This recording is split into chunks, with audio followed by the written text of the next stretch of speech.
God damn it. I don't even know why I went down there. That was so stupid.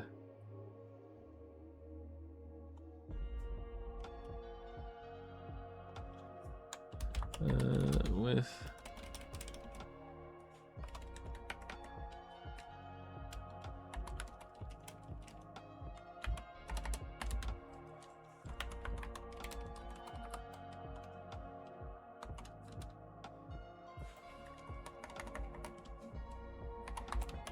Early 420, perfect.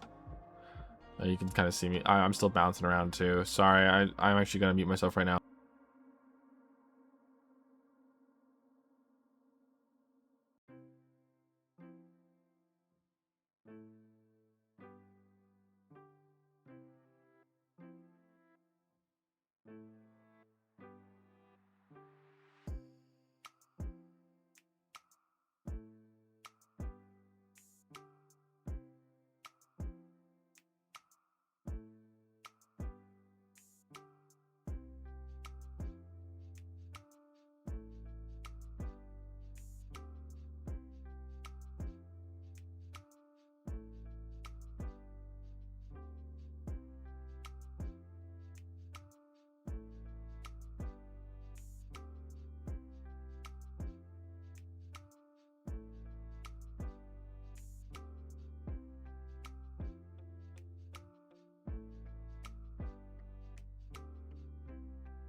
Oh, I've been away for so long. I'm so sorry.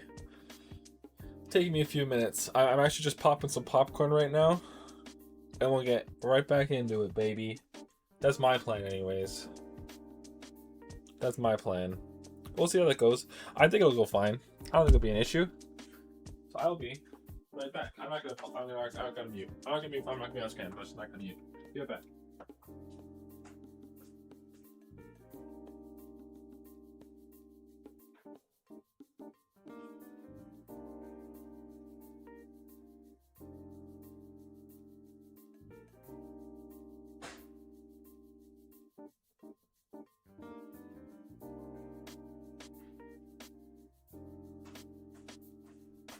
I'm actually not. I'm not gonna have popcorn. I'm gonna have. I brought out the last of my Go Guy cookies. I'm gonna have some of those. Like glass of milk. Dip that shit. Fuck yeah.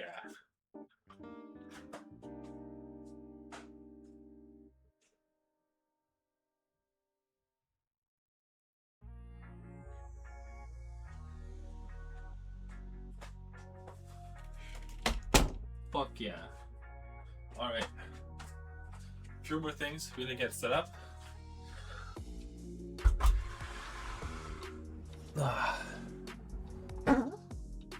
Just me lifting the monitor around.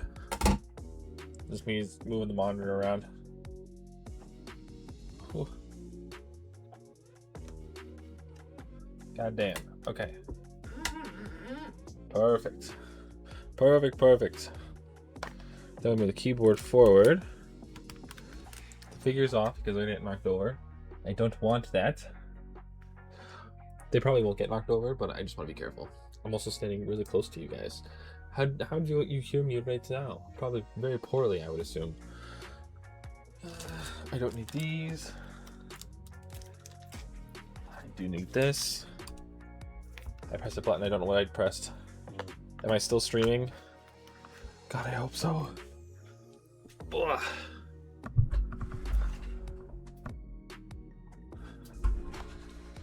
Alright.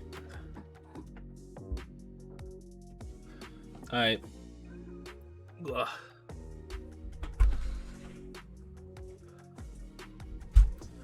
And now we're still really wobbly.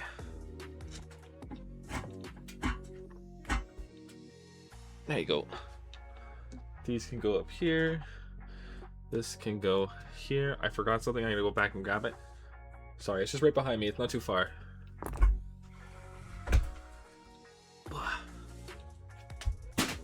I don't know what that was.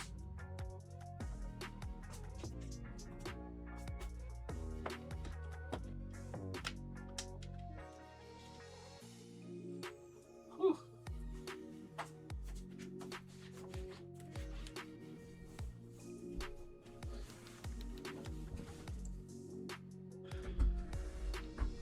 Okay. Bring that in. Headphones on.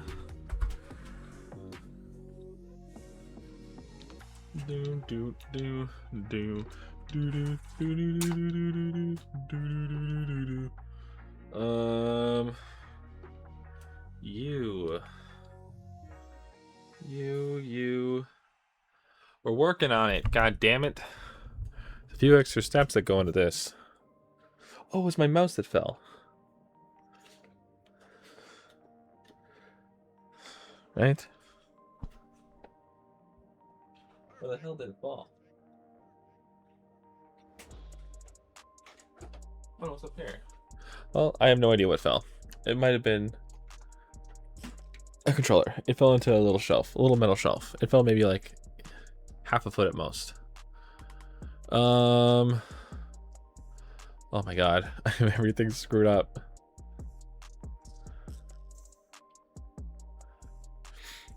The thing is, I know if I stopped stream, I would not, I would absolutely not get started back up right away. And I've been keeping you guys waiting for 15 minutes now. To be fair, there was a lot of stuff to move around, you know? Like, it wasn't just like, move this, done. It was actually like, get a bunch of this stuff out of the way, put this over here, put that over there, blah, blah, blah.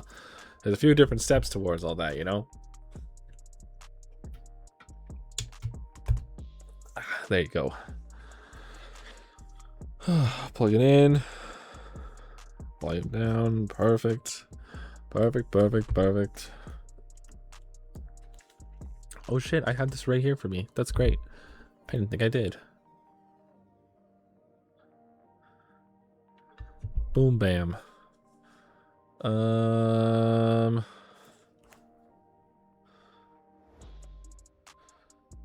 Doom, doom, doom, doom, doom, doom, doom, doom.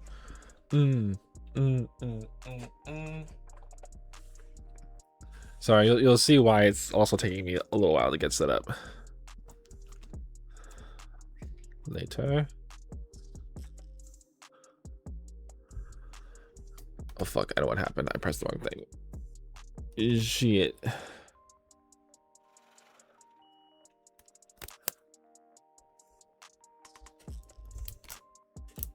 Ugh, fucking rubber bands, dude. What pain in the ass. Ugh,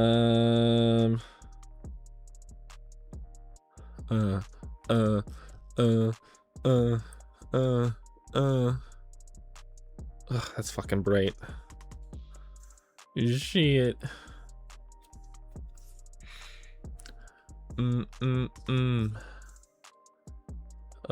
Blah. Am I here? Oh, I am here. Fucking sweet. Hell yeah. What's going on? What the fuck? I'm just about to have another gummy. We're gonna watch some YouTube videos. It'll be a fucking good time. Hell yeah, it is. Hell yeah, it is. Right now I'm wearing a new outfit that I have set up. I can switch the outfit if I want to, and I probably will because I kind of want it. The little, you know what? First of all, take a look at the whole thing. Bam. It's a little simple. It's nothing too crazy, but it's something, you know. But I kind of want to swap it up, you know. I kind of want to swap to a different outfit. It could be this one. It could be this one. There you go. This one. This one. Where's the main one? There you go. This is the main outfit. I'm thinking we're just wearing this one. We'll throw the hair up. That's perfect. That's perfect. And then we'll get myself just kind of a bit resituated here. Blah. A little too situated.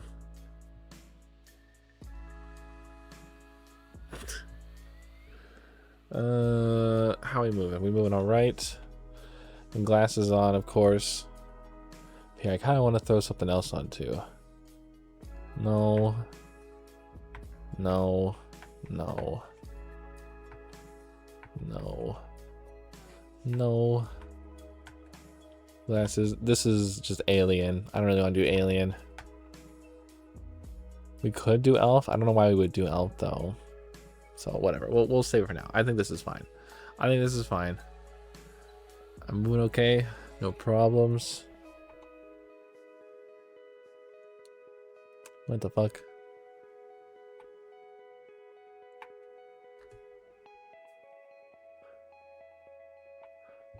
Why aren't I really moving the way I want? Why would that be? Here, one sec. Go up.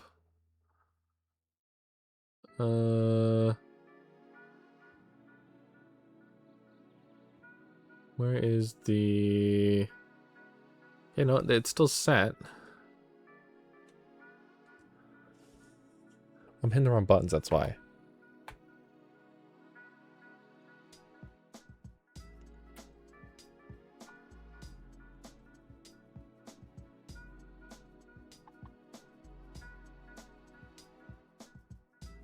Okay, that should be fine. I gotta move this down a bit more because it's confusing my camera. All right. There you go. Hello, it is I, the confused civilian. We're watching stuff. Mm-hmm. I guess I'm gonna eat myself a gummy, which I haven't eaten yet. Happy 420. Fuck yeah. I was got myself a little snack here. It's more of the Go-Gurt cookies, bro.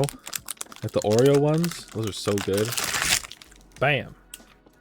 Crumbs everywhere. Fucking the worst. Because I didn't think that through. Shit. God damn it. Alright. Whatever. A cup of milk. We'll go to the video screen. I still have my camera up. My camera's like fully unplugged. Blap. I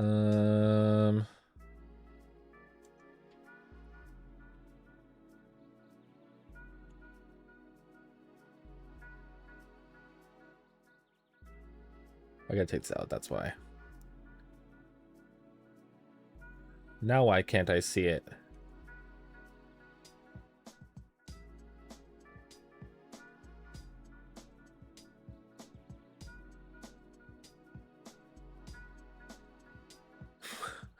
What the fuck is going on?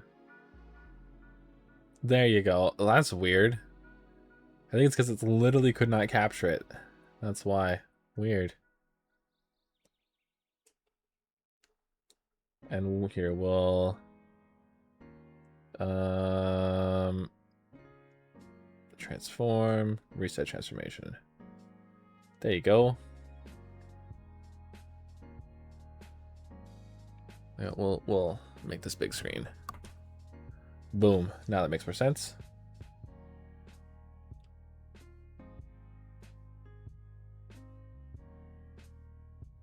Boom. That should be alright. I'm a little big, but I can fix that. Boom. 1 second. Whoa. That doesn't change much.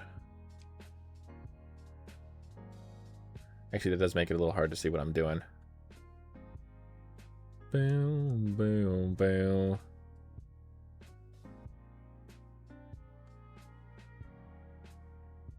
I think you guys go up a little bit higher too. Already taking up a lot of space, but I'm gonna take up a bit more. I'm gonna throw the hoodie on too. Kind of chill with it, you know. You know.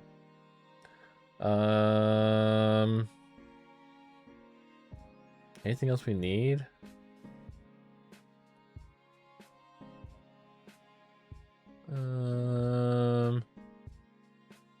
We'll close that. Don't need that anymore.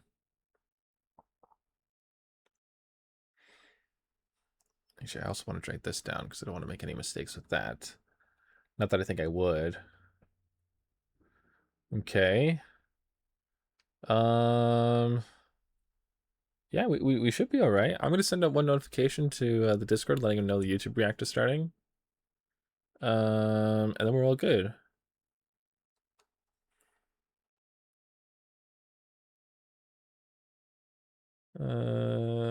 Apply at everyone. YouTube React starting now. There you go. Because I know a few people were excited for the React stuff, so I got a few random things here. Nothing too crazy. Could be a hell of a lot crazier if you ask me. Yeah, nothing too wild. Is that better? That's better. Don't know why I had that up, but okay. So yeah, welcome to the 420 YouTube React. Woo! We're watching a few different things. We're checking out, we got some JonTron here. I got Peanut Butter Gamer, some goofy things. There's a couple death battles, lots of NSP, lots of Starbomb, a couple trailers I wanted to react with you guys as well. I've seen this Toy Story one, but I want to see it with you guys. I also haven't seen it on the big screen yet, so I'm very excited. And then the new Street Fighter trailer dropped as well, so I've been holding off watching that because I thought, hey, it'd be cool to watch it with you guys instead. And then oh, one sec. There you go. And yeah, I mean that's pretty much it. But we'll go through a few different things. We might get a little off track sometimes as well. You never know. Blah. We will definitely be watching Costa Concordia today. We'll watch it a little bit later. We're gonna start off with some drug PSAs. We got JonTron's The Weird World of PSAs, and unhinged Nintendo cartoons. How did they? Because they got a whole like little drug things here with what's his face. So yeah.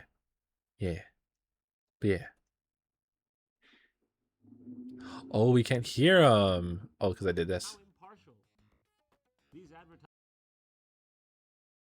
Bam. Okay. Way up. Drugs.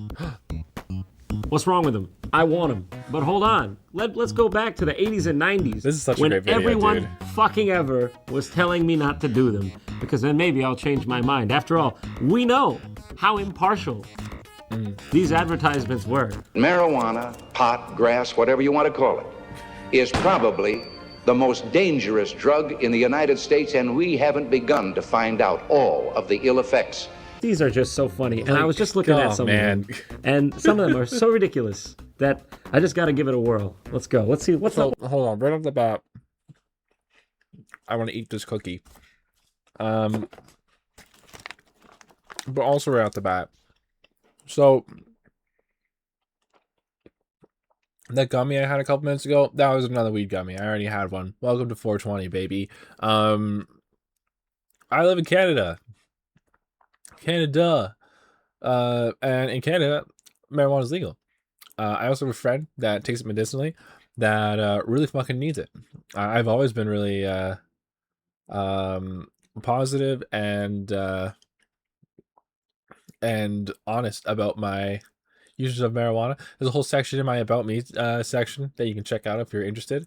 And it's been really fun kind of just chilling with you guys and stuff while we've been playing games, have a couple gummies, or just one gummy, but you know what I mean. Yeah, it's been a lot of fun. I've had a lot of fun doing it, and I never go too far. And if I start falling asleep, I try and end stream. Usually, like lately, it's just been because I've been so fucking tired. But there have been some times where I've gone maybe a little too far before start a stream, and been like, I can't keep going. But there's other ones where I'm just, god damn, so tired. I feel like as soon as I get past that wall, like there's a wall that I hit. As soon as I get past that wall, I can stay up as late as I fucking want. Because like I ended stream last night. There wasn't really much going on in the stream. Because we were playing a weird Pokemon game, Pokemon Channel. And yeah, well, because we were playing that, and like I wasn't too committed to the game myself, but I still wanted to get like, a few things done in it. I just stopped it after 2.5 hours. No big deal. But after I stopped stream, that was about like just before midnight my time, I think. And I was exhausted. I thought I was gonna fucking pass out. I ended up falling asleep for maybe 10 minutes after stream, and then I stayed up for another like 2 hours. Friggin' crazy. I don't know how that works. No clue. I did start falling asleep later on though.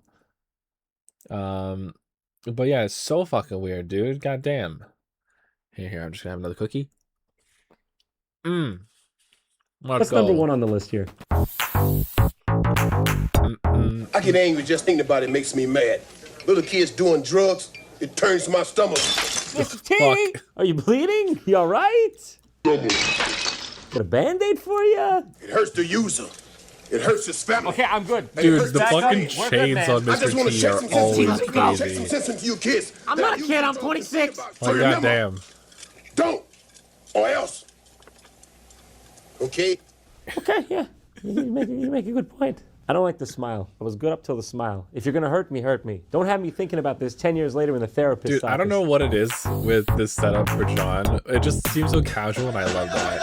Straight up! Life is more important than material things. You don't need all the gold and the diamond rings. Nuh-uh. Straight up, Ugh. straight up, straight up, straight up. Police, we're here to tell you that drugs are super sucker. Straight up. Police. This is the classic. This is your brain. No, it's not. And this I was always is very hell. confused No, it's by not. this one. It's an egg in a pan. This is what happens to your brain. I got the No, imagery, that's what happens when you smash but a I also egg thought, with a pan. like, why? Family goes through. Oh, not the dishes. Because even though I can equate this damage to actual like effects to my body and stuff, which is what it's supposed to be doing, I don't feel. I'm gonna go over here a little bit. I don't really feel like super like connecting the dots. Like, oh yeah, if my brain is an egg and the frying pan is drugs and I do drugs, then boom, there goes frying pan in my head. But I can't, that doesn't help me visualize what actually is drug use, you know? That doesn't visualize anything. So I was always very confused. I was like, okay, so then like what is drugs? You know? He says wearing pot leaves on his face, but still. I was like, well, what are drugs then? Hello? Like what am I what am I what am I supposed to do with this information? Okay, what am I looking for? You know? But yeah, I didn't try marijuana until I was 18. And I tried it with my friend who does it medicinally. So both him and his mom have some crazy fucking disease. Well, I don't really know if disease is the right word. It's something. And what disease is the complete wrong word for it. It's some kind of hereditary thing. So he got it from his mom.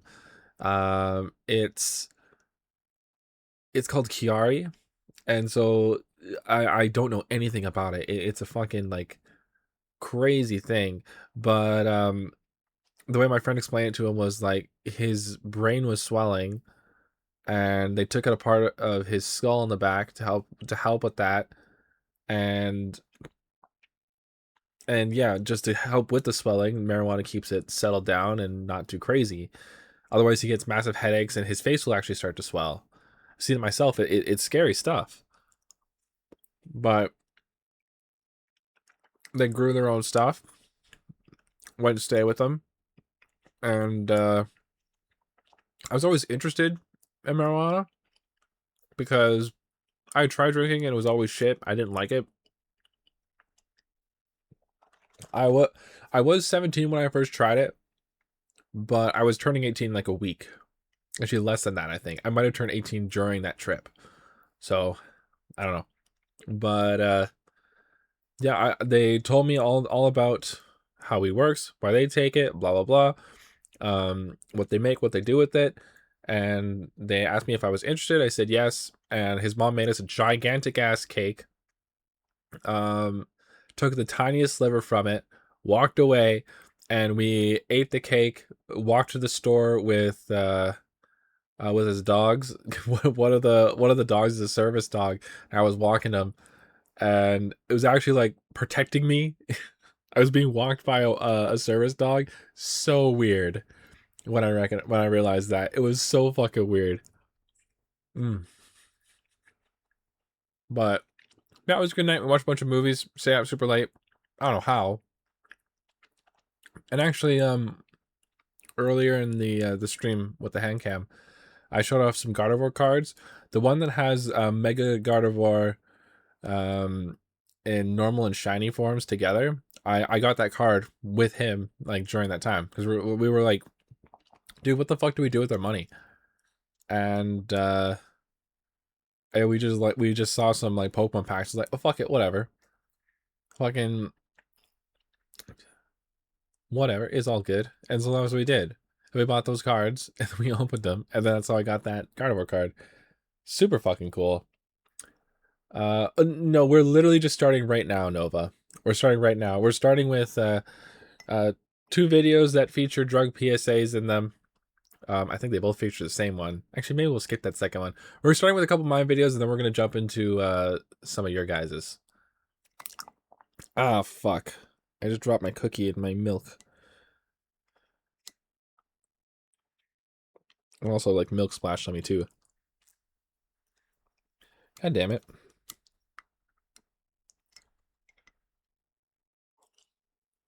Mm-mm-mm.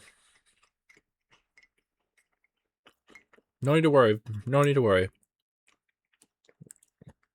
I'll tell you this right now, Fluff. If you're ever suggesting a video and you know you're going to be there to watch it in the stream, let me know and I'll wait for you. I know you didn't know I was streaming this today. I should have told you and I didn't, and I feel bad. But you just let me know. I'll tell you when the stream is, and then you just let me know if you want me to react to the video without you or not. And I'll wait for you. So you're all good. We're watching a JonTron drug PSA video. Oh, I'm not in the thing. Boop. Clock? How are we gonna know what time it is? You Yeah, didn't have very to do weird. any of that. You chose to do that. Very weird commercial. Drugs can get you in big trouble. You could go to principal's office or go to jail. That's a pretty big jump between those two. And you Big can't fucking watch jump. TV or eat pizza. I'm out. No pizza. Can't watch TV. Can't eat pizza. Go to jail. Can't eat pizza. Won't do them. Recess Nope. is good. Hamsters are good. Hamsters are good. Hamsters are good. How does this? Penny, you're getting off track. Drugs are bad. I'm into Why drugs. are her eyes pennies? Her eyes are pennies. Who's more dead? Weird. Who's more dead inside? That's the game I play. Hey, that's me.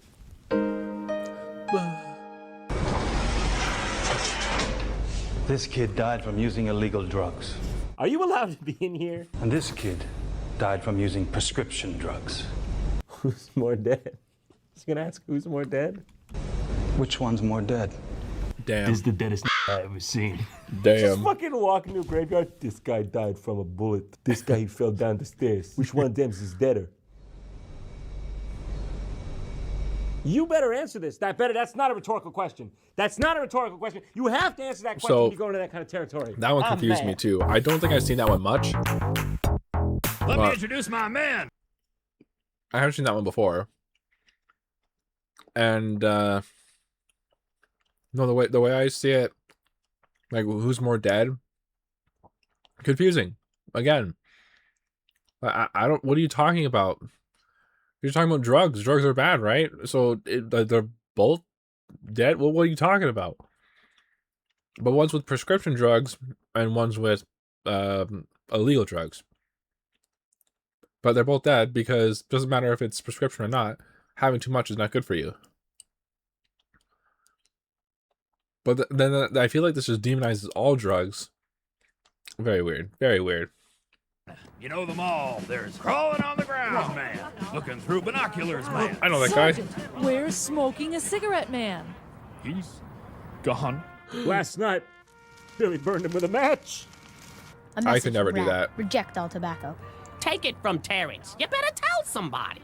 I wasn't sold till the rat. I wasn't sold till then. But when that came on, boy, gosh darn it, I wanted to... Welcome back, Danny. How you doing? One more thing. I've never smoked like a cigarette. I hate cigarettes. So fucking gross, dude. PVG? No, this is JonTron. What are we talking about? Huh?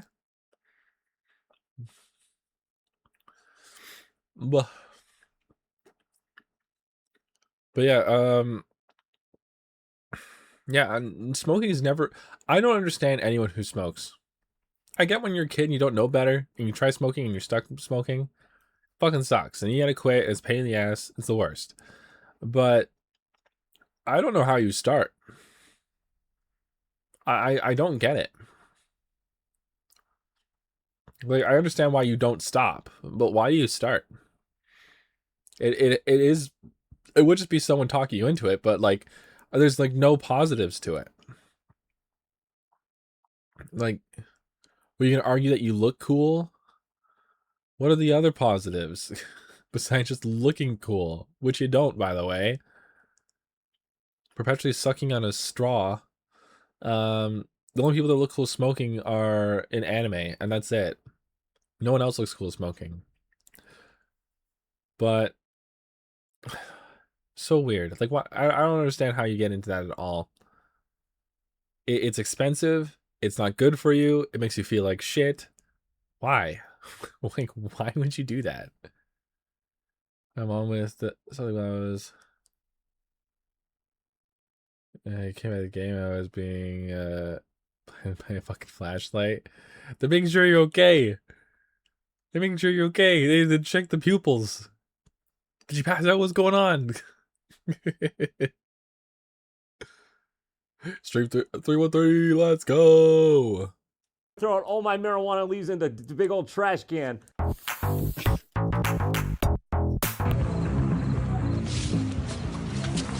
Hey, what about me? I've never seen this one. Yeah, give me some. All right, all right. I've seen it in this video. You want meth, I've kid? never seen this Here's one. your meth, and here's your meth dealer, and your meth boyfriends. And here's But your these like meth low mom, quality ones are and your so meth weird. dad, and your meth CPA. And your meth boyfriends. Meth boyfriend, Ugh. please take a step back. Okay, understand the personal Like, I bubble. dislike And your this. meth baby.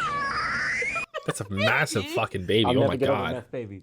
As long as I live, I will never unsee meth baby. Yeah, this gotta come to an end soon.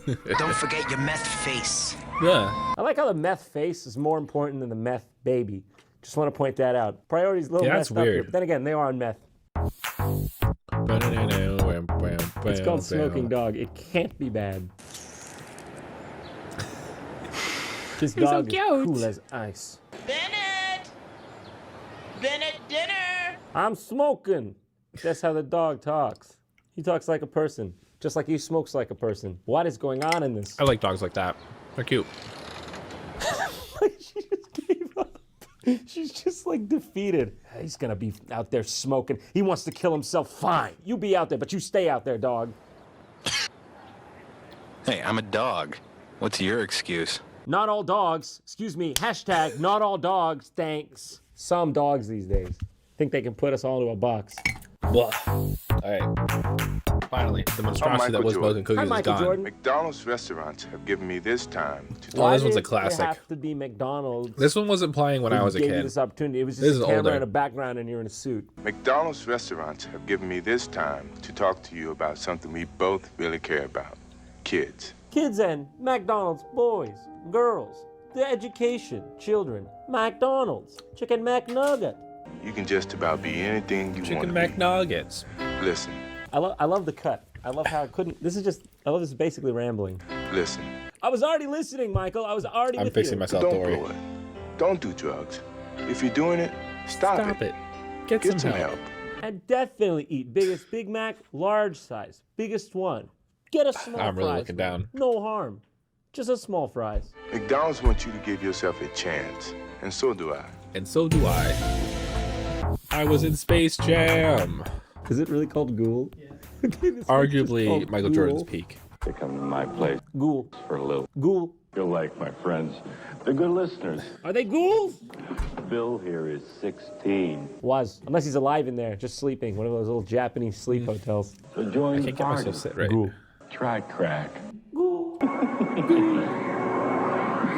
What was Ghoul about that? Nothing about that was Ghoul. Weird guy. It's called Weird Guy. I don't know about Ghoul. I didn't see a single. Well, hold on. There's still a second left of this. Let me check for Ghoul.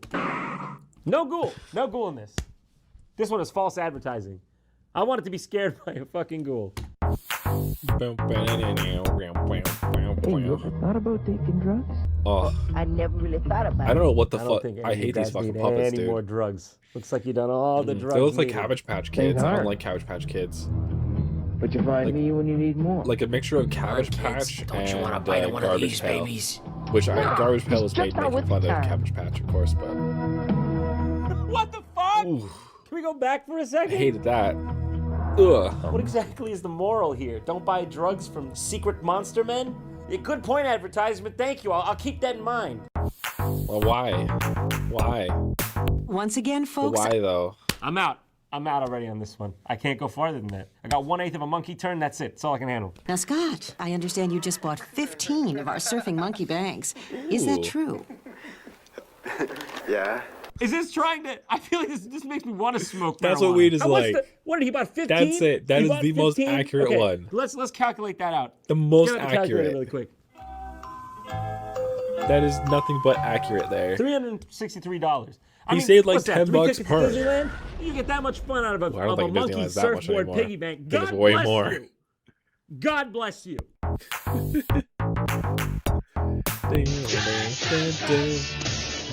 I've never seen this one.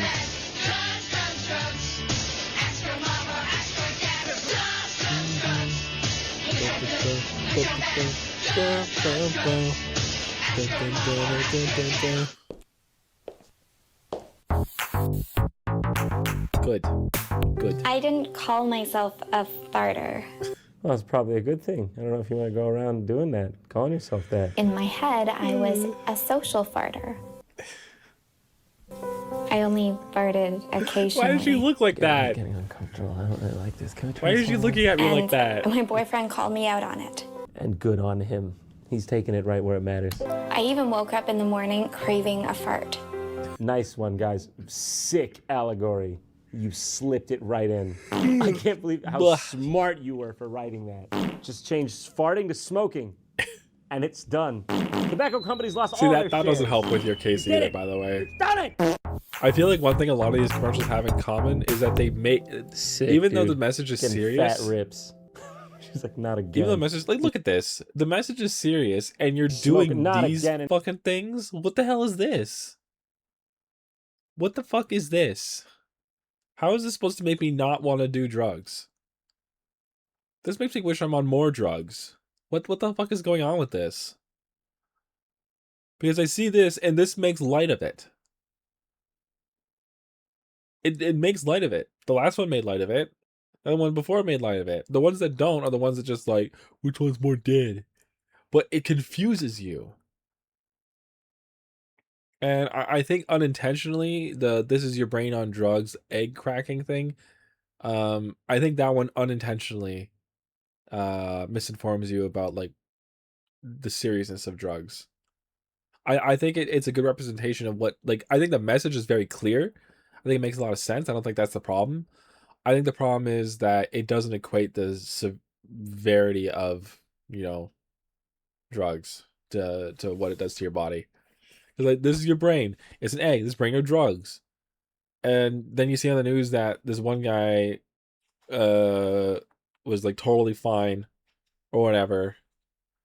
And it's like, what the fuck is going on? Like, how serious are drugs? Like, I'm not getting a clear answer. Doesn't make sense. I want clear answers. Be straight with me. God damn it. Aliens coming while my boyfriend's smoking weed. Not again. Aliens coming up to me. Look again. how Got a weird unserious potato this face. is. Always happens. Just trying to have a good day.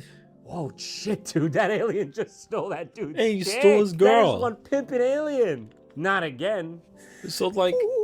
And she's gone. Don't let aliens steal your girlfriend from smoking weed, kids. Oh, that's stopping me, like... Oh, he's actually redoing it. Wow, real great, man. Real sick. Nice weed. Wow. What are you doing? Smoking this grass. Smoking this harsh grass. What is your disgrace? I just got here. I don't even know anything. What even is weed? Come on. Get with me, girl. This guy's a loser. See ya, dude. You suck. Like, seriously suck, dude.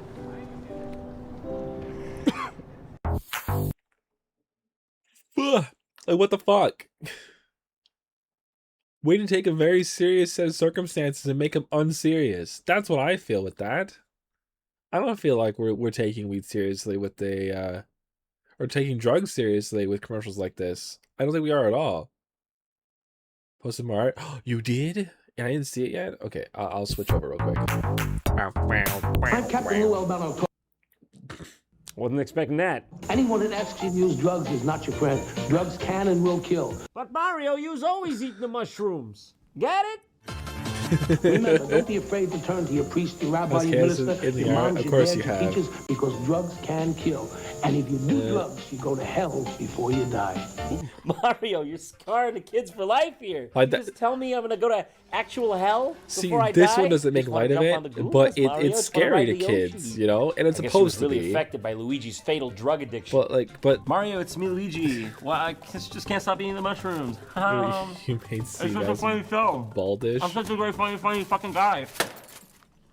Yeah, you did. God damn it. Poor Seabass. Pablo, is this the real name? Oh, I don't like this one. Pablo, the mule dog. Show me. Pablo. What? Turns out I've been used to smuggle cocaine into the country. Don't make a drug PSA about this. This doesn't make me want to not do drugs. This makes me sad for Pablo, who a bunch of Mexicans shoved cocaine into. But just That's like what's making me want. Which does rather prompt the question, what's the big deal? You should be dead, ghoul dog. Stay dead! I went to this nasty toilet and this girl asked me... Could you spare us a tenner? No, I'm a dog. like this. And look who we have here, a bleeding nostril. Perfect. I'm bleeding. Well done. Yes, you are. Oh. So I picked up the phone, somehow, and talked to Frank. There's a darker side to coke. To find out more, visit talktofrank.com. Makes light of drugs. That's what that does. It's just gross and I don't want to look at it. I'm John. And after but watching Pablo the way the Mule Dog it's do stuff talking with and handfuls whatever, bleed handfuls of nostril, blah, talking, blah. I've come here, me and McDonald's have come Bad. here to tell you what we know Bad commercial. to truly be important. The family. The Big Mac. The Mac Nuggets. Come on down. Grab just a 4-piece Mac Nuggets from God's green soil itself. I don't know, I haven't been to Grown McDonald's in a from long our- time. Straight from McDonald Farms. $1.99 only. From when he 2-piece made chicken U-Balls. nuggets. 1 for 2, get 4 free. Listen. If you're doing Listen. drugs, stop it. Get Or else some Mr. help. T's gonna come shake all that loose change right out of your pockets. He'll do that How too. you gonna get a 6-piece chicken McNugget stand? Reopen that 9/11 investigation. What really happened there? We just gotta know the facts. Just reopen it. Take a look. Never know what's gonna be inside. That's me, John. See you later. The time is now for strong leadership. Reagan for president. Okay. This episode was sponsored by Loot Crate. If you don't know what they are, they're... What? Don't care about Loot Crate. So this one here, I was confused about. So let's find another PBG video to watch. We'll watch a PBG video now. I like his Arthur videos. Honestly, I find them a lot of fun. Goodwill Games.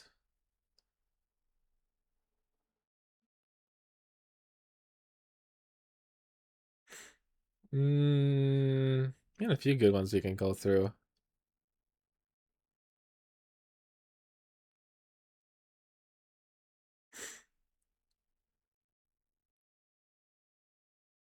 I don't know. I want to go to the top for a sec. Go to the very top. Popular. We've seen these 3, 4.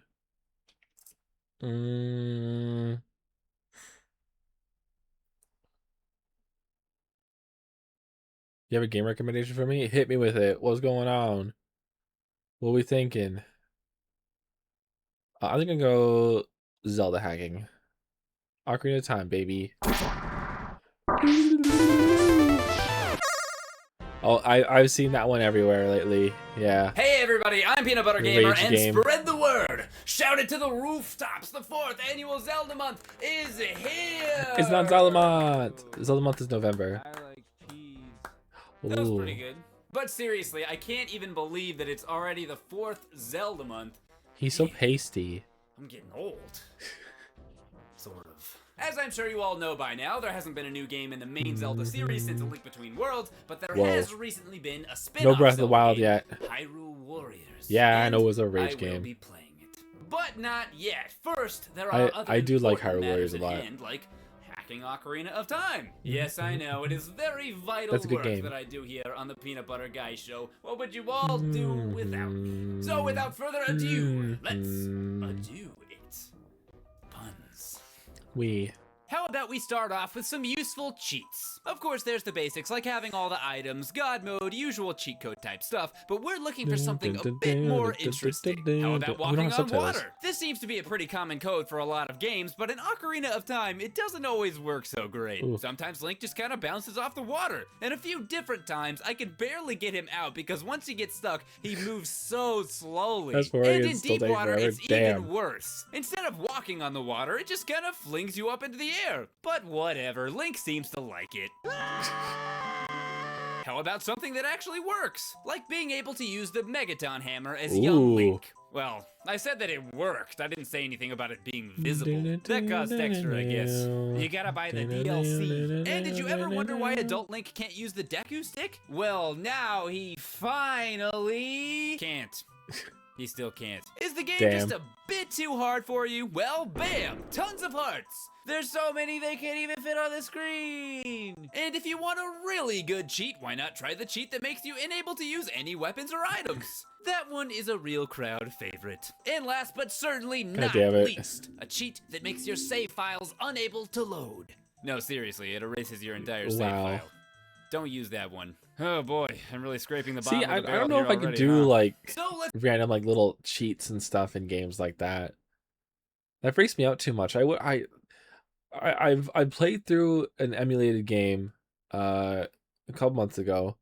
We finally emulated a DS game, and I was already scared enough just to have it, you know. I wasn't sure what was going to happen with it, but it turned out okay. I like how that whole playthrough went. I think it went really well. I do plan on playing that game again to do the new game plus. Get all the Chow eggs and stuff in it. It was Sonic Chronicles: The Dark Brotherhood, by the way. Get all the Chow eggs and stuff in it. So, yeah, if that save is still there, I'm totally fine with it. But I can't imagine adding cheats and stuff to it. I'm very worried about the ROM hack I have of Pokemon Platinum. I'm hoping it goes okay. I haven't touched it in a while. But we're going to be playing that soon, so I am excited. For sure, for sure. Let's move on to something more fun instead. Many a time I found myself riding around an Ocarina of Time, just making Infinite so Epona many Dash. memories and treasures. Just more memories and treasures than you could possibly imagine making in a video game where you're just riding around on a horse, making memories and treasures. I almost don't even believe it myself, and I'm the one telling the story. I was just focused on DVDs because no occasionally I find myself thinking, why? Why make all these memories and treasures when my horse is just so normal?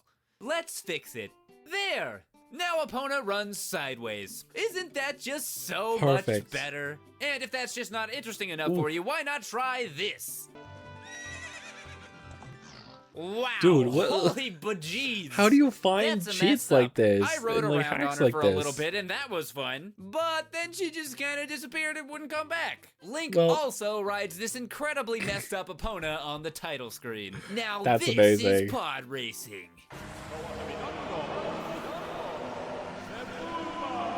You can mess with Epona even more by using size modifiers. Everyone please give a warm welcome to Tiny Epona! Oh my gosh, she's so cute. And instead of Tiny Epona, how about Gigantic Epona? Please do not pee on me. I'm pretty sure I would drown. And yes, you can ride her, just in case you were wondering. The only problem is that when you get off, you fall to your death. Oh. Okay, well, I guess you only take 1 heart of damage. Because that's not so bad. Miyamoto said it. He told me. That's not so bad. He said it was a secret and I couldn't tell any of you. You can also change the size of Link. I'm so small I can barely see myself. I wonder if you can beat the whole game like this. It is really hard to hit stuff with your sword, but it isn't impossible. But what is impossible is the shooting gallery game. A little help here? Can I get a stool or something? Giant Link! That's fucking great. I great. kinda got a door stuck on me here. Not really sure what's up with that. Giant Link is much better at the shooting gallery game, but not by that much. My favorite thing to do is combine Big Link and Tiny Epona. All right, let's ride off into the sunset and create even more memories and treasures. Think of all the memories and treasures. Never mind. Okay, well, with that, I guess it's time to move on to Link. Oh yes, we didn't forget about you, Link. Here's one that makes Link slanted. This is not a normal. Sometimes he's just kind of stuck in the floor and not there at all. And speaking of not there at all, how about a hack that makes Link not there at all? That's all it does. You can't do anything. Now Link has really quick steps. It's funny while he's running, but it looks even more goofy during the walking animation. So yeah, I would put in hacks to like change Link's clothes. That's not supposed to happen. I don't think. But hey, that gives me an idea. I would be okay with that. Like more cosmetic stuff, you know? Sword and a shield, huh? I'll show but something that actually like you, changes the Mido. game, I'd be way too nervous to do. It's not working. Maybe just a bit higher. There we go. All right. Now I can finally continue my journey. I'm stuck. Guys, I've stuck. In the past, I've actually had some pretty funny corruption results simply by loading a save state from one game while playing a different game. That's actually how I got the creepy Ocarina of Time intro footage for the 2012 Binge Round Zelda Month video. I mean, fucking it Binge was Round. magic. Magic. That was so dumb. So why don't It was we a give it a shot with creepypasta, Ocarina of Time and see but like a how haunted Zelda game. I There's a think this might be weird where looking you Link would go show when you up. die. I loaded a save file in this chicken coop, and Link is completely unstable, except for when he's throwing cuckoos. The Hero But even Brian then, of, it looks like he's Zelda. playing basketball with it. For 3! For Let's see if we 3! can fight some redeads. Nope. The results I'm getting, while pretty funny, are a lot more unstable than the results I was getting with Mario 64. But before we give up, let's try loading a cutscene. Seems pretty normal so far. Well, never mind. This is apparently the Great Deku Tree, I guess. Holy shit. I like his blue. And Link is still kind of flying around for some reason. It then just goes into an infinite loop as far as I can tell. Honestly, I'm just surprised it hasn't crashed yet. Well, that's not the only way to get corruption results. We can also use the Vine Sauce corruption program. Using that program in combination with some help from the users on their forum, as well as just messing around with it for a few hours, I came up with the following clips. But before I go on to anything else, just take a listen to this beautiful music. So nostalgic. Hey look, it's Saria! And if this noise is any indication, I'm sure she's gonna have something really important to tell me. Hey. Yep, I thought so. Most of the results I got range from Link being kinda messed up to Link being very messed up. Just act normal. I wouldn't want anyone to think I'm weird or anything. Excuse me, sir, have you seen the entire lower half of my body anywhere? Or maybe my spine? Either one would be extremely helpful. Other than the messed up HUD over here, everything seems pretty normal. Oh, there he goes. Oh, Yo, what's up, Saria? Oh. You okay there? In one result, there was no music or sound effects at all, except for when I walk into or out of any room. Hey! Yay! I must be important! That's actually pretty good. I feel so important. Oh shit, this is why I picked this one. I'm gonna do a rap about it. It's time to get jiggy with it. Yeah. BBG in the house. Go! Hanging out in the woods and I'm wearing my greens. All the girls run up and tell me about their magic bees. I run up off the ground and I would be crowned the best Link ever, but I can't be found. Dropping bombs on Mido cause he's kinda mean. I've got more glitchy funk than the title screen. God damn. I'm so glitch more than any other. I've got bigger ears than a know-it-all brother. Hopping on the water and I can't get out. I don't even understand what you're talking about. I'm the all-time greatest rapping Kokiri. I pick up cuckoos and shoot it for 3. I'm really super awesome and I just can't lie. When my body does this, I somehow do not die. Get my own theme song everywhere I visit because I break every single law of physics. Yeah, that was the rap. It was okay. I might. That's it. Let's go. That's it.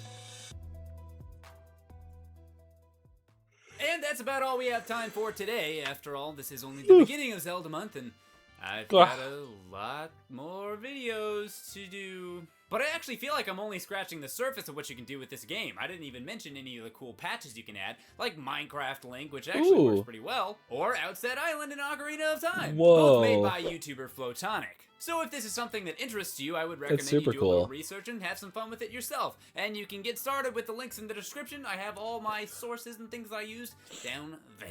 And until next week, I'll see you later. Bye-bye. Bye-bye. Play Zelda. Yeah. Hey everybody, thanks so much for watching this video. If No, you I'm not enjoyed going it, to share it Facebook. around with a like and let me know what you think. I don't believe in Facebook.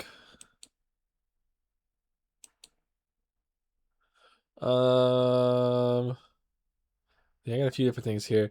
This is just a funny thing I found a while ago. And I thought, you know what, it's been a while. It's been a little bit since I've seen it. I thought it'd be kind of funny to watch. But I think it's still good for now. I think we find something a bit more dense, you know? So to get my brain really going. I haven't seen either of these death battles. I don't know who wins either one of these, so maybe we'll do a death battle. Omni-Man and Bardock. This is the newest one. This one's a year old. Maybe we'll start with the oldest one. Start with the oldest one. Now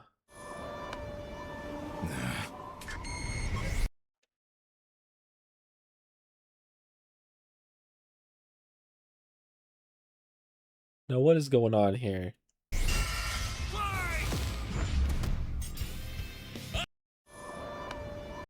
All right. I'm going to pop some popcorn to go along with this. Ah. Because there's going to be... Actually, you know what? No, I'm not. I just had those cookies. I want to save that popcorn for the Internet Historian video. I want to save it for that. Ooh.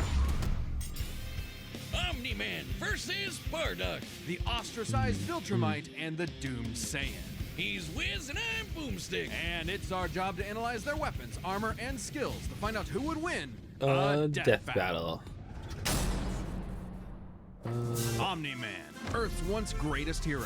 Alongside the Guardians of the Globe, he protected the world from all manner of threats. And then, in a single day, it all went horribly wrong. Why, Omni-Man? How, Omni-Man? Who, Omni-Man? Who indeed? Champion of Earth, best-selling author J.K. Simmons, yet it was all a charade, with his murderous rampage only brought to a halt thanks to his own son. It all starts with his home planet, Viltrum, which I hear is a totally lovely utopia, through brutal mortal combat. With a K! Or, wait, no, that came later. Viltrumites are among the most powerful beings in the universe, even more so after they've purged the weaker members of their species. As a vanguard of the Viltrumite Empire, Omni-Man infiltrated 6'2". I'm taller than Earth as Omni-Man. Nolan Grayson, Put that out there. expected to prepare the planet for Imperial assimilation. Which should have been easy, since he's got your classic strongman superpowers, and he's basically invulnerable, easily knocking around asteroids the size of Texas. He can fly at unbelievable speeds, soaring from Earth to the planet Thraxa in under 1 week. Thraxa is, quote, a couple galaxies away, give or take, so a minimum of 2 galaxies. Beyond the Milky Way's neighbor Andromeda is the lesser-known Triangulum galaxy, which is over 2.7 million light-years away. Reaching it in under 1 week, means Omni-Man must have flown over if he's at least going to a couple galaxies away. Viltrumites can't breathe in space, so he held his breath the whole way. And it's not like he was in a rush. He was on a soul-searching trip, contemplating the significance of smashing his own son's face in. Damn. Nolan, think. Yeah, this is why I'm never having kids. You're missing out. But according to another Viltrumite, Thetis, a bunch of other Viltrumites who actually were in a hurry flew to Viltrum across the Virgo supercluster in less than 24 hours. That's over 20 billion times faster than light. You don't really need to rush anyway. The older a Viltrumite gets, the slower they age. According to the Invincible Handbook, Nolan is over 2,000 years old. And regardless of age, Viltrumites don't suffer muscle fatigue like humans do, so they rarely ever tire out. Seriously? He's got parenting easy mode on, and he couldn't even handle that. I would have killed for that back when my daughter was born. Well, you would have to be a Viltrumite first. A Viltrumite's body contains smart atoms, which they subconsciously manipulate. This cellular structure can effectively recall certain states of being regardless of their present environment. The fuck's a smart atom? Reacting to changes at an atomic level to perform the impossible. Yeah, like surviving your intestines getting ripped out, or even more scary, ripping out your whole beard all at once. Only a Viltrumite could pull off something that disturbing. Nolan is incredibly tough, but if you face get me, Nova. his smart atoms can adjust to make him even stronger. Wait, where's by our comparison. subtitles? This is why Viltrumites are considered in I'll go back a bit. Here we go. Nova. Okay, I'll hydrate. All right, I'll hydrate. Damn it. Blah. Ooh, and I'll stretch. Ooh.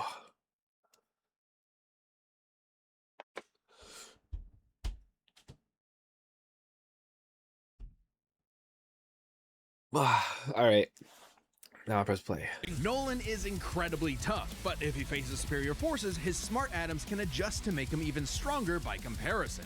This is why Viltrumites are considered invincible. Most weapons in the universe can't even scratch a Viltrumite like him. Even a ship's cannon like this one can't take down a Viltrumite, and it obliterated a massive solar disk nearly half the size of a star. Speaking of planets, he's strong enough to shatter one by flying straight through it. A planet so big it has a whole ring around it. The Roche limit factor dictates the size a celestial body must be in order to disperse orbiting material as I always ring. love this part. In short, an Earth-sized planet can't support such a ring, meaning this one must be much larger. And don't get me started on how the ring is actually made up of dead bodies because, spoilers?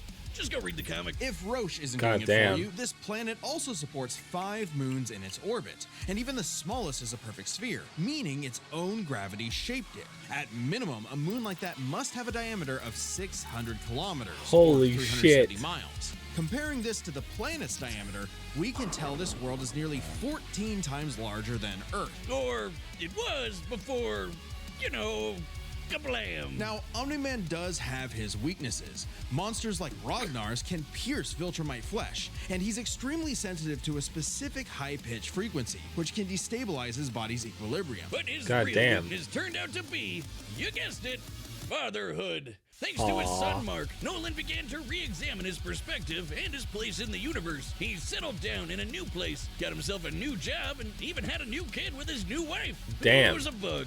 The bug lady, he banged a bug. Why, Omni-Man?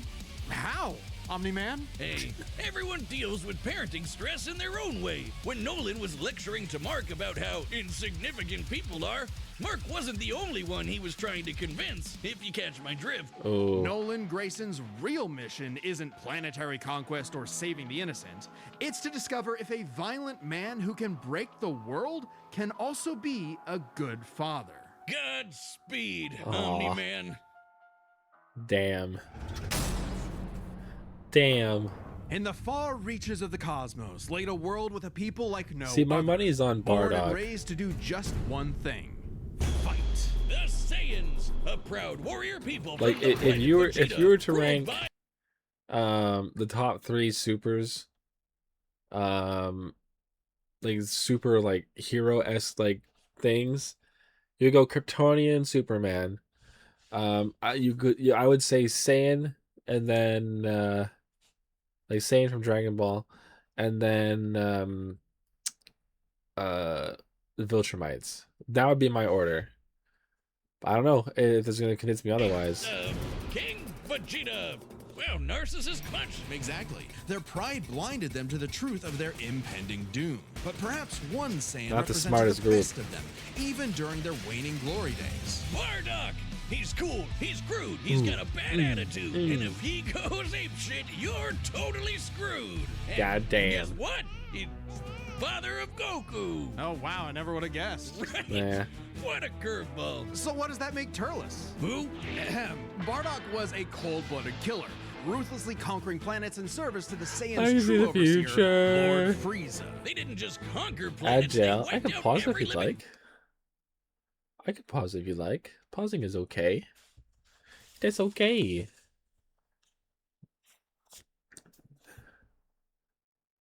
Bardock's only in his 30s? God damn. He only likes Gita and Kakarot. What was his other son? What the? Hates Frieza, Dodoria, time travel. Rocks a sick bandana? Fuck yeah, he does. Fuck yeah, he does. Oh man. A 5'10". Yeah, Goku's not super tall either, I don't think. I think comparatively he's extremely tall. But I think he's around 5'10" as well. I don't know. I don't know, it's weird. Because he's like a good like heads tall. Taller than Bulma at least. A good head taller, I'd assume. I'd assume. I don't know. But I would assume.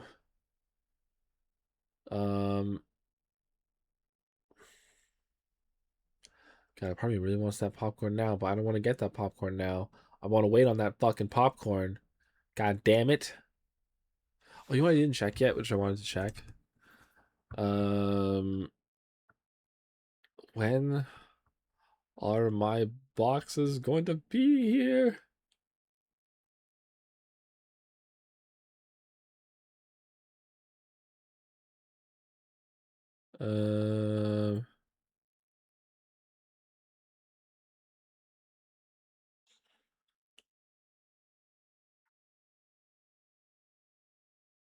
Bruno, B card. It's still available for pre-order. God damn. I don't know. I don't know where to look. I don't know. Whatever. I tried and I gave up. That's all that matters. I gave up good, damn it. Alright, I'm gonna press play again. I'm gonna assume Angela is sorted, but I don't know. I don't know. I'm gonna press play. Thing, leaving Frieza uninhabited rocks to sell away. Bardock was an asshole. Well, yes. Until he wasn't. Bardock's story has evolved over the years, with multiple iterations to draw from. Including one where he's a brilliant scientist. But only one is So considered weird. officially canon. Bardock's demeanor began to shift when he met and eventually married fellow warrior Guinea, and had Aw. 2 sons, Raditz and Kakarot. No, Bardock didn't go totally soft. He was still a ruthless warrior. You know that iconic red headband of his? It's stained with the blood of his fallen friends. Hardcore. Bardock could fly, move faster than light, and was naturally adept in using his ki as an explosive weapon. AKA shooting lasers from his hands. True to Man. his brutal screw you nature. I wonder Bardock's if they've moves ever are all made about Bardock use the overwhelming power. Kamehameha. His I final doubt spirit it. cannon is like a key-powered bazooka. But I also wouldn't His be too rebellion shocked. hammer punch ignites enemies on contact, and his rebellion spear basically turns him into a supercharged battering ram. The guy has no chill. He will run you over, break your spine, light you on fire, and then move on to the next guy. All in a day's work for a Saiyan. Marriage didn't change that. While Bardock cared for Guinea, in Just fact him being suddenly one being of able to see the few Saiyans of his future time is to so actually weird. have a romantic partner, he was still no family man. Like most Saiyans, he saw his sons as nothing more than future soldiers. Bardock was a low-class warrior, so it was unlikely his kids would grow up to be anything more than battlefield fodder. But they would still possess the Saiyans' power, a transformation that was the Yep. key to their planetary devastation. I wonder if they're gonna give him Super Saiyan. Under the light of a full I can't moon, imagine they Saiyan would. with a tail manifests the Uzaru. Because it's not canon. I think they're trying to stick to the canon. Because that's why they brought that up. Unstoppable kaiju. Quick, someone call Yajirobe. While some Saiyans can maintain control over this berserker form, low-class warriors like Bardock don't receive the same level of training as those of higher birth. Prince Vegeta's control is so precise he can speak while changed, but Bardock cannot. Hell, it's questionable if he even remembers everything that happens when he goes full tilt gorilla. The That's Saiyan fair. strategy is pretty much just monkey see, monkey smash. Despite being low-class, Bardock's power level nearly matched that of King Vegeta, who could destroy multiple planets at once.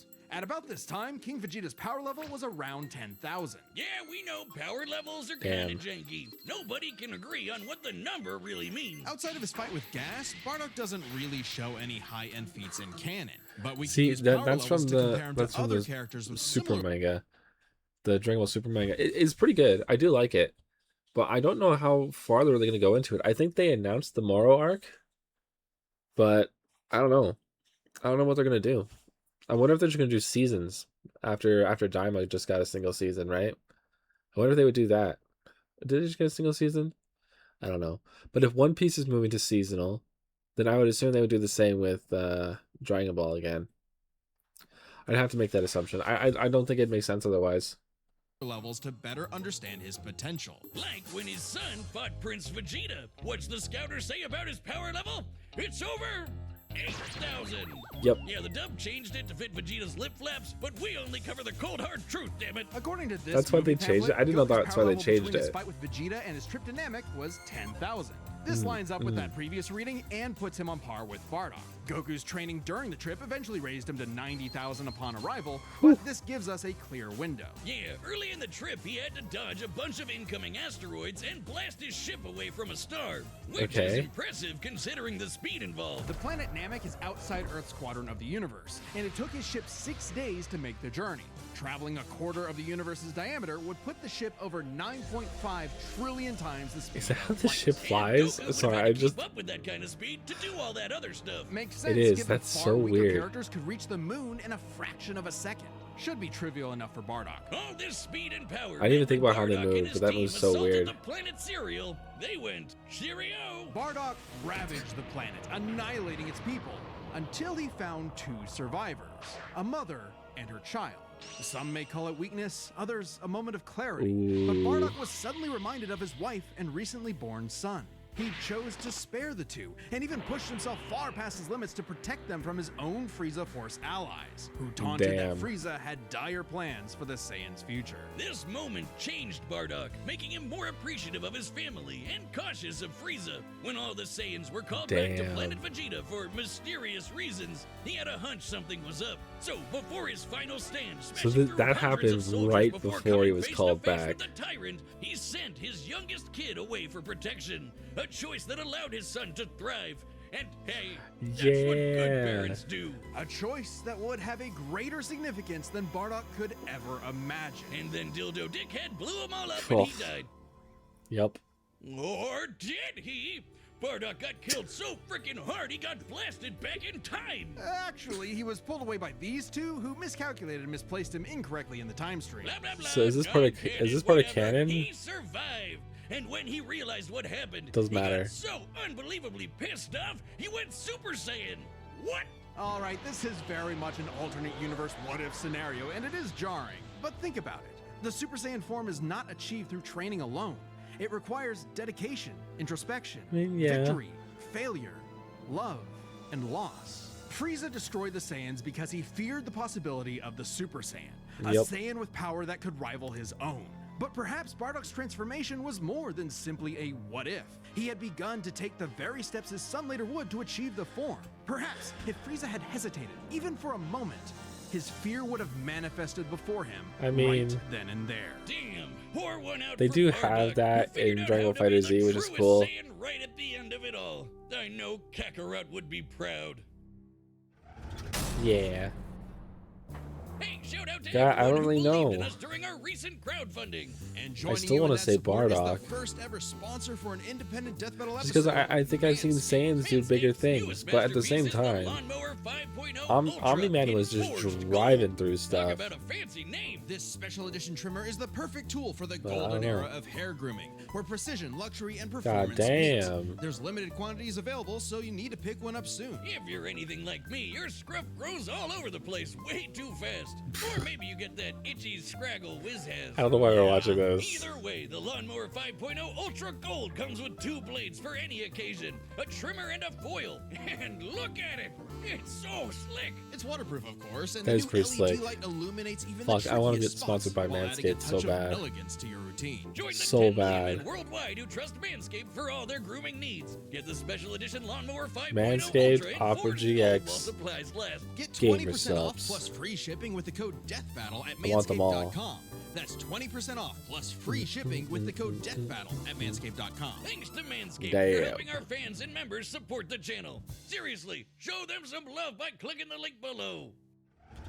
That's an old one though. That's from a year ago. All right, the I wonder what they're combatants at are now. set, and we've run the data through all possibilities. I do kind of need a new razor. For a death battle! Look at him go!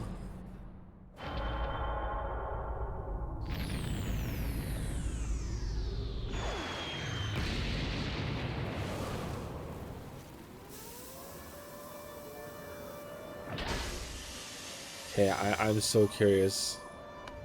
You know it's a 3D animation. Duh. Another gross bug planet. Damn. This planet isn't anyone's to conquer. Ooh. Don't underestimate me. Get him, Bardock. Ooh. Just like my son, sticking his nose in places he's not ready for. Damn. My son would kick his ass. Hell yeah, he would.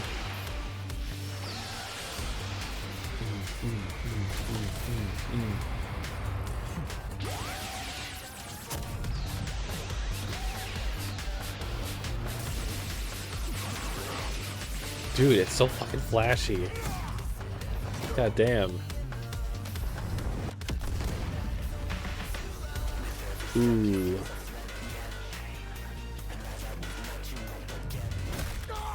Whatever you are, you're an embarrassment. No, he's a monkey.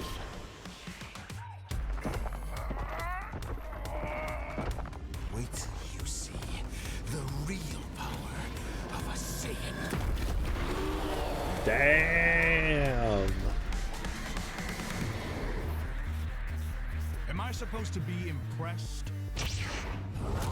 Ooh. Alright, this looks awesome already. Holy shit. Ooh. Ooh.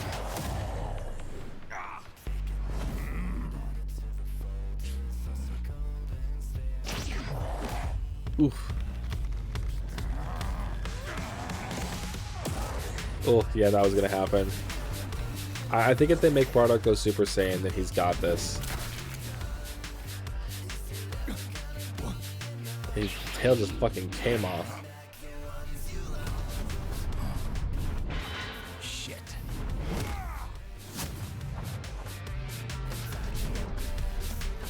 Oof. Holy shit. No. My sons. Leave me. I won't let you take me from my war.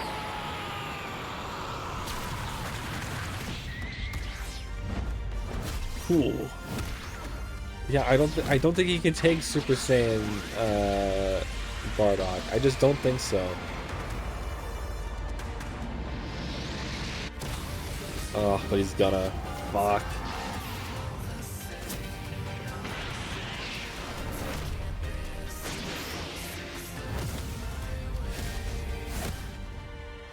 Your time is up. Nope. Fuck.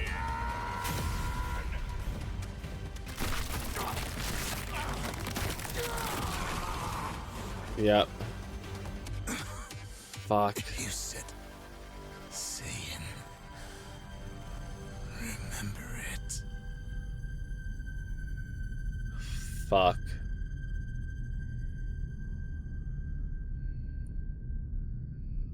Damn.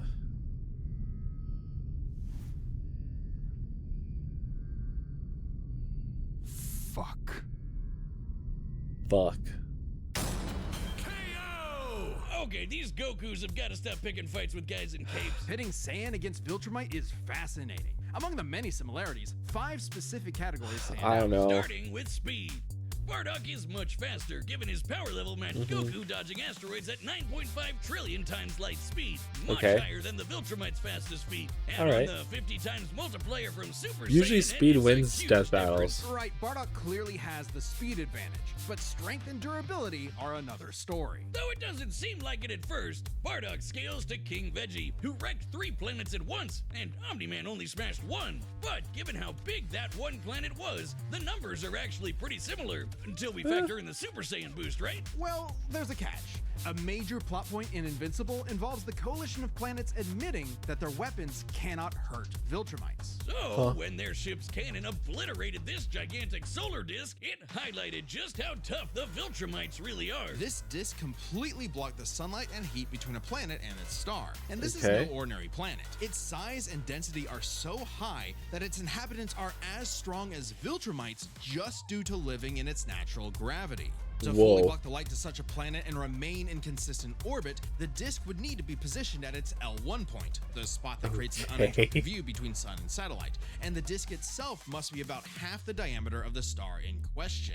This means the scaling of the disk puts it at 3 septillion tons. That's 24 zeros! Which makes Omni-Man over 11,000 times stronger than base Bardock. Holy Not fuck. even the Great Ape or Super Saiyan forms could make up that difference. What the So hell? strength goes to Nolan. Still, numbers aren't everything. As far as versatility and combat goes, neither had one distinct advantage that Yeah. could win outright. Omni-Man survives in space for much longer, but Bardock barely squeaks out the edge here thanks to his ranged versatility with key attacks and, of course, Super Saiyan. Okay, let's address the Super Saiyan Bardock thing. It's perfectly fair to question whether or not the form should be in this comparison at all. However, even with the form included, Nolan still takes this. Yeah, I can understand them including it because of that. Experience and stamina. Yep, Omni-Man's been around a lot longer than Bardock. Yeah. Over 2,000 years, and even with Super Saiyan, Bardock's no master of the form. And without that mastery, the form drains the user's energies at an increased rate. Okay. Which brings us to what may be Omni-Man's most surprising advantage. Those weird smart atoms. Saiyans like Bardock can fight for days on end, but only for so long. Bardock possesses a limited pool of ki, which only depletes faster when using super forms like the Great Ape. In contrast, Omni-Man's biology prevents him from tiring in most cases, letting him travel across whole galaxies for weeks non-stop. And his smart atoms adjust to counter whatever physical strain he's subjected to. Bardock's crazy speed and power made him a real challenge. Okay, I can kind of agree with that. Sheer endurance presented an I think if Bardock was given the opportunity to master it, when push came to shove, then Omni-Man raised the bar. I don't know. The winner is Omni-Man. If you were to pin him against any other Saiyan, I don't think you could say who wins. Persona. Oh, and JoJo's. Cool. Kind of want one more. You can do some short ones. Oh, let's watch the Street Fighter trailer. Oh.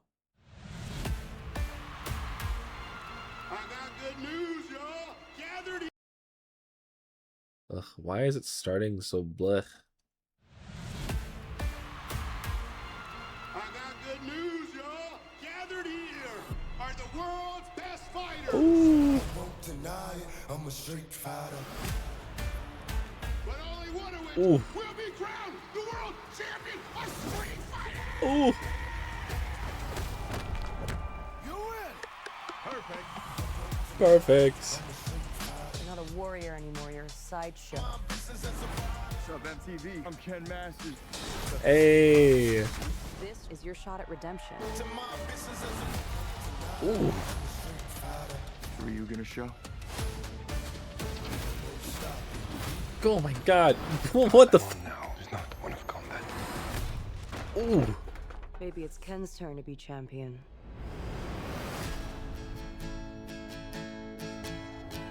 I've seen a couple really quick clips and it's goofy. And I love that they went goofy. To find champions. Ooh. Is that Zangief?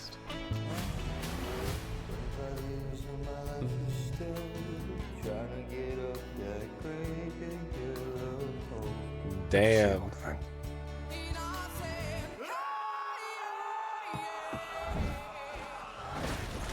Ooh. Still reckless. Ooh. God damn. This tournament is not what it seems. And Bison. You have to be ready.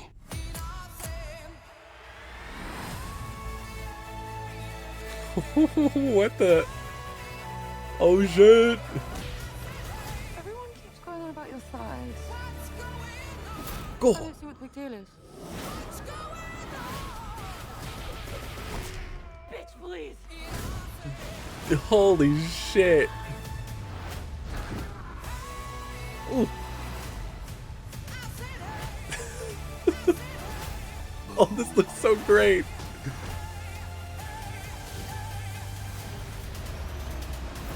That was some abracadabra shit. Oh, what's going on? Ooh. Oh, we got some stretching. Blanca. I'm positive that a fireball came out of Ryu.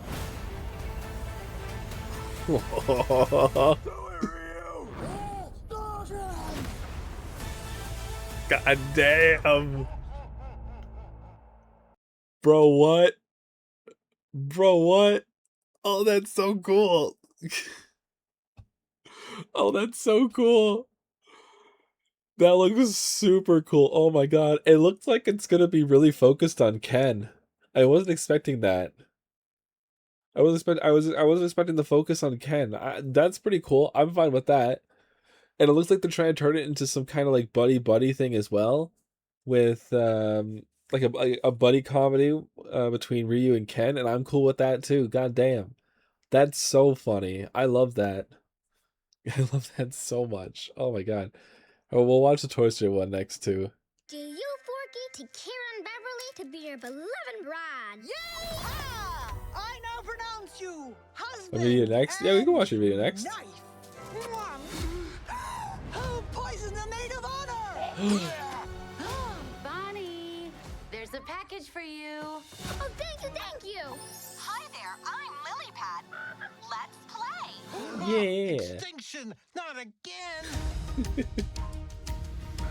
Bonnie, screen time's over now. Okay. I want to talk to you, Device. Please, call me Lily. Me and the toys have been working all summer to try and get Bonnie to make friends. Yeah. But then you had to ruin Got it. You're not even listening to me. I'm always listening. See? Now look here. Me and the toys have been working all summer. Now in Spanish. God damn. Yeah, I got dibs on behind the dresser. Dude, I am just so stoked for this. Is it as bad out there for toys as they say it is? We're finding more abandoned toys each day. We're down! Tex Damn. invaded our house, too. I don't know, Jesse. Toys are for play, but tech is for everything. It's for everything, man. I'm losing Bonnie. It grows with you, dude. You got a friend in me. Woody! Came here as fast as I could. Why are you wearing a dress, Woody? It's called a poncho, Forky. Damn. Someone needs a brown marker. Halt! Who goes there? Whoa! I come in peace. It's been too long, cowboy. What are you, some sort of old man toy? What? She thinks you're old because you're bald, Woody. Bonnie needs help from someone at least from the same century. Damn. So long, toys. We're gonna need backup. Oh, dude. All the Buzz Lightyears. She's getting away, Buzz!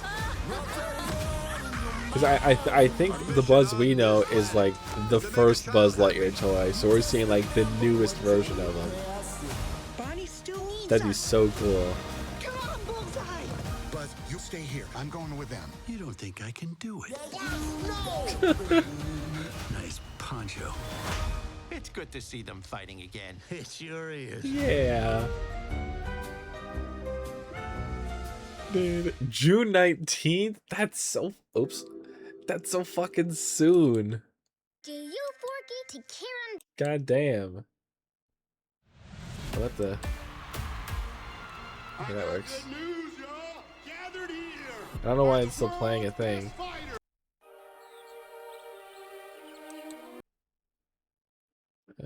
View full playlist. There we go. Oh, I thought I had it added here. What the hell? Did I put it in the wrong thing?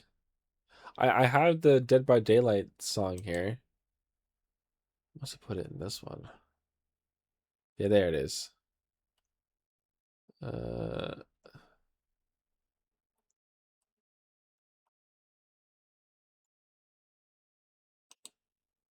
Boom, boom, boom, boom, boom. So yeah, we got the Dead by Daylight song, and we got Sinister Secret behind this cute comic. Which one are you thinking, Nova?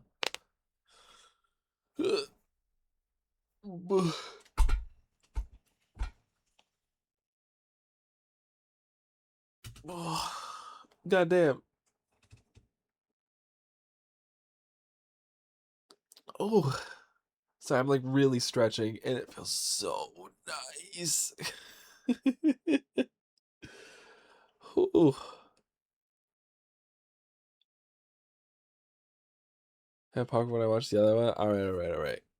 And then after that, we'll watch Internet Historian.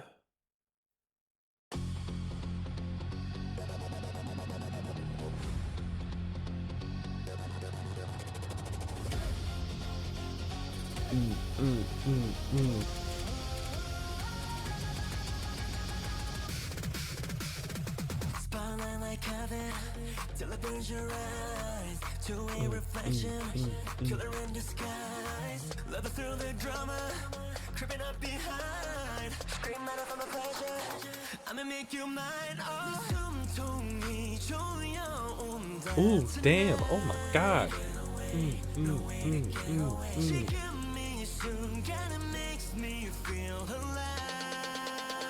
Okay, I'm alone this too much already.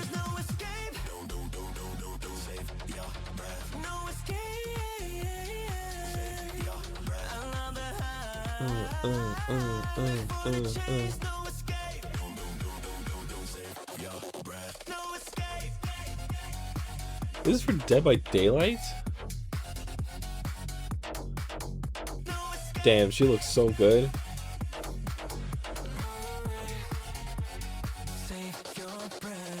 It's your favorite nightmare starring you and me. They can do the blade cause I wanna see you bleed. Death by fame is my perfect fantasy. Bombard, jerk that almost sumo. Seminame, spiked up with so much adrenaline. Seminame. There's no escape. No escape.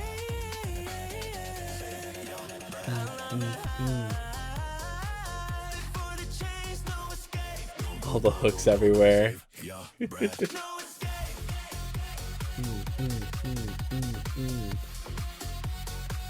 Oh shit.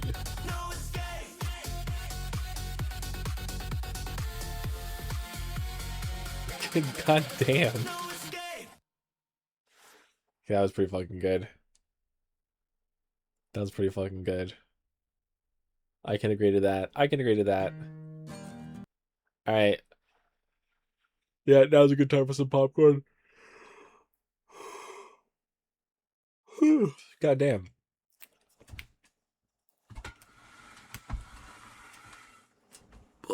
So I'm getting real far from the mic.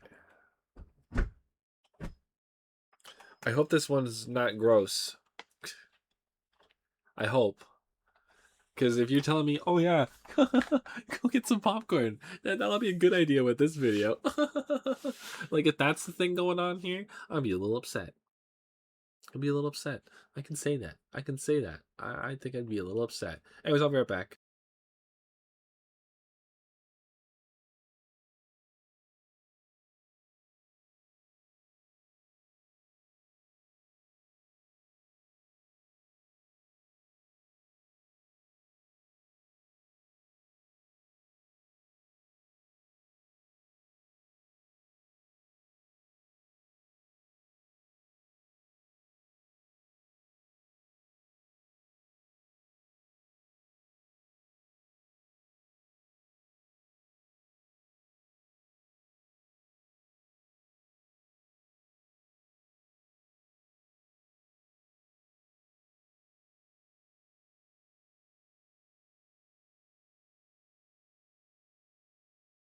I'm a little far still, but I'm still here. I'm still here.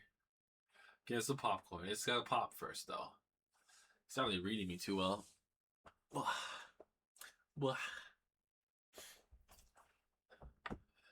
this has been a lot of fun already. I can't wait to go through those cards. Can't wait to get the more cards, dude. I can't believe we didn't get a smuggle on it and that. I really wanted one. I was really unlucky with a few of the other ones too. Very unlucky. I'm hoping that I get some better odds with things in the next two boxes. Because we kind of stuck to the same group. I didn't realize we were gonna get 16 and 16 of the Divine and the Chaos packs. That's cool. They didn't really organize them that way though. A little confusing. But yeah, that was a lot of fun. And the hologram cards were great too. I might try and pick up another one of those. We got really. I'm really glad we got Iris. That was awesome. That was super cool. Holy crap! And oh my god, we got like 5 10s. No, did we get 6 10s in whatever it's called, V card? I think we did. Like, that's fucking nuts. And not only that, like, we got some good ones, you know? We were just talking about Chibi Doki and we got that one. Then we got a Bow. No, we got Bow and then Chibi, I think. I'm freaking crazy. One sec.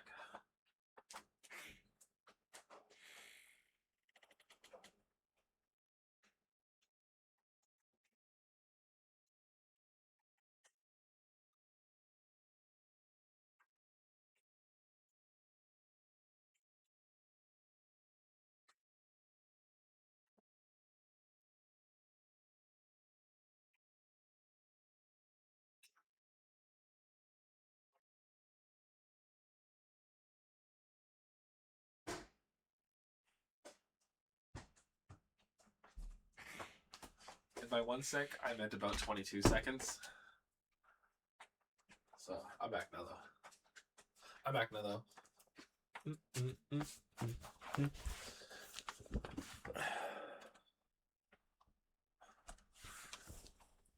gonna sit up too. Sit up straight, you know.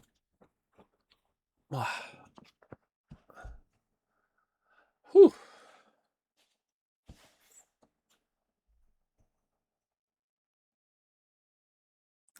What is going on here?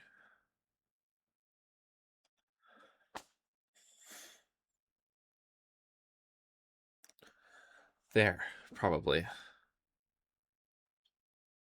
No, we'll do.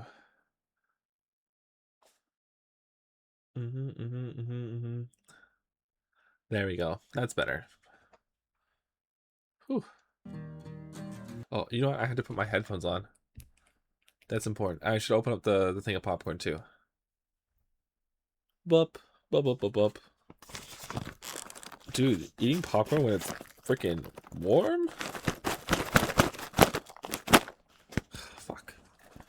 That's crazy town. I'm never so lucky.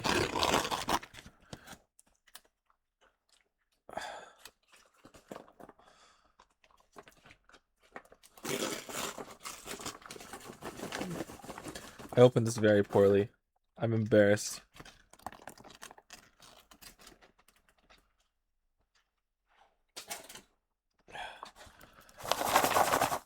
Damn. All right.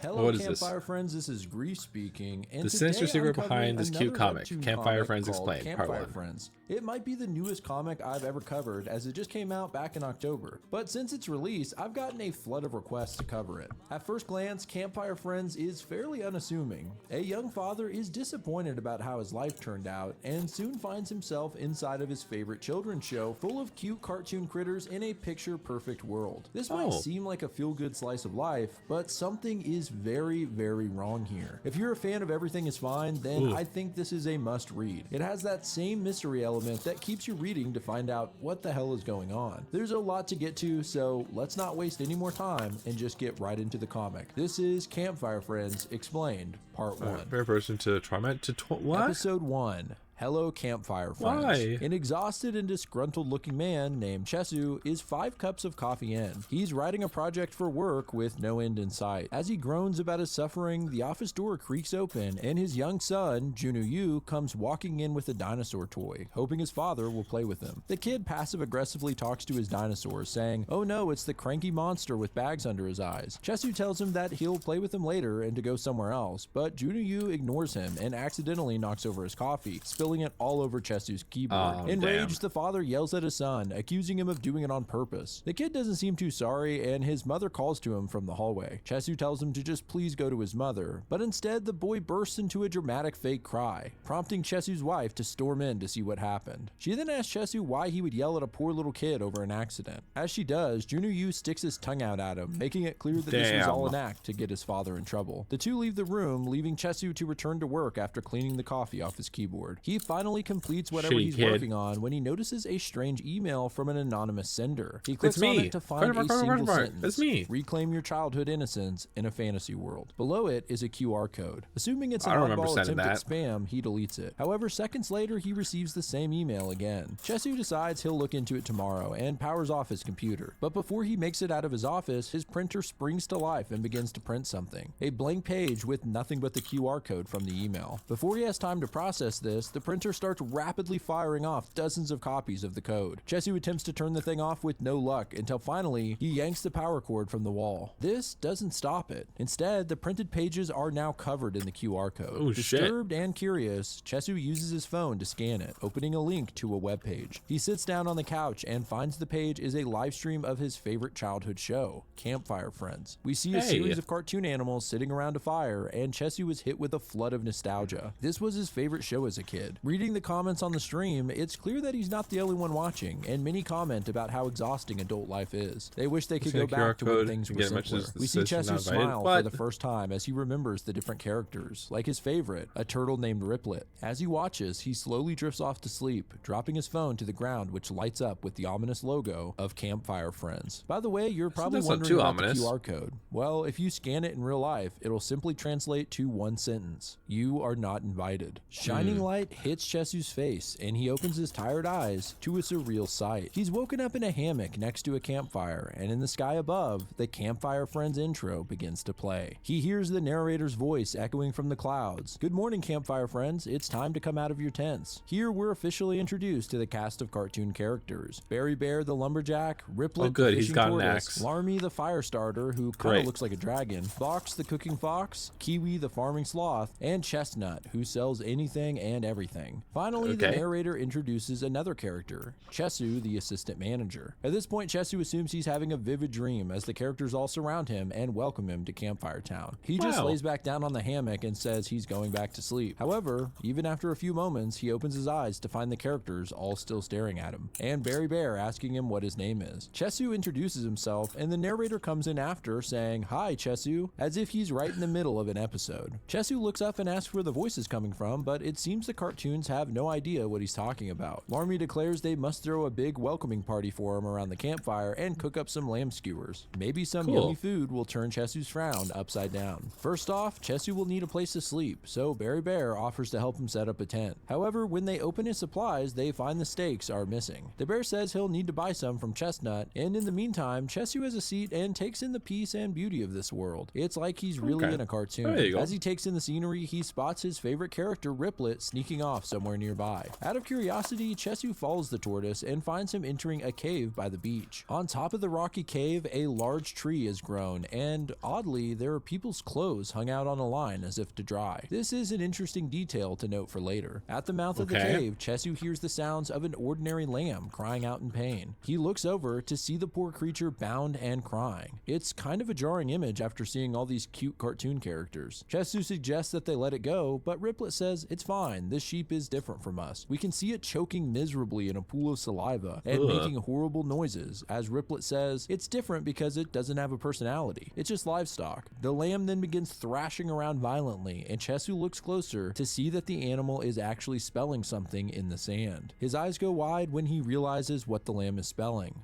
the word run. Riplet laughs and jumps onto the sand, brushing away the word. Looking up, he says, "You didn't see anything, did you, Chesu?" That wraps up episode 1, and it's clear that something disturbing is going on in this world. The question is it just a dream?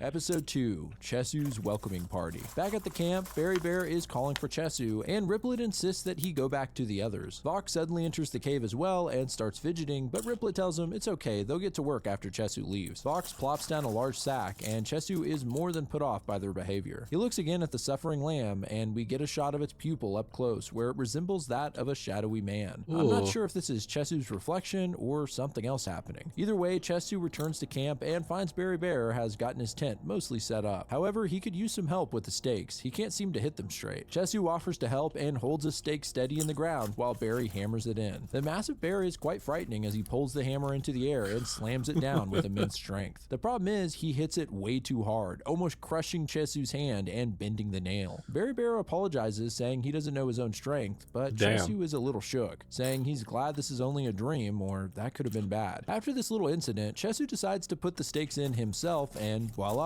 the narrator announces his tent is officially up. He looks up, wondering about the voice once more, and again, the others have no idea what he means. With the sun setting and the bonfire ablaze, it's time for the party. Vox brings out a cake and some delicious meat skewers, though he looks a little shifty about it. It seems Vox is the only one of the animals that doesn't actually talk. The feast is an inviting picture, though with everything going on, it seems a little eerie and sinister. Berry Bear ushers Chesu the pink fire is freaking me out, and Vox which is hands weird him a because skewer. sometimes I'm what kind covered of in meat pink this fire. is, and Riplet smiles, answering him with a sound effect, the bleating of a lamb. Chesu freaks out, realizing this was made from the sheep in the cave. The cartoons all look at him with frowns. What's the matter, Chesu? Do you not like lamb skewers? He says he just can't eat it after seeing it cry like that, but Riplet tells him it's fine, that's just where meat comes from. Chesu then explains how he saw the sheep write run in the dirt and questions whether it was really a sheep at all. Once again, Riplet talks him down, saying he probably just imagined it all in the shock of the situation, and seems to convince Chesu that this is the case. Vox then adds a delicious red sauce to the skewer, and Chesu is so hungry he can't resist. He starts eating and finds it to be the most delicious meal he's ever had, chowing down while the animals watch with cheery smiles. Afterwards, they all lay on the beach, and Larmy sets off some fireworks that spell out "Welcome Chesu" in the sky. At this point, Chesu is all in on the dream, or whatever it is. He does wonder about the campfire though. It's been burning all day. Isn't it time to put it out? Ominously, Berry Bear says that the campfire never goes out, ever. I can't explain it, but this is so disturbing to me. Thumbs up for the creepy atmosphere in this comic. The narrator then sounds off once again, saying, "All right, campfire friends, it's time for bed," and all the animals start heading home for the night. Chesu enters his tent and freaks out when he's jump scared by Riplet standing inside. The little turtle says he must have gotten their tents mixed up and runs away. Okay. He stops just short of leaving and in a more serious tone tells Chesu that if he wants to play again tomorrow, he can come the same way he did today. Then he reveals he's the one who sent the email. He then says, "I promise I'll help you find it." But before Chesu can question him more, he scutters off into the woods. Well, this just got a lot more weird. Hearing a character reference the outside world like that. And also, what is it he wants to help Chesu find? His childhood innocence, like in the email? Still convinced it's a dream, and an odd one for a 32-year-old to have, Chesu zips his tent up and drifts off to sleep, wishing he could live here forever. In the dead of night, we then see Berry Bear exit his tent and creep by the fire. He finds Chesu's tent and partially unzips it, looking in with a weirdly realistic bloodshot eye. This panel scared the hell out of me, I have to admit. As he peeks in, his large shadow is cast over Chesu's sleeping bag, and that wraps up episode 2. Episode 3, Tipsy Chesu. Berry Bear proceeds to unzip and enter the tent. He slowly creeps towards Chesu and reaches for him with his huge paws. We don't see exactly what he does, but he seems to grab something, and looking in his hand, he asks, "What's this? What are you scheming, Riplet?" I'm not sure what he found, and at this point, I have no idea who to trust. But the fact that this is all playing out while Chesu is sleeping suggests that it's really happening. Speaking of which, in the real world, Chesu wakes up in a panic to his phone alarm, and his wife wonders why he slept on the couch.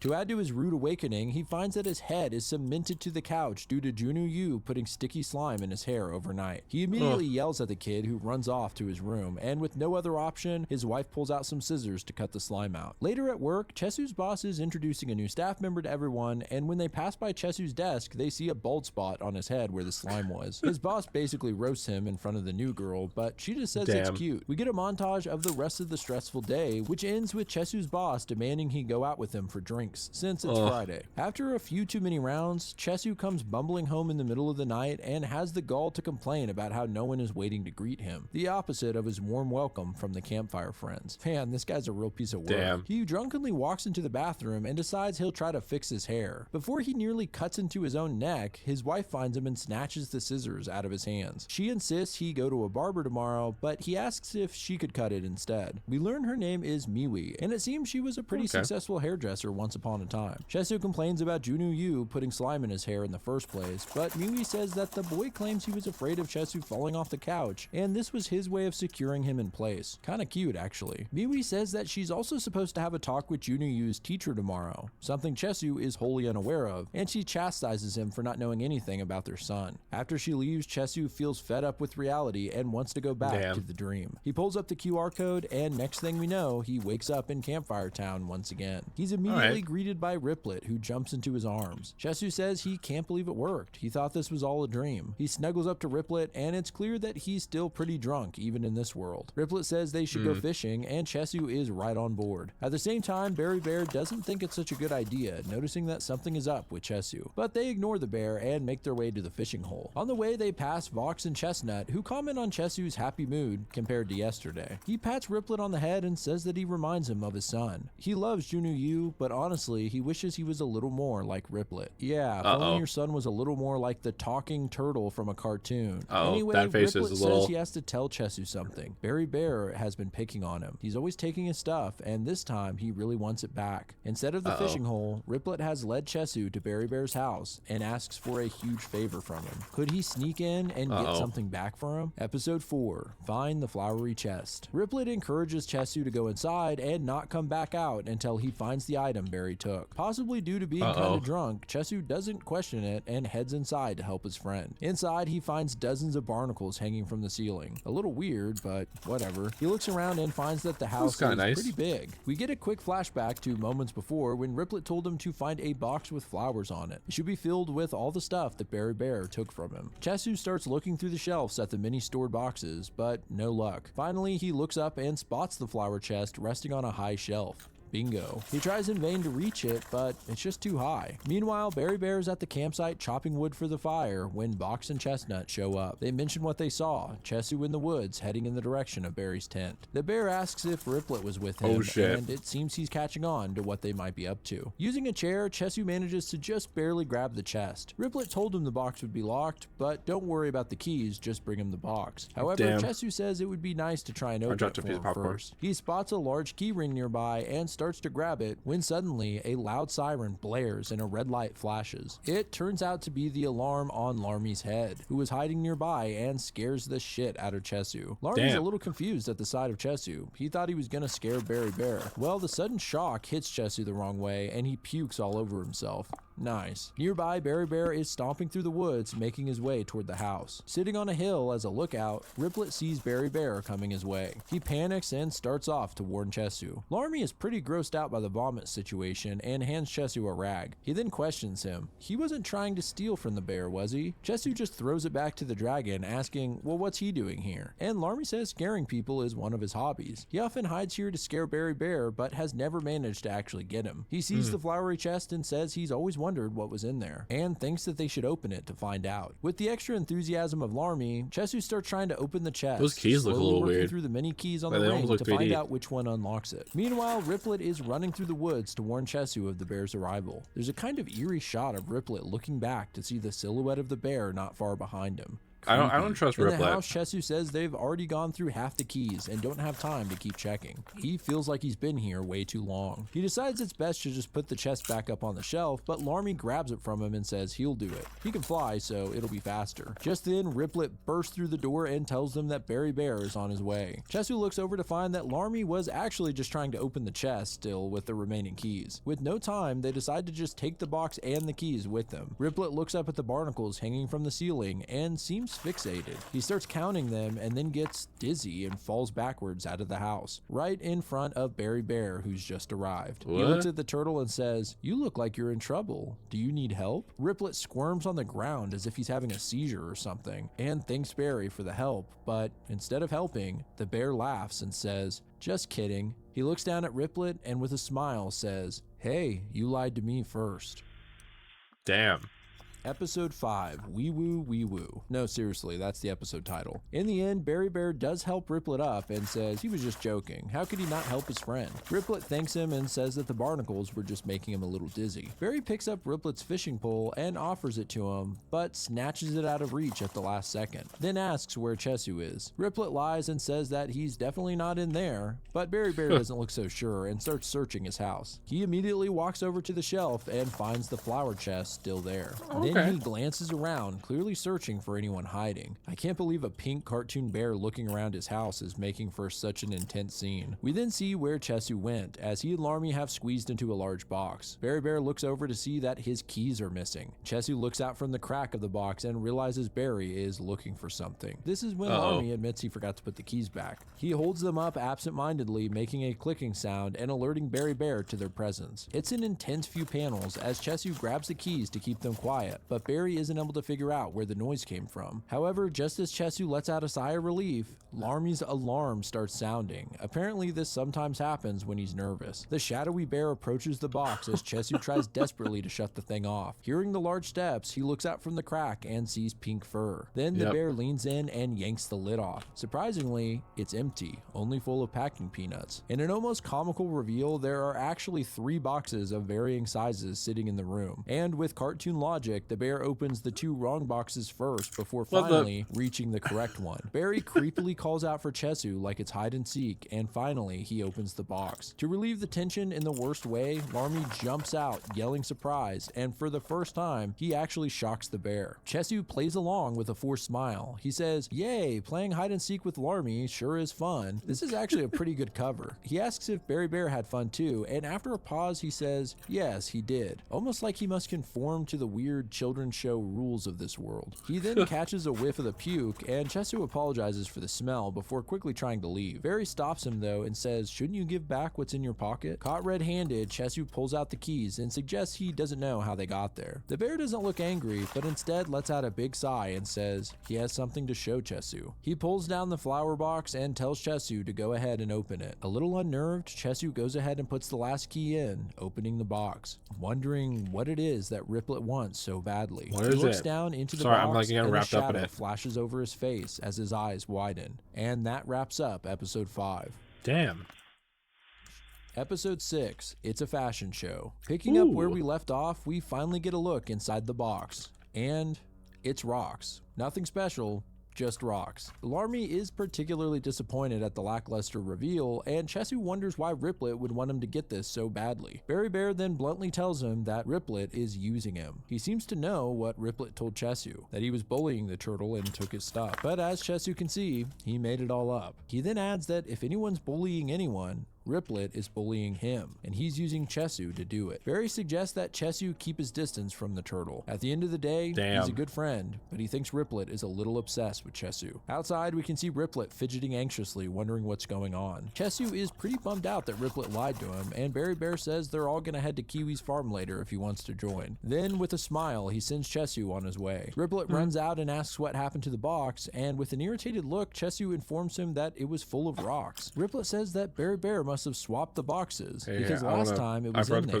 He stops himself and covers his mouth, realizing he just admitted to having someone else do this for him before. The turtle reaches out for Chesu's hand, but he pulls it away, asking Riplet if he's really going to pretend like he wasn't just lying to him. Chesu solemnly says he can't trust him anymore. He walks away in disappointment. Riplet used to be his favorite character, but now he thinks he will keep his distance. Chesu walks through the woods, having no idea where he's going. He hopes he'll find Splashy Spring so he can clean his mouth out, which reeks, but instead he stumbles upon Kiwi's farm, a fitting name as it's chock full of kiwi plants. His stomach growls with hunger at the sight, but he can't reach them. Luckily, one begins to fall on its own. However, it's huge and knocks Chesu to the ground with a thud. The narrator then speaks from the clouds saying, uh-oh, Chesu got squashed under a kiwi. Technically, this is accurate because it's not a kiwi fruit that landed on him, but instead Kiwi the sloth, another campfire friend. She immediately comments on Chesu's horrible stench, offering to give him some clothes to change into that aren't caked in vomit. There's a few different options, and I guess this explains the title as he tries them on almost like a fashion show, but none of them quite match Chesu's style. He finally settles on a punk rock outfit. After a moment of thought, he wonders why she has all of these human shirts in the first place, but they're interrupted by Vox and Chestnut. Elsewhere, Barry Bear inspects his barnacles, glad that he hung them up, but he also laments on how sick and tired he is of all this, calling Riplet silly for thinking he could trick him twice. We then see the bear pull out a more heavily secured chest. It seems this is the real chest that Riplet wanted. I guess he wasn't lying, at least about the swap. Barry then pulls out a key and opens it, though we don't see its contents. We then get a flashback at the first night when Chesu went to sleep and Barry Bear came creeping into his tent. Only this time we see what it is that he found under Chesu's sleeping bag, and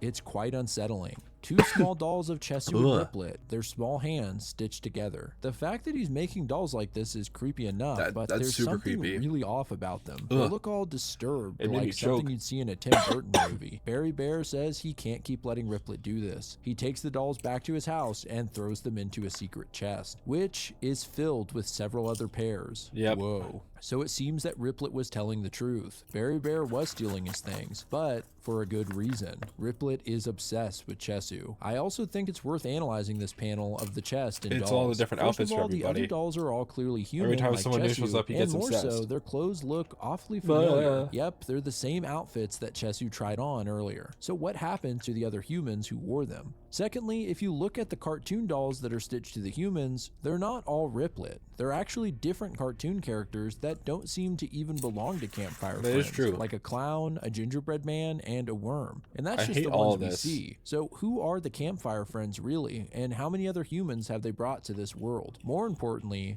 were they always Campfire Friends or some other cartoon characters depending on who enters? I have no idea, but I'm all in. The mystery of this series is already addictive. You can see why I compared this series to Everything Is Fine. I feel like we get made me two feel questions weird. for every answer. Yeah. And man, it's so creepy at times, despite the setting I feel being icky. so cheery. But what did you guys think? Let me know in the comments That below. spooked me a Next bit. week, we'll be picking up right where we left off in part 2, so stay tuned. Shout out to Kill Me Katie, as always, for the intro and outro music, which is likely playing right now. And if you want to see your art at the end of my videos, email me a submission to the address below with a name or social Sounds good media video, handle. But I appreciate Very, you guys watching. very creepy at series all. already. This is Groove speaking. Goodbye, friends. I hated the end of that. I hated it. Okay. I kind of want to finish my popcorn first before we watch Crux Concordia. I want to watch something else. I kind of want to wait until Danny comes back to watch Star Bomb stuff. Oh yeah, I did like that. That was really creepy. It didn't feel too creepy at the beginning, but I think it's just because we're looking at it from a bad perspective rather than reading it. Not bad as in like the way he's doing it. I think he's doing a great job covering it. Yeah, it's just because we're not seeing the full thing. Like it's just we might not be getting that same kind of like pressure to it because the way my webtoons like this kind of set things up, it sets up like the boxes to be certain spaces apart from each other to kind of add a bit of tension as well. The colors shift and everything too. Like it just felt like we weren't seeing a lot of that because it was like one of these types of videos. I don't really know what you call it. But yeah, no, like near the end there, I hated the way that those little dolls looked. Hated them. And I have part 2. You can have part 2 if you'd like. Absolutely, you can.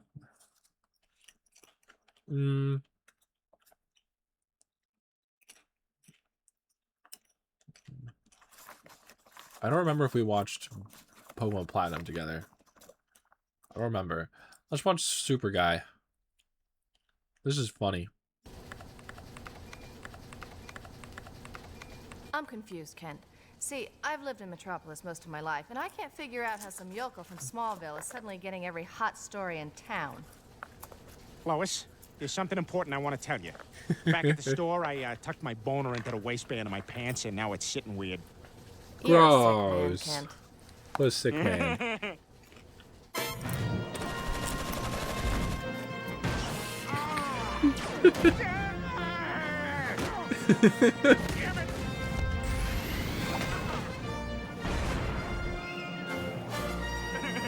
I'm priceless. Man. That's a weird like keyboard. What you got there? Check out the new comic strip. What? Lois, we got a problem. What's wrong? Bad news? Dennis the Menace is just shoveling snow. He's being helpful. Might as well just call it Dennis now. He's not a menace. Yeah. Do me a favor, Kent. Crack up after we've covered the museum opening.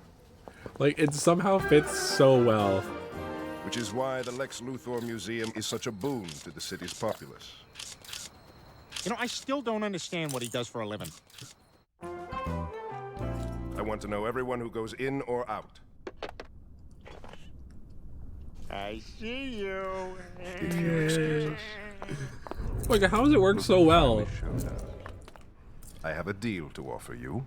This ought to be good. The deal is this. You leave me and my operations alone, and I will leave you alone. Why should I trust you? No deal. No People deal. can be very predictable in their wants and needs. Whoa. Not to mention certain other things. Actually, I sort of have a headache, kind of. I think I gotta go to the bathroom. Well then, I guess I'll have to kill you. Damn. He tried to gay kiss me. Oh, Clark, I'm sure it's not as bad as that. What the Mom, fuck? I'm telling you, he wants to get with me. Well, we're sure glad you flew home for the weekend, son. Since you've been in Metropolis, we barely see you. I am the greatest American hero. My redneck days are over. How are things, going? I've been thinking about that. See, I wrote this erotica book, and I was hoping you could loan me $7 to publish it. We can start our own father-son business. Yeah. So what's keeping you, Clark? You got our support. Listen, I gotta ask you something. Who's my real father?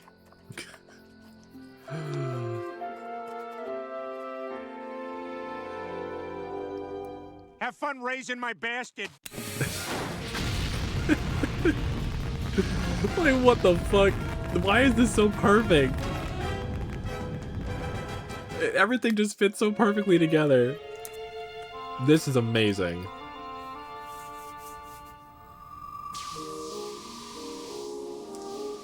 Amazingly done. Oh, sweet. Like, what the fuck? Oh, Excuse me, is there any way I can get on the plane now? drawing? Ooh. I'm very late. Oh, okay.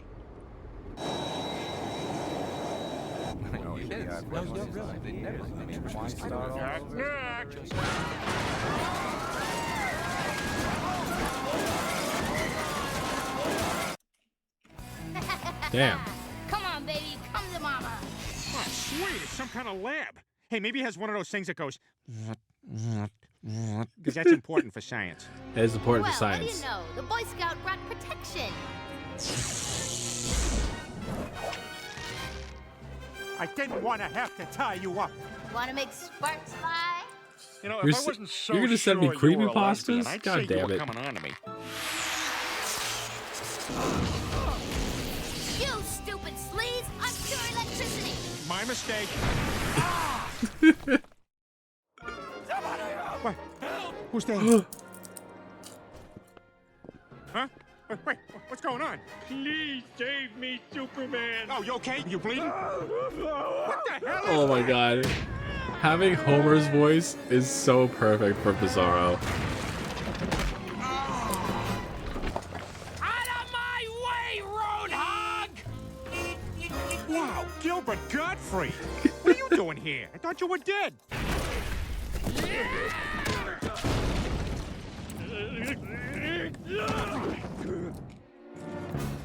It's so fucking good. Don't worry, I got it under control.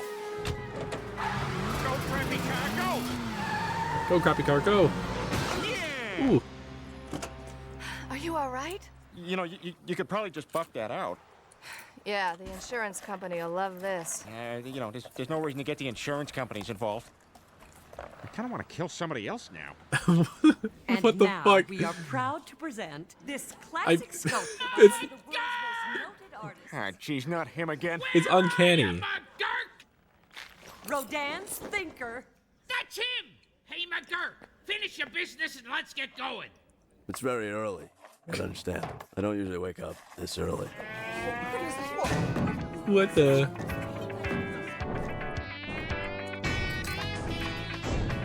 Halt! That statue ain't going nowhere. McGurk, get rid of this bum. Oh, yeah? Him and what army? And now I'm gonna punch you. How the hell are you gonna do that? Ta-da! You just hit me. I know, it was cool. Ow! Son of a... Damn. Holy crap! Superman? Oh my god! Look what you made me do! How? Don't you look happy? Don't worry about it, Lois. I need money for sympathetic reasons, and I have no other option than crime. The horse is here. What? I don't know what to do now. Confusing, ain't it? I got me a new stable ball. Ha! Not now, Gazoo. I want to be alone. Huh? You don't mean it. Oh my God, could you leave me alone? You are the neediest kid. Hey, you can't just walk out. Wait, do dwarves grant wishes? Huh? Aloha. Something I can do for you, Superman? You're a businessman. I'm a businessman. And Okay. I've got a proposal that I guarantee you can't refuse. Of course you do. Well, you're a little late. I've got work to do. We'll rob a train. It's not bad. Read it and weep, Ken. 200 die in train derailment. Oh, God, Lois, that is just morbidly obese. I haven't felt this crappy since the time I went to that museum. Dun, dun, dun, dun, Dun, dun, dun, dun, dun, dun, dun.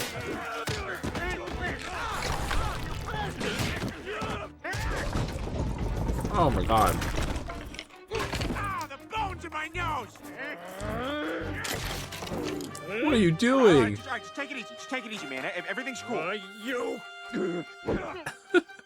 Right here, dude.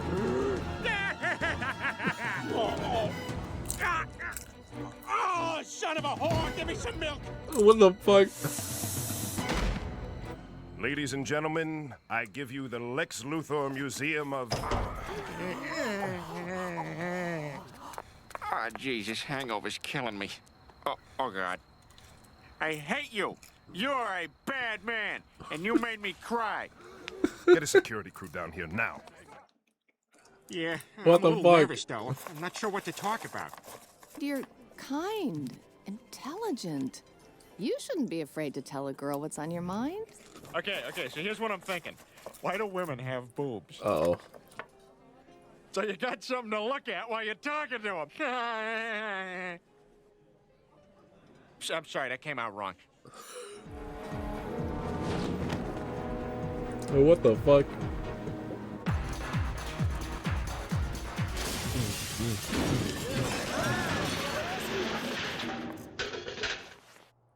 So, you guys like to party? Just Fucking surrender Adam quietly. West. It'll be easier for us all if you... Nah. Oh my.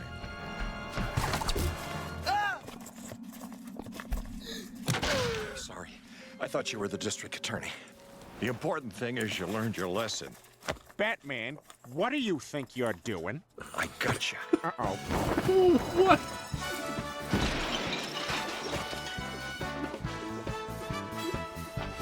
Damn. That's for giving me a book last Christmas. You're rich, you jerk. Oh, Miss Lane, why do you always have to put yourself in these situations? He's why, Jimmy.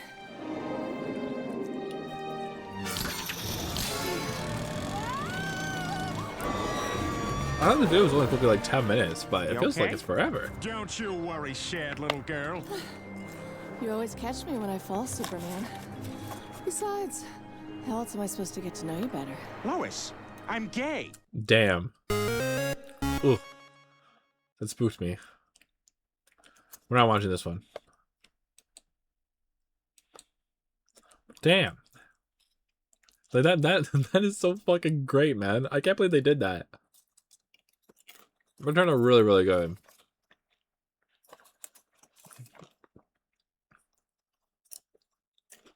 Let's watch something short. We'll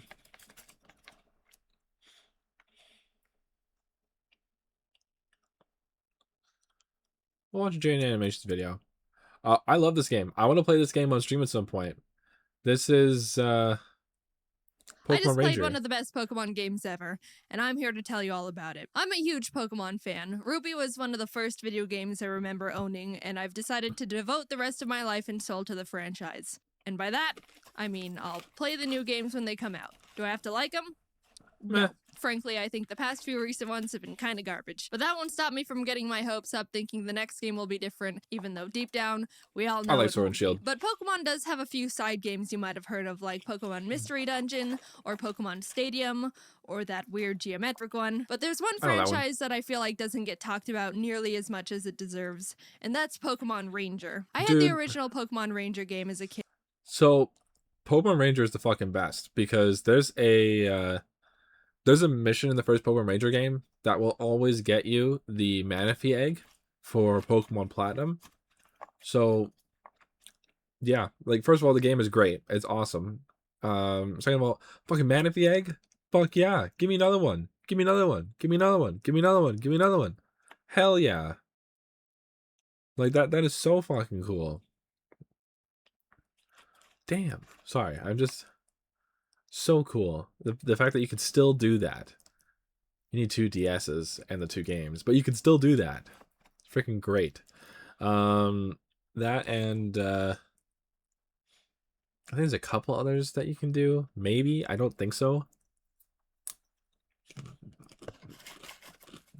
I think the Manaphy Egg's the only one that you can move over, but there's like some cool special missions at the end. And then I would also say, she's about to say it too, Shadows of Omnia is the best Ranger game. I haven't played the newest one. And I remember 2 things about it. But I liked it, and circles. Circles. Lots of circles. The flashbacks are beginning. When I remembered Pokemon Ranger existed, I decided to look it up and see if it was worth possibly making a video on, and that's when I realized there were actually 3 Pokemon Ranger games. Yep. Pokemon Ranger Shadows of Omnia, and Yep. Pokemon Ranger Guardian Signs. Bit of a Pokemon Ranger mouthful, but I digress. I was looking at some forums of people discussing which one they thought was the best, and the Shadows of Omnia one seemed to be high on a lot of people's lists. So I bought the game. Now Yeah. sit down and get comfy because I would I love just to play it played with you this guys game soon. for the first time. I don't know when. And I'm here to tell you about why it's the best game ever. The game starts off with your character taking the entrance exam We're to a playing so many Pokemon Ranger games, school. and the big it ones, only too. took me 2 attempts to draw 5 consecutive circles around this barely moving Pikachu. You're dang right, that's impressive. I guess that's all it takes, because now I'm officially a member of this secret army for this inscrutable team school plotting to rule the world. Oh, he's just kidding. Yeah, it's a normal school. I'm introduced to my class, and for some reason they've been, like, starved for new human contact or something, because they're bombarding the teacher I love the with way questions. Jane Are they a boy or draws a stuff. girl? Which is it? Is she cute? So I'm introducing myself, and apparently the teacher I catches this love Keith Jane's kid looking videos at me so with a much. big grin.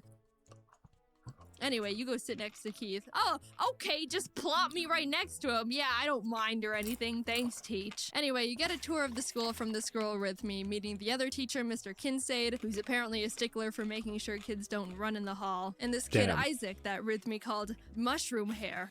Both my IQ and my height in centimeters are 163. All right, bud. After That getting a doesn't sound feel very for the tall. school, you're taught how to capture Pokemon I don't know how with smart your that sounds, styler. though. Loops portray the feeling of friendship, so the more loops you draw around the Pokemon, the more it will submit to your friendship. Yay. That's nice. Touch the Bidoof. Do You it. finish the school day and are fast asleep in the dorms when all the students decide it's initiation time. Get up, sleepyhead. It's 4 sorry, a.m. I'm Time for putting your something student aside. initiation. Yes, sirs. They tell you to find all 4 of the stylers they've hidden around the giant school, and after doing so, you have to put them in the basement for some reason. So you head Ugh. down there after finding them all and are in the basement when... Why are you down here? Only I'm permitted to be in the basement. Leave now! Damn. Isaac, have you finished testing my very secret experiment no one can know about? The rest of the school year goes on without any big problems. Pokemon Ranger Crawford comes and talks about what it's like to be a ranger. You save the milkman from some Bidoof. You attend a one-day Nice. internship at the local Pokemon Ranger base, and they make you bring them their lunch as an important mission. Actually, while you're at the internship, someone runs over and says the Pokemon on the beach are acting strange. You go with the Rangers to check it out to see all the Pokemon going crazy, and save the day by I like capturing I like them with picking your lips of Munchlax for friendship. this. But yeah, But I think that's Patrice is the best one to weird. pick because Finally, they'll you stay as make your it to partner Pokemon. graduation. Jaden, come up and make a speech as the class representative. Oh, I'm the class representative, huh? Well, don't mind if I...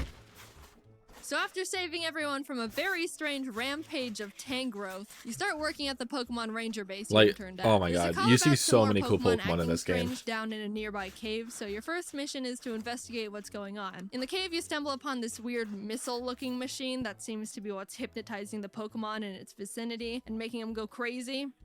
So you destroy it and everyone's proud of you. This Professor Yay. Hastings guy is called down from the Pokemon Union to take a look at the cave machine, and I guess he's like 100 years old or something because the Rangers want you to go meet him halfway in Puel Town to make sure he doesn't get lost and die along the way. You take one step in town and oh god, all the Pokemon are going nuts. Turns out there's more of those rocket machines planted in the town, and as you're going around smashing them, you run into some guys that are not only Oh, very she chose shady, Starly. but also I think it's terribly Starly, shifty. They Pachirisu, run away to tell their and, leaders there's Pokemon Rangers Snorlax. smashing their stuff. And further Those are into the the three you town, get you to find pick them from. again with their admin, who's like, dude, what the heck?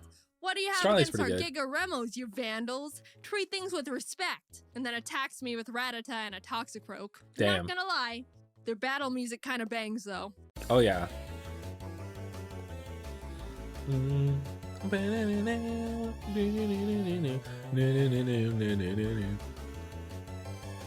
Turns out they're part of this gang called Team Dim Sum, turning it up and a little after bit. capturing their Pokemon with friendship loops, There they you go. decide to retreat. We're able to find Professor Hastings and bring him back to the base to analyze what we now know are Giga Remo machines. He finds Cool. a tiny black crystal in the center that seems to be the thing that allows Team Dim Sum to control the Pokemon. The base Such a weird considers this name a for the problem, team. which is reasonable. And now the Pokemon Union starts getting involved, which is like the big head honcho of Pokemon Ranger bases where all Oh, the Ranger everything is so prodigies gorgeous in are. this The game. story continues as the Union tries to The whole uncover world is more really about fun, what too. Dim Sum is up to, and you keep interrupting their plans. You catch them trying to drill a tunnel in the side of a mountain. You catch them having a secret base and cargo ship in the middle of a volcano, which Mr. Kincaid is found to be part of Dim Sum. Big surprise, What? didn't see that one coming. You haven't been running in the ship's hallways, have you? You catch them Well, she mining swapped to a hundreds of Turtwig. dark crystal You can get a shards lot in of an them. abandoned mine. That one was a bit of a problem because apparently there was the mother of all shadow crystals. They are powerful enough to power this incredible machine they're in the middle of developing that they plan on using to control all the Pokemon within a 500-mile radius they got their grubby hands on and helicoptered away to their headquarters. Probably should tell someone about that. But the good thing Goddamn. is we ended up finding the diary of the Dim Sum president's father, who writes about how if we gather these 3 gems called the Tears of Princes, the gems will be able to combine their power and negate the power of the Shadow Crystal. Alright, let's go do that. The first gem is Yeah. told to be in this giant ice castle called Alima Castle, and on the way there, you run into Dim Sum grunts trying to stop you. They're not hard to deal with, and they start getting a bit frustrated. Yeah, they start to really turn into Team Rocket type villains, like the Jesse I want James to pay Meowth. you with a snowball. Like Hard. they You make they it get to really the castle goofy. after swimming through a bunch of ocean boulders and whirlpools that totally didn't slow me down at all, and end up at the castle where Dim Sum is already running around in trying to get the gem first. These guys are blocked from going any further because this giant chunk of ice is in front of the door, and the grunts are like, man, that's a big hunk of ice. If we made snow cones out of it, we'd be able to feed like 403 people. And then At they see me least. standing there and are all, hey, that outfit! What are they called again? Pokemon Ranger? You came for a snow cone? You deal with that whole situation and end up in the room just before where the gem is being kept, where you're introduced to one of the members of Team Dim Sum's Sinistrio, Ice. Dude, I don't know what his I deal remember is, playing this but he game. called I me was Jaden saving every Noob 5 and then seconds. I was dabbed, so worried so I had to murder him. about missing I stuff captured and and freed like his Frostlass, fucking and he up. scurried away all, well, I didn't need the gem anyway. After gaining the trust of the Lucario guarding the gem with more of my loops, the blue gem of the Tier of Princes is mine. Fast forward a bit and Lucario you get is the red so gem cool as in well this. after defeating Sinistrio, Lavana, and her Infernape. She doesn't dab, Infernape. but she does do this sexy little dance. The guy from Ooh. school, Keith, who's a ranger now, was assigned to get the yellow gem and hasn't come back yet. So the Union's like, alright, Jaden, go check on him. You hop on a boat to the destination, but whoops, apparently a whale lord is in trouble. Oh my I'll god. just go down there This and was see- so yep, I cool. thought so. These An dim sum entire grunts are misdirect for trying to how this kidnap- goes. We have been on land running around forever, right? We've been on land this whole time. So you don't see any of the underwater Pokemon. But now we're suddenly on a boat and we dive underwater to do a whole underwater stage. It's freaking awesome. Like, what? Why would you ever do that? I think it's just so cool. I think it's super cool. Because it totally just takes you away from the story to do this. and it's a whole segment, and you get to catch a bunch of Pokemon that you wouldn't be able to get on land. So it's like, shit, that's awesome. Like, you had some like swimming segments, but you're not underwater. So yeah, really, really cool. And you have to save a big whale lord. Super cool. A whale lord. And after destroying the machines that were trapping it, they decide to just grab a whalmer instead and try to convince their boss it's a whale lord mini. You follow them on the rescued whale lord and start infiltrating their Yeah, the base. whale lord Down becomes the your hall, you bud. discover the grunts squishing the whalmer through the door. And as you follow them into the room, they're like, oh crap, shoot. Do you want to deal with the ranger? Oh no, I'm too wimpy. I know. Let's apologize. Sorry. We got the ranger's confidence. Charge! And then drop a truckload of Slackoth on me. After capturing all their Slackoth, they're like, oh like no! 2 turns and then around. all of them just grab me and shove me out of the room and lock it. Which honestly is more effective than like 99% of all video game villains. So funny. So you have to get a keep running skunk through the base tank end and up make it go into actually that finding hole mushroom-haired so it can Isaac fart from in that room and Ranger they all want to School. leave. He's been manipulated into building Dim Sun's incredible machine, and we agree to take him back to the Union after we finish up our business in the secret hideout. We finally encounter Perfect. Mr. Kincaid, who's manning the whale lord operation. He's being all maniacal, but we successfully capture his Glysker, save Whalmer, and bring Isaac safely remember back that to there's the a fight Union, where he earlier gives on. us access to the incredible machine blueprints. Rampardos. Skipping ahead in the story That's a a hard bit, one. we end up Holy not being shit. able to get the yellow gem because Heath, the last of the Sinis trio, kidnapped Keith, and we exchanged him for the yellow gem. I kept trying to Damn. say no, but I guess it's good we saved him. The Union makes a plan to have their top rangers go and fly to Dim Sun's headquarters and face them head on. Jaden, you can just sit in the corner and do nothing. But Oh, right as thank they God. leave to do that, the Sinis trio busts through the Union walls and are like, ha ha ha, we'll be taking this, and steal back Isaac because they need him to complete the incredible machine by midnight so they can activate the Shadow Crystal. Isaac complied because they threatened to kill his sister or something. So Damn. new plan, now I have to get Isaac back and basically destroy the machines that were protecting their building / incredible machine because, oops, I didn't mention this before, but they turned their entire building headquarters into the incredible machine. What? We basically just waltzed right through the front doors of the headquarters. Heh, that'll stop people from entering. What? How did you get in here? And battle our way up to Isaac, who's like, you're a bit too late. I totally just completed the entire machine and they're about to use it to hypnotize all the Pokemon in the region in like 5 minutes. Isaac, Well, why? at least your sister's not dead. So you run to the top, defeating the Sinis trio every floor of the way, and grab the last tears of What Prince's doofus. gem. And you get to the top where you meet the Dim Sun president, Blake Hall, for the first time, and he's like, you're too late. It's time for darkness. He just Get her, Dusknoir. suddenly And then this I like capture it immediately. bad guy And he's shows like, up. Just kidding. Get her, Darkrai! And then Darkrai just starts dipping me into darkness, and Keith has to come save me on his Staraptor. So Darkrai's like, Yeah. well, then I'm gonna just dip these guys into the darkness, and throws Blake and his assistant into the void. Haha, but I decide to capture and free Darkrai anyway with the help of the Tears of Princes. So and cool. save the day. Yay, woohoo! I'm a hero! Time to take a nap. Now, Pokemon Ranger is a big game. It took me about 24 it's full dense. hours There's to get tons through of the stuff game, you do so in I had it. to leave out a lot, and I mean a And there's lot lots of side other content. points in the story. There's even a bunch of side quests that are actually pretty entertaining and funny you can complete that help power up your styler. There's one where They'll this guy also get says you he like more researches companion smells Pokemon, and the ones wants that me to permanently bring stay him with the you. stench of a muck. It's really cool. So you do it, and he's like, yes, and puts it in a jar. Then later on in the game, he pops up again, and this time asks for a Weezing and a Skuntank, to which he's like, yes, and puts them in jars. Then he's like, thanks, dude, and you never see him again. The dialogue Oh, is joy. absolutely amazing. This game has probably the best writing out of any Pokemon game I know of. Team Dim Sun is obviously the star of the show, and whenever Yeah, they come on they are screen, so you know Jesse they're gonna James have something Meowth. funny to say. At one point, while I All was of trying them. to get into their secret base in the volcano, I captured the Pokemon they were controlling, and they're like, time to make our escape, and set off dynamite, which exploded a giant boulder and blocked the entrance to the base, which they're like,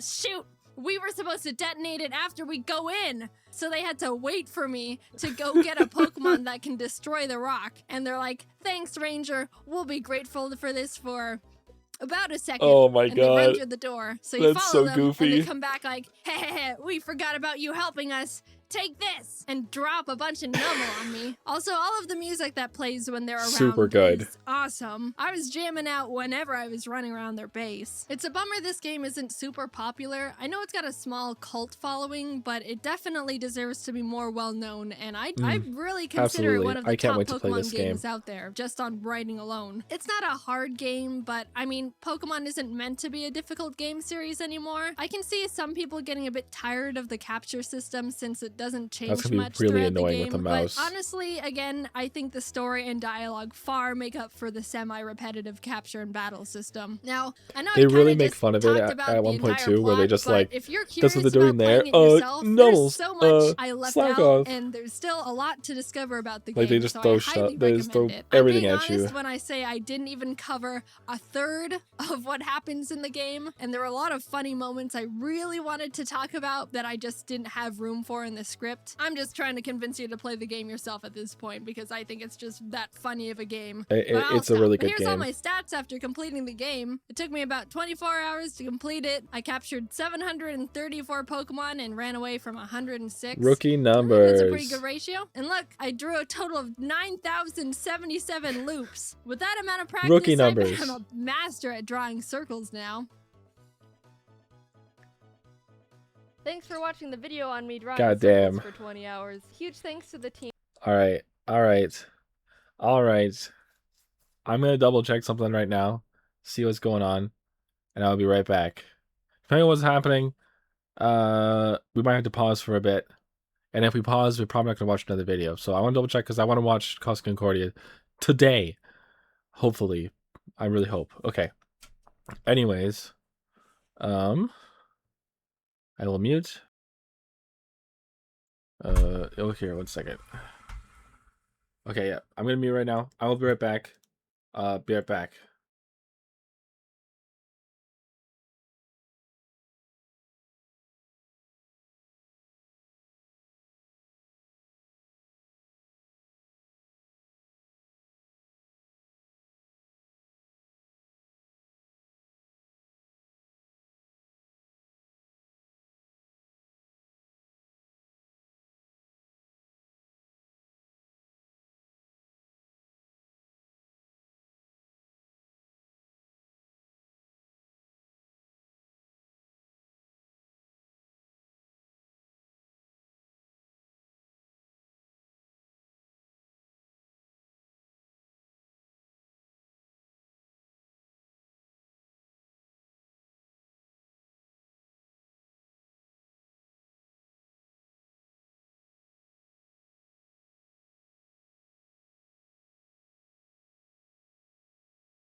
Boop.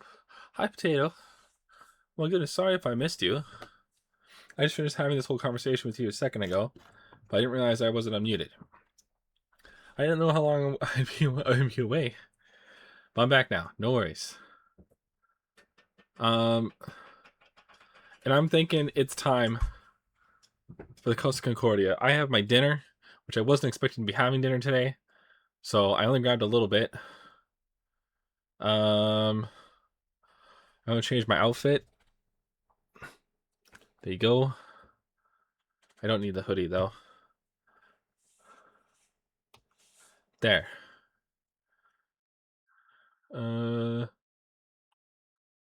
There. We are going to be watching Internet Historians Costa Concordia.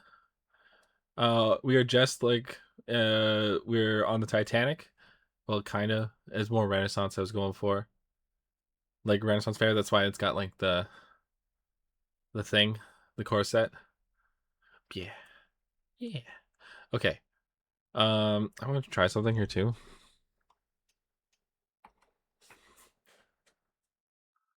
All right, I think that's a bit better. Now I'm looking towards you guys, or towards the video. What up, Potato? How you doing? I hope you're having a lovely day. Thank you so much for hanging out and stopping by. That's so kind of you. Yeah, we're just doing a react stream today. It's been a lot of fun. It's been a lot of fun so far. I think we'll be playing some Fortnite later. I don't want to really set anything in place right now. I am not going to work tomorrow or on Tuesday, so I will be around. And I'll be around earlier, and we'll be playing games all day. Fuck yes. So, yeah, I'll look forward to that. We're also watching 4 episodes of the One Piece live action. A part of me kind of wants to watch them all at once. That's a lot. That's a ton. I don't think that's a good idea. But I wouldn't say I'm not down for it. So, well, we'll figure out how that goes. But yeah. It's 420, that's why. I'm covering a bunch of, like, 420 stoner stuff is because of 420.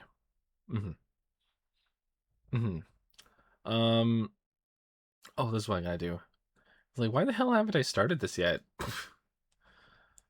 I have like a chicken pasta thing. It looks good.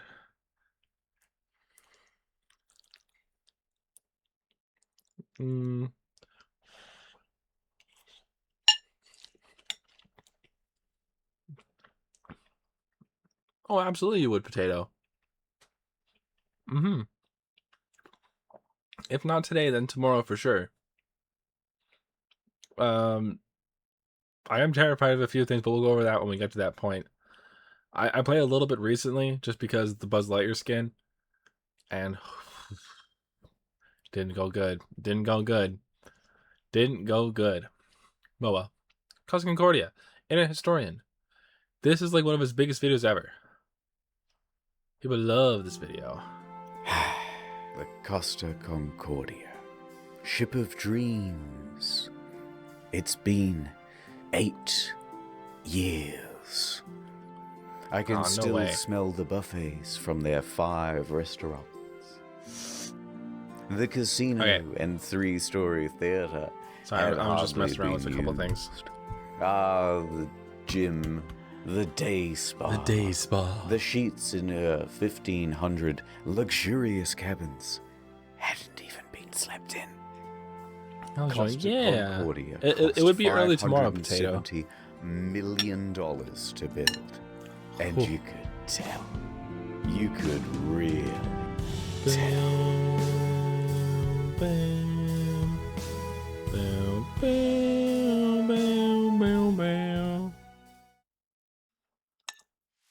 I remember it like it was just a few years ago.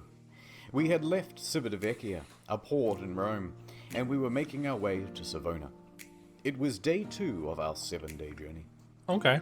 But that ship, she was cursed. Oh my god.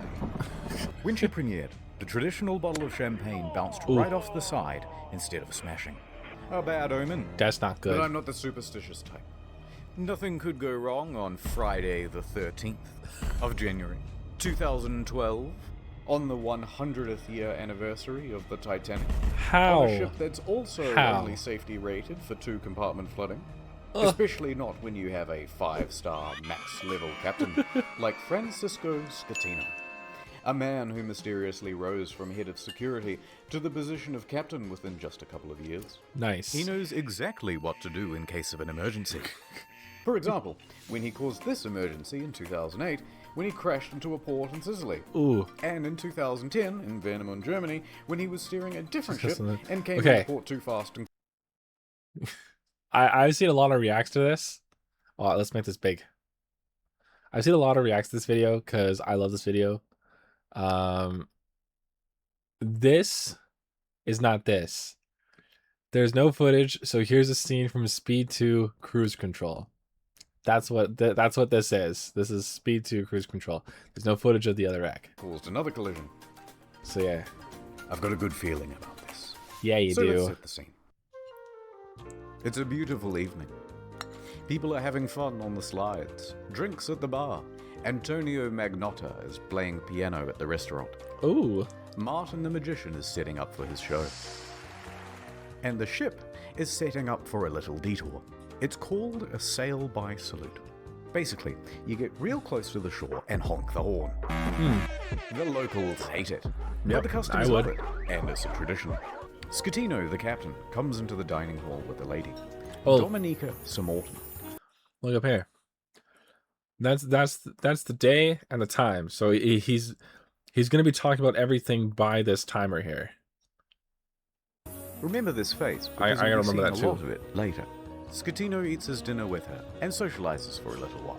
Nice. Then he, Dominica, and the maitre d' finish up and excuse themselves. All right. About 9:30ish. It's time for that sail-by salute.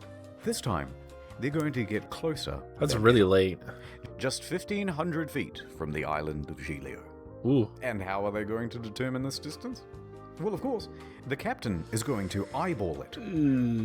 Apparently, it's not an uncommon thing to do.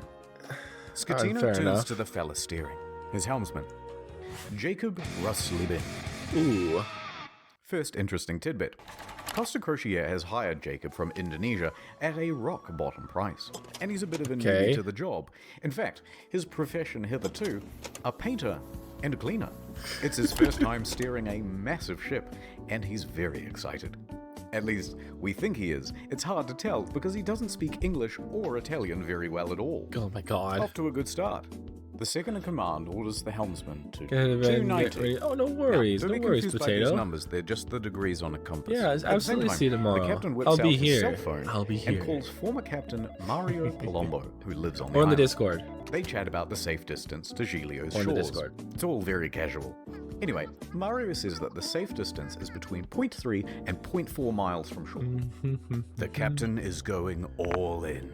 This is not his first sail-by salute, so he's confident in what he's doing. We're going closer than we've ever been before. The captain's eyeballing it again. New heading of 300, he tells the helmsman. Downstairs, Martin is about to cut his assistant in half. And of course, that means that there's already a lady inside this box. She's waiting for the cue, and then she'll poke her legs out. The captain is giving more orders. Pulling gently to 310. Increase speed to 16 knots. Going this fast is going to be a fatal error. But before we talk about that, let's talk about another big problem. Language barrier. Because at this point, the captain says I think already. 325, but So the helmsman relays 3. I'm fairly certain that when it comes to, at the very least, flying internationally, there's only one language that captains speak in the air, and it's English. Because if you're flying by multiple planes, multiple towers, multiple this, multiple that, and suddenly you can't understand what they're saying, and there's an issue, or you have your own issue, or whatever, then that's a whole fucking problem. So I feel like that should be pretty universal in most things where you have to like transport a group of people, whether for luxury's sake or for like travel's sake, you know? Like I think that everyone should just like, especially like I'm not talking like, you know, normal workers and stuff. But like everyone in this room on the ship should absolutely be speaking the same fucking language. God damn. Everyone. Maybe you don't do it between boats, but you should be able to do it between your own boat. Because that's how this happens. 15. So the first officer intervenes, and he goes, like they're no, not no, understanding no, each other. 335, which is also wrong. No. And then the captain clarifies, no, 325. Yeah. The helmsman confirms 325. Their poor communication has them moving at a much wider angle than they think they are. However, the captain should and would know this, except for the next problem. Complacency about procedure. Yep. The standard procedure of a ship this large is for the third officer to give exact positional coordinates every time the captain gives a new directional order. But they're not doing that. 330, he says. The helmsman relays 330. The ship reaches 16 knots. The captain then turns to the second officer and instructs him to go to the left wing. That's these things here, and they basically exist so you can get a better view of the whole everything vessel. in there, everyone in there should speak the same language. And then, the mood starts to turn.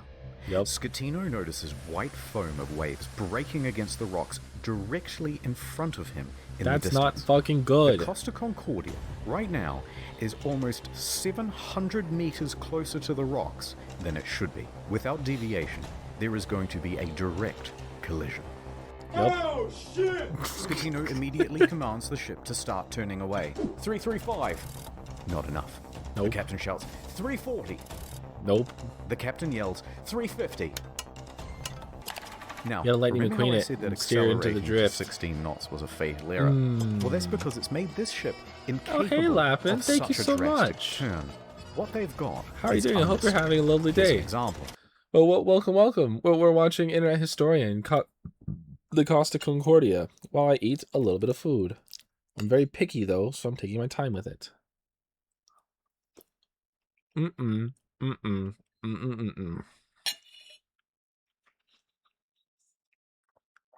like the meal, but I don't like sun-dried tomatoes.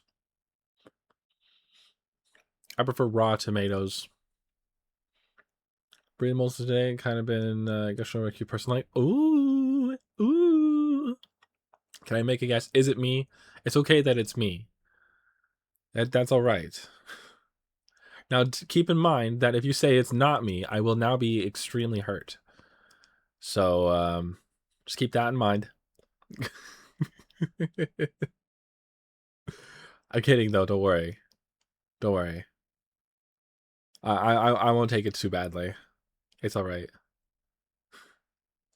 I'm gonna get another scoop in. Like, spinach I have no problem with, but I'm sure that sounds great in the mic. Fucking bah. The front end is not working. You're turning, and you're just going straight. You want to go over here, but you're going to end up going over too here. fast. So despite the order of 350, right now the bow is still only pointing at 327. Not nearly enough to miss the rock. And oh no, it's about to get worse. That language barrier again. In these critical moments where every second counts, the helmsman It's too dangerous, wrongly dude. relays 340. The captain snaps back, 350 starboard or we end up on the rocks. The third officer goes to assist the helmsman. Now, don't get confused by the orders from here. We're I actually want to go over back for a sec. rudder instructions.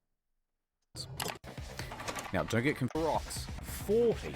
Every second counts. The helmsman wrongly relays 340. I just want to see if there's a little blurb on the captain screen. snaps I back, haven't been reading them. 350 starboard or we end up on the rocks. The third officer goes to assist the helmsman. No, yeah, I didn't see anything. Now, don't get confused by the orders from here. We're changing over to rudder instructions. The captain yells, starboard 10, starboard 20, and still. I just don't know my ports and starboards. That means as hard as it'll I feel like go. if you're But facing at the this front point, of the ship, even if they clear these rocks, the they need left to get is the rest port, of the ship I believe. to swing around it. So the captain yells, midship, which centers the rudder. The All right. bow is now less than 150 meters from Skull Ooh. Rock. Port 10. But the helmsman only gets to port 5 before another order is given 2 seconds later. Port 20. They Damn. might just avoid disaster here, maybe. But then, oh no. One more time, the helmsman cocks up at the worst possible moment. The helmsman goes to starboard instead of port, undoing the swing. 8 seconds later, he realizes the error and corrects, but it's too late. He has just turned a problem. Simulations show that if this hadn't happened, the ship would have one sec. The ship would have missed the rocks by up to 10 meters, or at least only flooded one compartment. So, man, it's difficult to properly communicate with a team. You know, absolutely it is. But if you're running a team like this that holds the health and well-being of so many passengers, whether you're employees or otherwise, like, no, you need a solid team, communication. Like, what the backgrounds definitely matter when it comes into like what's happening with this, because it seems like a lot of people were just kind of pulled from different situations and just became this position without any proper training. Like that's the narrative that's been kind of spun to us. So when I see this, I can't help but think that, yeah, like how can you not like push for team? Like what happened? What happened? Ah, see, but I don't know if they're kind of ready for a ship. I respect that. I should wait or not. Well, I think that's more up to you, right? I think that's more up to you. I think it's okay to give yourself a chance just for yourself to wait a bit, you know? But that doesn't mean like, okay, let me try again next month, right? That's just more like, you shouldn't guarantee a relationship after all, but it does show commitment to some degree. The thing is, it's not, it's showing, this isn't necessarily true, but the way I'm going to word it's a little weird. It shows a very one-sided commitment, and it shows another form of it. It shows your own commitment to yourself as well.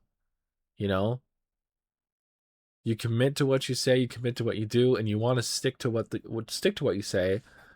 It can kind of mess you up as well. You know, you want to be able to,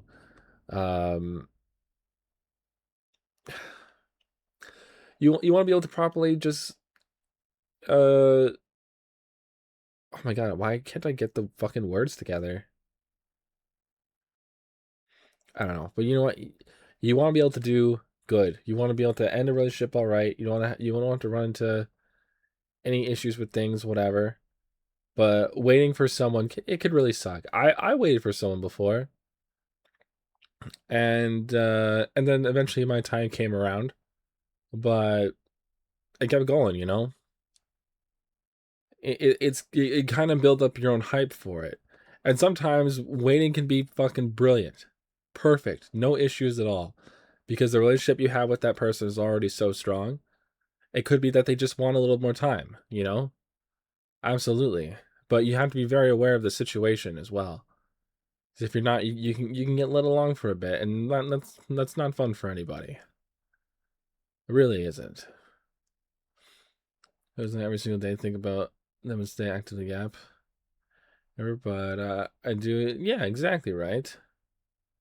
Exactly. That's a big thing. As long as you can keep uh as long as you feel like you're ready and want to make a move in some way, shape, or form, you absolutely do what you can for yourself. But at the same time, like, you're still free to do whatever you like, you know? You can do whatever. For yourself or someone else, it's totally up to you.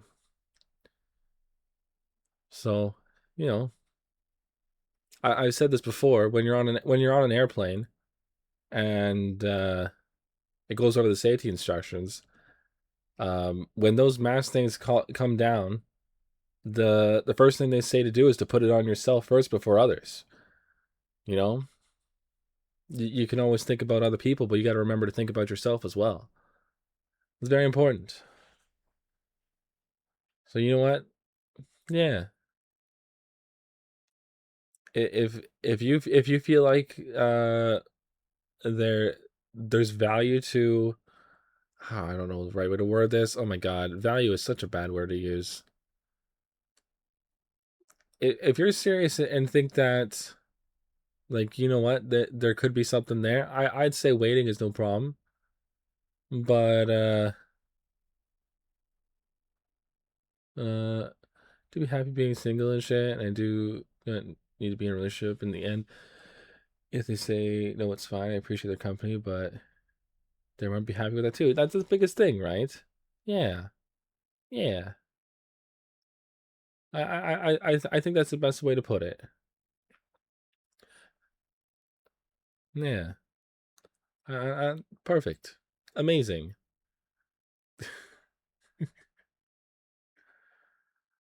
But then you know what? The biggest thing is that no one needs to rush with stuff. You move at your own pace. Maybe they do need more time for themselves, you know? Nothing wrong with that. And if you're both single when they're ready, then fuck yeah. Absolutely fuck yeah. What's stopping you? You know?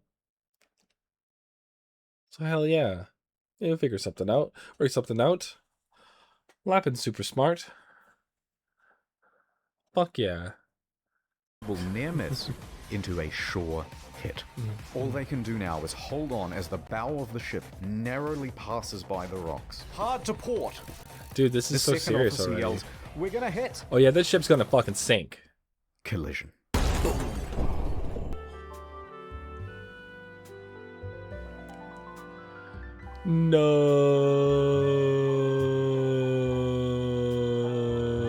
No. The spaghetti. Whoa.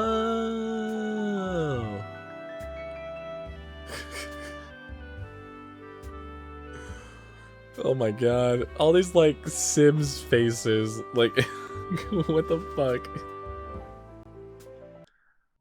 Ad time. Downtown. It's ad time. Town. Yeah, he does some really funny It's ads. day I'm gonna eat a bit of food 56, while we're playing watching Russian roulette. Seems I never win. Gonna drink all by yourself? Somebody has to. I hear you're a man who's good at finding folks. I'm many things. I'm looking for this fella. I got to find him. So it's breaking my sad. little heart. I'll see what I can do. I have contacts in thousands Actually, of I don't servers think in this dozens of countries was like, across the obviously globe. you know And what? just like It that, was expensive to go on she a was cruise gone. for sure. The only thing she left was a But code. this was in 2012. This is when like cruises were just kind of like big on their own. You know. Sometimes when you follow a case, it follows you back. I've never been on a cruise. I thought it'd be kind of cool, but protect my online. I also don't want to sit on like can a boat with a protect bunch of strangers that from have to keep myself. seeing. When they said Nope. this job gets easier, I need more it was freedom. Just another lie. Forensics found his But yeah, it'd be one thing password if this all was the way like down the Titanic era. Then you're right, block. absolutely In a perfect right. world, we'd all use NordVPN. It would be the But richest I of the rich guess people on this that isn't boat. that kind of story. But sometimes those I took the cruises aren't brakes so off my bad. car. Man like me never. It's really actually a lot learned more how to obtainable stop. than you'd think compared to other vacation ideas. I took the steering wheel out too. I let the road take me where I'm supposed to be. And plus, it just kind of like takes you wherever, That's you right, know. Toots. Your husband's dead. I'm not trust NordVPN Merry to Christmas. Wings with 10-foot pole. I had NordVPN for a little while. It was really great. NordVPN.com/internet Yeah, story. like $100. I was protected for 4 years. It's fucking nuts. And yeah, it was a little awkward when I was trying to use it on my computer Rocks on the port side. because I was only used to using it with my my phone. I even figured it out. It was no big deal. But yeah, it wasn't bad. I don't really have anything too praiseworthy for it. I wanted to try a couple other ones, like a free one or something. I used the VPN on my with Opera GX. I use it there. It's not so bad. But yeah, no, NordVPN was totally fine. It screwed me up for a little bit, but the issue with them is their aggressive marketing and false information. They use a promotional material for a long time. I didn't notice anything too crazy with their stuff because I did look into it a lot as well. But maybe I'm just missing stuff. And aggressive marketing, I mean, I don't really see any marketing for NordVPN unless it's like a website that just has like a brief thing on there. It says NordVPN. It's always brief for me. And then the occasional YouTube video. They're definitely not as like apparent as they used to be. But yeah, they weren't they weren't Raid Shadow levels of Raid Shadow Legends. They weren't Raid Shadow Legends like levels of annoying with their advertisements. But I don't know. I didn't have a problem with them when I used them. They're really cool. I got to watch a few different shows and stuff. I didn't really need it for much, you know. That was the thing, but I wanted to give it a try, so I did. It was good. It was pretty cool. All right, I'm gonna put this over here. Mona Company pushes crazy, less ads. Especially on YouTube, my suspicions are through the roof, not gonna lie. Well, there's some of them that I just wouldn't do. It's one thing when it's like actual commercials, then I'm really annoyed by them and I don't go with them. But when I see like some things, like typically I need a person to actually like talk to me, you know? Like in this, it was a very performative ad. That like, hey, that was cool. No big deal. But when an ad is like, yeah, when it's like every 2 seconds, start a video, there's NordVPN, start a video, there's NordVPN, start a video, there's NordVPN. It's boring. It's annoying. But I feel like these occasional videos aren't so bad. Like they're kind of all over the place, but they kind of have to be as well. Because you got to think about how they like limit their audience with ads like these. Mattresses are a good product in itself, but everything else about the company is shady as fuck. Really? I know Honey was a big deal. That was fucking crazy. BetterHelp was a big one as well. Because those were actually like full on bad things. But no, I haven't really seen or heard anything about NordVPN like that. I've heard some weird stuff about Opera, but I mean, I'm still using it. Don't really care. I think I freaking love how it's all set up. I can't stand using Google Chrome, and I don't really want to use the other ones either. So I don't know. So I stick with that one. Yeah. Yeah. The ship hits rocks on the port side. A 53-meter gash opens up in the hull, and thousands of tons of water begin pouring in. A loud scraping and bang is heard by all passengers. At the helm is panic. Rumblings in the dining room. Martin awkwardly pauses his act as he's helping his assistant into the box. Like, meanwhile, damn. the lady inside is trapped and terrified. There's confusion across the ship. All of the crew off shift come back on duty. All officers run to the bridge. Technical crews run down to the lower decks to assess damage. On connection with the rocks, they lose propulsion and slow to 8.3 knots. And they are now adrift. Close the watertight like full on floating away, man. Enormous volumes of water are pouring in. So much so that within 29 seconds of collision, all 6 engines stop working through flooding. 22 seconds later, a blackout happens. Lights, electrics, the water pumps too, everything. The captain orders the helmsman hard starboard. This is the final position of the rudder before power to that too is lost. The Costa Concordia, now without power, is drifting starboard, plunged into At least they're really close to the shore, darkness. A quick breakdown of the flooding. When the Concordia struck land, it tore open 3 watertight compartments. At first, compartment 5, which filled very rapidly. Then 6 more slowly, 4 shortly after. Then 7, 8, and 3. Modern ships are built to withstand 2 compartment breaches. These compartments especially, though, are a problem, because they contain the engines and the electrics. Oh, really? These I main haven't heard of generators that. give power to the whole That's ship. actually a lawsuit. I From want to look into propulsion that. motors to rudder to hotel functions. Pretty much everything. When they went out, Damn. the ship was a functionless, sinking cage. A few seconds later, the emergency batteries for internal lighting and communications kick on. When the lights come back on, Martin has vanished. He's ditched the stage. And it caused a huge panic in the theatre, as passengers are trying to flee to their cabins and to muster stations. People already in their cabins come out and start putting on life vests. Staff rally and try to calm everyone down. Everything is fine. I think a lot of this used to be in color, but please return to your cabins. because The emergency generator of starts. YouTube and them being strangers, they want them All of the like watertight grayed doors out. closed, I've noticed that in a except lot of for door videos 12. where like videos that have blood, they'll gray it out instead of just like keeping it there and having it be exactly what it is. But they gray it out, which is very weird. So I feel like that might be a recent like editing thing, because I don't remember them being gray, and the other time I've seen this, Which is jammed. The captain calls Pilar, the chief engineer, as the ship begins to list on the port side. There's water Ooh. coming in? Yes, there's water. Yeah, there's But water where? coming in. The engine room. Like A it's lot of everywhere, water? bro. Yes! There's water, you can't go down. Let's go down the other side. In a moment we'll start the pumps, I'll let you know. Dude, theater, the it whole was magic box 9:30 when apparatus they went right to off go the up to stage the and falls cabin. into the crowd, further increasing panic. The thing where On they the were bridge, steering the an boat. announcement is being prepared. It They are hasn't going even to been mark 30 minutes to since prevent a then. panic. Let's just say we have a blackout.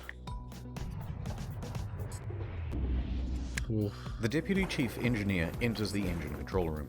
He confirms to the bridge that at least compartments 5, 6, and 7 are flooded. All right. Announcements are made. The captain to inform you that due to an electrical fault, which See, is don't gray them currently out there, under control, though. we're currently in a blackout. Our technicians are working to resolve the situation. And They we'll gray them out inform you there. of developments as they occur. Thank you for your attention. Boom. Coincidentally, at the same time in the restaurant, they're But see, these are playing just My stock Heart Will images. Go Like, why On, would you have to and gray it's them? very much not helping the situation. And blur them. The captain calls the Costa crisis unit. Very weird. Roberto Ferrarini. He tells the crisis unit that they've hit a rock, that they're assessing damages, and that they are also in a blackout. The crisis office says to reverse the ship up onto shore. Well, how are you going to do that? You don't have power to the rudder, let Ooh. alone the engine. You know, hoist the sails? Anyway, around this time, the wind direction creates a starboard list, and the ship begins to turn anyway, drifting right back towards the shore, which is a very good thing because Damn. you want the ship to end up as close to shore as possible. A panicked still not 10 passenger o'clock yet. senses that something is off. This isn't like any electrical problem that she's ever seen. Plus, there was a massive crashing noise, Yeah. and now the ship is tilting. So, I she think they contacts are her blurring daughter the in stock Italy. images. That The daughter sucks. then calls the police. They're stock and the police images. Call the harbor master. They've signed away their While that rights goes on, to be a used in conversation goofy between images. Elon and Ambrosio. The diesel is not starting. The captain asks the engine room, but where have we made contact? Thinking that the incoming water can be reduced. Captain, here everything is lost. Like, what is Buddy thinking, the electrical man? panel, everything. They're saying at this point that the ship is going down. There you go. That's the good. captain calls Roberto Ferrarini again. Actually, 2 compartments have been flooded, but don't worry, the ship's stability isn't in Okay, danger. that's still wrong. It's 3 compartments. He's wrong in the ship's stability is in danger. Sorry, I have my phone in my way. I can't read the little notes down there. Passengers begin going to muster stations on their own initiative. The cruise director says, "We have a lot of He's on people 2 at muster phones. stations that I do not want to fall overboard. Do we make an announcement to tell them to go to the lounges?" Bozio says, "I think that's best." The harbour master from Livorno calls the ship. The captain tells them that we just have a blackout. How long has this blackout been going on? About 20 minutes. Have you asked passengers to put on life vests? It's just a no. blackout. I gotta go. The harbour master is suspicious. He says to his superiors that he thinks something more is going on. He calls a patrol boat to the area and asks them to look at the ship. Another problem. The fan on the emergency diesel generator isn't working properly. Oh my Elon God. manually has to turn the thing on and off with a screwdriver so that it doesn't overheat and cause a fire. The That's captain so is on the crazy, phone to the lower dude. decks That asking screwdriver's gotta be pointless heating up too. questions, like, is Oh, it still it's flooded? 10:30-ish now. Yes, it is. The captain is essentially in denial of the situation. The harbour master calls again. Finally, he says, "The ship is taking on water through an opening on the left side, and the ship is listing." He God qualifies damn with, it. "No one dead or injured." He has The no way of harbour knowing master that. asks if he needs help. "Just a tugboat," when in reality, they need a full rescue. With 3 Damn, compartments dude. flooded, the captain finally realizes that things are really bad, and they are not going to improve. Holy shit. The Coast Guard orders every available ship to the scene. Meanwhile, up with the passengers, the cruise director's assistant says, everything's under control. Please return to your cabins or hang about in the lounges, no problem. She said this despite knowing it was wrong and that it further endangered lives. Most passengers at this point, though, aren't listening to this nonsense, you can't listen to and that. they're busy figuring out how to abandon ship.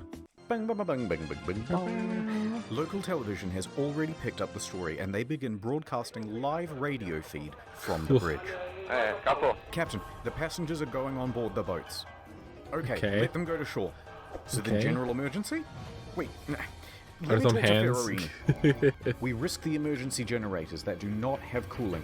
It has cooling problems. 100 degrees. The cooling fan. How do you let this happen? Pilon calls the bridge and tells the safety officer they need to evacuate. They're gonna do the drive-by salute, but no. But after no response, your whole team has no idea what they're saying to each other. The captain says, "No, stay. We're leaving." So what do? General emergency? These faces are so funny, though. The captain tells Ferrarini that he's abandoning ship. Abandon ship. Another announcement is made. Ladies and gentlemen, your attention, please. The situation is under control. Please remain calm. But at this time, proceed to your muster station. Oh man, the baby crying. The Livorno Coast Guard calls again. The captain declares distress. The Coast Guard officially calls for rescue operations. Dude. They contact Pietro Mille, the helicopter base commander, who then calls in every available pilot. As he rushes down to the helicopter base, Pilon shuts down the emergency generator for the final time. The first rescue vessel arrives. By this he point, had to turn it off lifeboats too, are already going. because it could have caught fire. Luckily, the ship is very close to shore.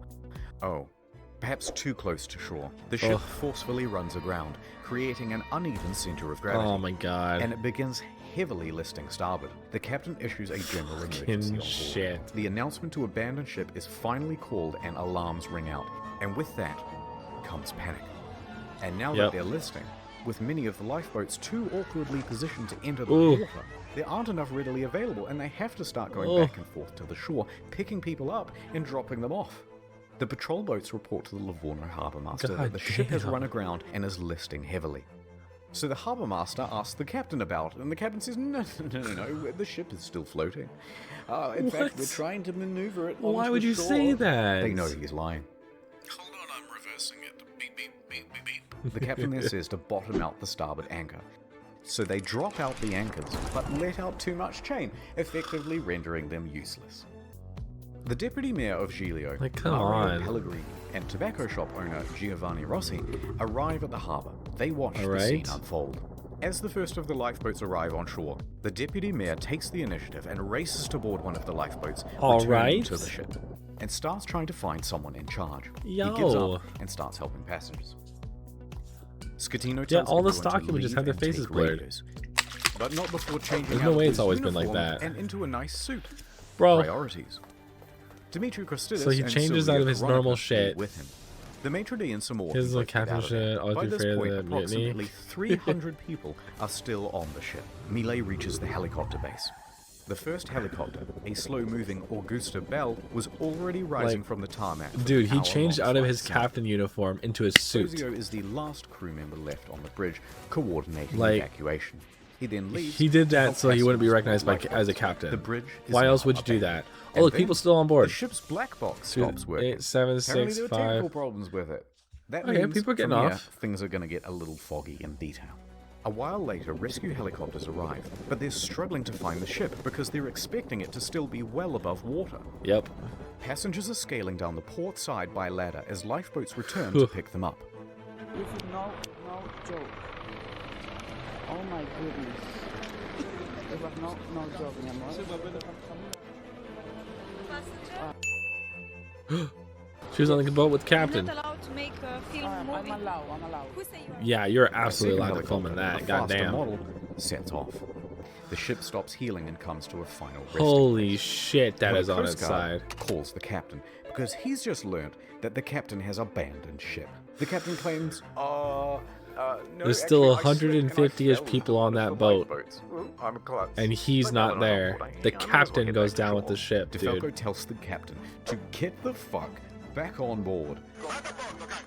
And the captain kind of acts confused and then effectively refuses. So the captain Hangs up makes it to phone. shore. From here, we only have mainstream news reports So to rely stupid. on, so it's not going to be super accurate. But they say that Giglio's police chief then finds 110 survivors on the rocks at Point Gabbianara. Still 90 and left. among them is the captain. It's not known whether the captain helped anyone while he was there, and in fact, the police chief claimed that he just sat on the rocks and No, watched other people do the got on that rescue. lifeboat dressed as a A while civilian. later, a rescue boat picks up That's the what he captain and did. takes him to the harbor. He speaks to the police. He then finds the ship's onboard chaplain, Father Rafael Molina, and cries to him for about 15 minutes. Then he goes to the harbor master's office to receive probably the biggest dressing down of his entire It can life. be best Port practice authorities of phone ask the capable. taxi driver to So take the that's the captain back thing, to his right? hotel. The entire first part, like up to like the crash. Where we're now, we're at 23 minutes exactly. This is Pelon shuts after down the crash. emergency They're doing generator the whole thing with the times. buttons and whatever, screwdriver, rescue vessel people trying to get out. This is only about an hour after they went to the cabin. An hour. There was no time for a mutiny.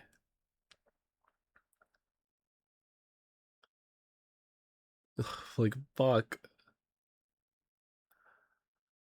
But yeah, they finished eating. They went into the cabin. It was 9:30. At 10:30, this was happening. Took them less than half an hour to sink the to bust up the ship. Less than half an hour. It's fucking crazy. And then this happened. Just happened. Just happened. Fucking nuts. So bad that it's funny again. It's even funnier the second time. The captain takes the 30-second God cab damn ride it. to the Bahamas hotel. According to the cabbie, he was beaten like a dog. He was cold and afraid. He only asked me where he could buy a pair of fresh socks. Yeah. But then he perked right up again and gave an interview to a news crew. He told them that he was the last to leave. 35 people still on the captain is boat. usually the last to abandon ship. What happened, Captain? Fuck, We were man. the last to leave the ship. No, you were not. All day Saturday, rescuers search for people on the ship. On Sunday morning, a South Korean couple is found in their cabin, safe but shivering. They had slept through the crash and woke up unable to exit their cabin. The last survivor, Manrico Giampandroni, was found with a broken leg. He was the cabin's service director. Cool. In the end, 32 people died. The final 32 body wasn't people. discovered until nearly 3 years later. A crew member, Russell So Ravello, the crash is and it's super believed wild. that he died a hero, helping passengers off the ship. Fuck, The man. Costa Concordia was the largest cruise ship disaster since the Titanic. Crazy. And then there's the ship. This is what happens to a 110,000-ton cruise liner when it's left half rolled over in the ocean. Fuck, man. God damn it.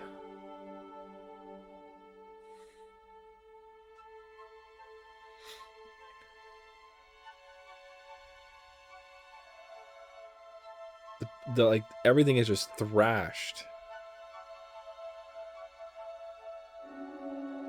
Oh, that's so sad.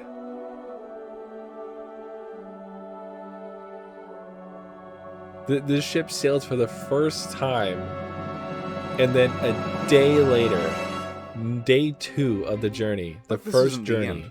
It's just the halfway point. this happens. What most people know is that the Costa Concordia had crashed, many dead, and that the captain abandoned ship like a coward. But there's a whole veritable spaghetti of details to untangle. Let's dive in. Ugh. There they are. The deets. Ugh. There they are. Woo! Oh. Ow.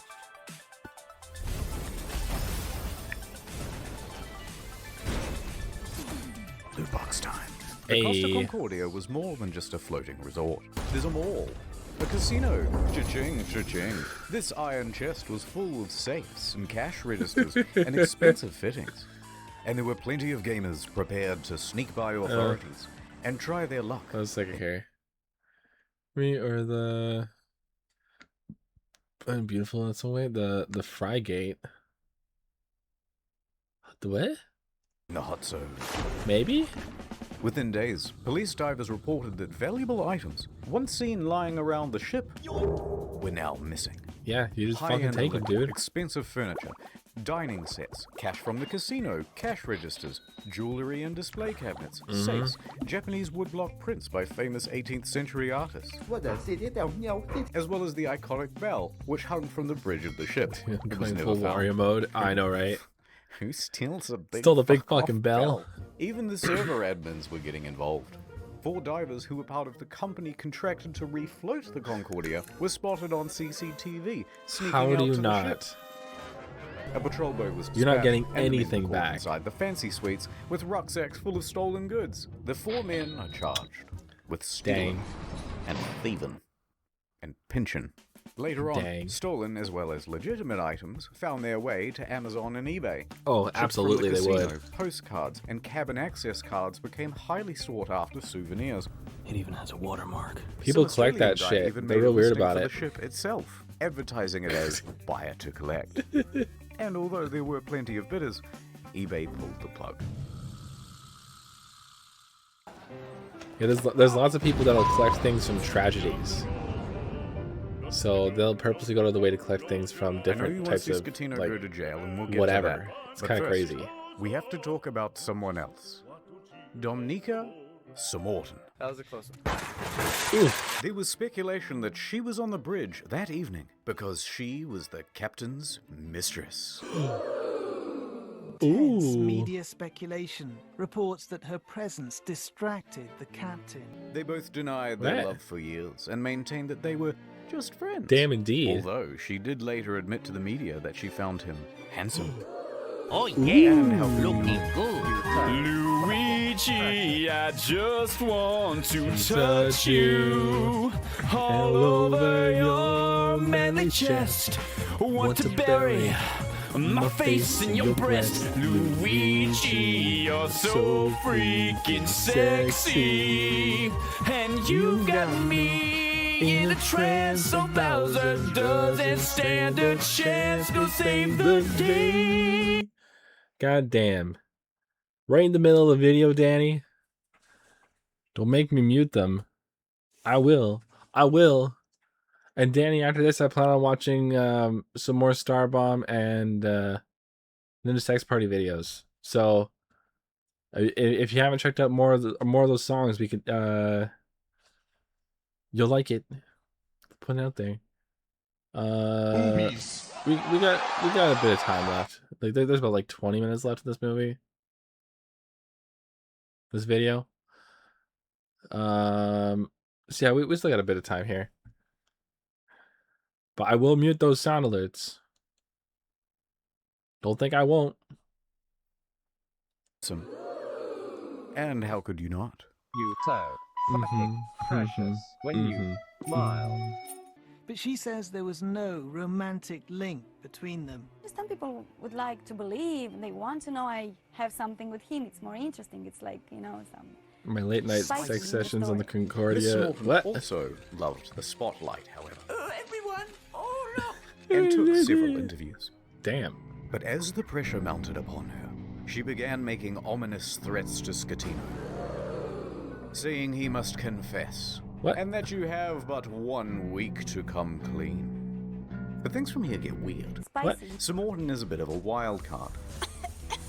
In a subsequent interview, she claimed a helicopter came to the ship well before the other rescue craft to take away a package. Huh? And what was that package? Drugs, apparently. So rumors began that the ship was running narcotics fuck was for the that? mafia. And not without cause. A number of cruise ships, even recently, have been caught trafficking drugs. As an aside, Scatino was tested for drugs immediately after the crash. He Fair. tested negative for drugs in his system, but trace amounts of cocaine were found in a hair sample. Makes it smoother and less dry. Nonetheless, the Concordia What was the searched fuck? and no drugs were reportedly ever found. How did we get here? Oh, right, a helicopter. Bam, bam, bam, Samorton bam. commented on it again the next day and said, actually, that helicopter was just for the captain as a means of evacuation from the ship. Okay, wait. So she expected to get some sort of first-class rescue while everyone else was still stuck on the ship? Okay. Wait, how did we get here? Like, what? Oh, right. Sex with the captain. Oh, yeah, that would get us Divers there. were quick to head to the captain's cabin, where they found Miss Sir Morton's lingerie and other articles of clothing, as well as a makeup bag. Ooh. The jig was up, but they continued denying it. Sir Morton mostly faded from international attention until she was told to appear before the court to present witness testimony. Okay, fair enough. The judge pressed her to be truthful about their relationship, or she would be held in contempt. Either tell me the truth or shut up. So finally, she admitted it. Yes, I had a sentimental relationship with the captain. Stop. But now, stop asking about my private life. Okay. She was indeed the captain's lover. What is up, Trouble Alert Nation? Scatino cheated on his wife with Seymour 10. Oh my god! She and Scatino What had been the having fuck? an affair for several weeks. She also said that on the night she boarded, she didn't have a ticket. Ticket, please. And Wait. didn't need to pay because nobody questions you when you're the captain's lover. What? Naturally, she gave another confusing interview So after she leaving was a court. fucking I stowaway. want to say that today is the second time I die, because the first time I died in the night of the crash with my psychological brain and problems. And today 32 I died people the second died. time because, For real, for real. Of course, people find out something that I try to hide. Subsequent to the trial, she used her fame in Moldova to become a political activist, often appearing on television and radio and in articles covering protests, accompanied by pictures of her being arrested by police. I hate that dress. Shirt. I hate that fabric. Oh shit. Breaking glass ain't cool. It was Someone some get stuff hurt. about victims of violence, women's rights, Girl power. yada yada yada. And Okay. interestingly, part of a push to block the sale of shares of Moldova's train network to Russia. What? Other than that, I don't really know what she's been up to. Let me just check on her Oh god, not again. Ooh. Ooh. Several civil suits were quickly lodged against Costa Crociere. Fair and enough. their parent company, Carnival Cruises, immediately saw a share drop of 23%. Wow, that's a huge drop.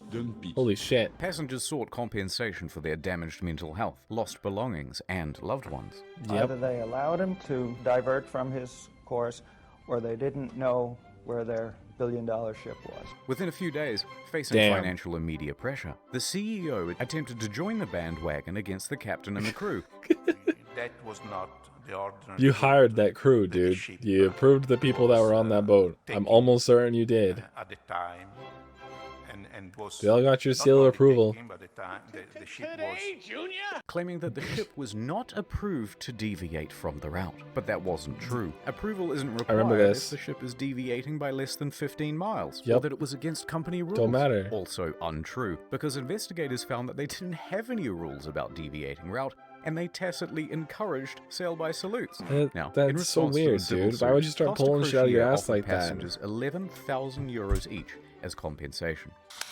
That's kind of small. That's not a lot. 11,000 euros, about $14,000, is the minimum compensation under international law when a ship is abandoned. This was to reimburse them for their tickets, as well as any costs they accrued in having to unexpectedly travel home early. Is that enough? And that was supposed to release them from everything and anything that has to do with this accident. I cannot ask for more than this. A lot of passengers, Well, you shouldn't have signed it understandably, then. were not too happy with this deal, and they refused Oh to yeah, take the people that money. actually lost family members. Fuck what these no. poor passengers went through. We think that Multi-million-dollar company, compensation you're being paying offered for is not fucking commensurate. everything. Compensation being offered is not commensurate. Later, Costa Crociere would lodge a plea deal with the Tuscany court to pay a €1 million fine to avoid a criminal trial. The judge agrees. Costa Crociere is now off the hook for all criminal liability for the whole thing. They've washed their hands of the incident, and flecked the residual What the droplets of fuck? responsibility onto the faces of 6 There's some other staff people members. involved with this Passengers crash, and but relatives okay. of the dead are livid that the company has been able to avoid criminal responsibility. That's insane. Offered is not commensurate. Civil suits against the company continue. By the way, the residents of the island of Giglio also banded together and sought damages. They didn't get much. Eventually, passengers who refused the initial compensation of $11,000 joined civil parties against Scatino in his trial in 2015. Is not commensurate. They were awarded €30,000 each. Other cases, especially those involving lost relatives, are settled for undisclosed amounts. I hope they got shitloads. Absolutely, I do. Ooh. Ow. New York attorney Peter Renee traveled to Budapest to represent 6 real survivors of the disaster. Okay. Renee and Renee, we personally work on every case. And we'll work harder than anyone to get you the most money possible in the shortest amount of time. And while on the job, Cool. a 7th case cropped up. My cat's trying to get in here. An elderly woman, I let him in, he's gonna Alona, cause problems. said, Help me, Mr. Ronai, for I have lost my daughter, Eva, and my 5-year-old granddaughter, Roxana. so Mr. Renai agreed to speak with her. However, there were some inconsistencies Say in a her cat. story. Neither Eva nor Roxana were on the passenger list. Okay. Odd. But Costa is known for having stowaways. Yeah. Still, Mr. Renai was suspicious. They wouldn't cheaty old Petey, would they? Renai inquired further about why she was on board, especially without a ticket. Ilona said, Well, I don't know, but you should ask her boyfriend. Zolt Horvath. He'll know all the details. There's I'm no up all way. night. I'm going crazy, he said. But There's Mr. no way. Renai was still suspicious. Because then she asked, how much money do you think this is worth? What? This is a huge red flag. Yeah, you don't really ask for that in 20 these years of doing situations. this, you've never had anyone ask about money. Mm-mm. Why now? Why now? So Mr. Renai hired an investigator and sent photos around of the missing girl. Fair. The next day, the phone rang. Oh, hoi hoi. It was the boyfriend again. Look, there's been a bit of a misunderstanding and the child isn't missing at all. Oh. Uh-huh. And then he claimed he was confused because he had done too many drugs the night before. Oh. Okay, understandable. Okay, can I speak to the daughter then? At first, he was refused. So Renai said that he'd have to file a missing persons report to the police if he couldn't. The boyfriend relented. That night, Renai met with Zolt and brought the police with him. He speaks to the granddaughter and asks her if she's seen Mum. Yeah, I saw her today. Oh, really? Yeah, we went to the park today and we went on the swings. God damn. Oh no, the jig was up. So the mum walks Stinking into the kid. room sheepishly. It's a miracle. Damn brat. And the story changed again. Okay, I'm not dead, but I did injure my leg when I jumped from the ship. And then I immediately flew back to Budapest. Although don't worry about checking my leg because there are no visible marks or injuries. Okay. Oh, Petey, I'm beginning to think they weren't even on the boat. I don't think they were on the turns out this lady freaking isn't her mum, boat. it's just a neighbor. What? Eventually, Renee managed to make the pair confess. And then they said, hey, we haven't done anything wrong. We haven't taken any money. And in the end, it looks like there'll be no criminal punishment for the scam, because Hungary, a former communist country, has no laws against insurance fraud on the books. Oh. Okay. Actually, very good lawyers and have won awards, etc. I'm just having fun. Okay. Well, good for them. Ooh. Ooh. Ooh. Ooh. Varabordo. Mario, would you teach me some Italian? Oh, of course. Get back on board, for fuck's sake. Okay, thanks. Thanks. Gregorio De Falco, the naval officer who shouted at Scatino to Vada a bordo caso, became a bit of a national hero overnight in Italy. He, like the rest of the world, expected Scatino to go down with the ship.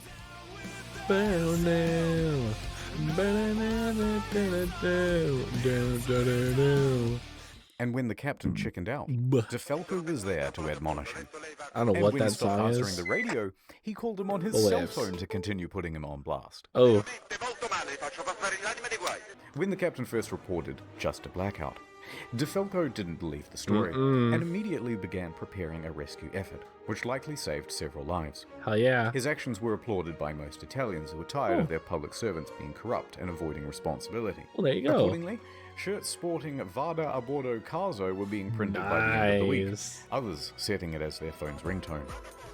But then, in September 2014, without warning, DeFalco was transferred to an admin role in the Coast Guard. What? Hear what I said? He'd been demoted. DeFalco said that he had been passed up for promotion, that he had also not been told which admin office he was even being transferred to, and that it all effectively cancelled 10 years of his career. Oh DeFalco my God. was Tres Furioso, and there was public speculation that it was owing to bad blood between himself and Admiral Delano, his former boss. His status among the public overshadowed his superior in many ways. Damn. On the other hand, his boss said, no, it's part of a normal career progression for naval officers, and that he must show more maturity and professionalism to advance his career. Now, it's hard to know what's true in office politics, so let's leave that alone. And anyway, in 2018, DeFalco said buenas noches, ya later, to the Italian Navy to become a politician. In March that year, he was elected to the Italian Senate, serving as a member for Livorno. He still serves there General today. Shepard. I'm the company now. Damn. Well, good for that guy. I mean, fuck that shit, but good for that guy.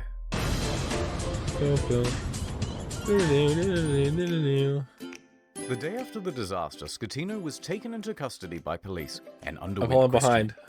However, it was clear that this can't would keep not up. be a straightforward investigation. So the judge released him under house arrest more at of his that. home in Sorrento, 30 a bits? town in Thank- Napoli. 30 bits. By July of that year, God the damn, house Danny, arrest was thank relaxed you. and he was allowed within this general area. Holy While under shit, house I thought those were arrest, he channel wrote a points you book used. With this journalist from Rai magazine.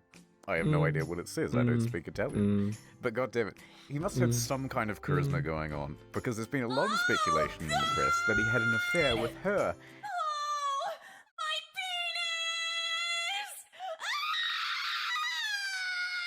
Sorry, that still kind of gets me. God damn it, Danny.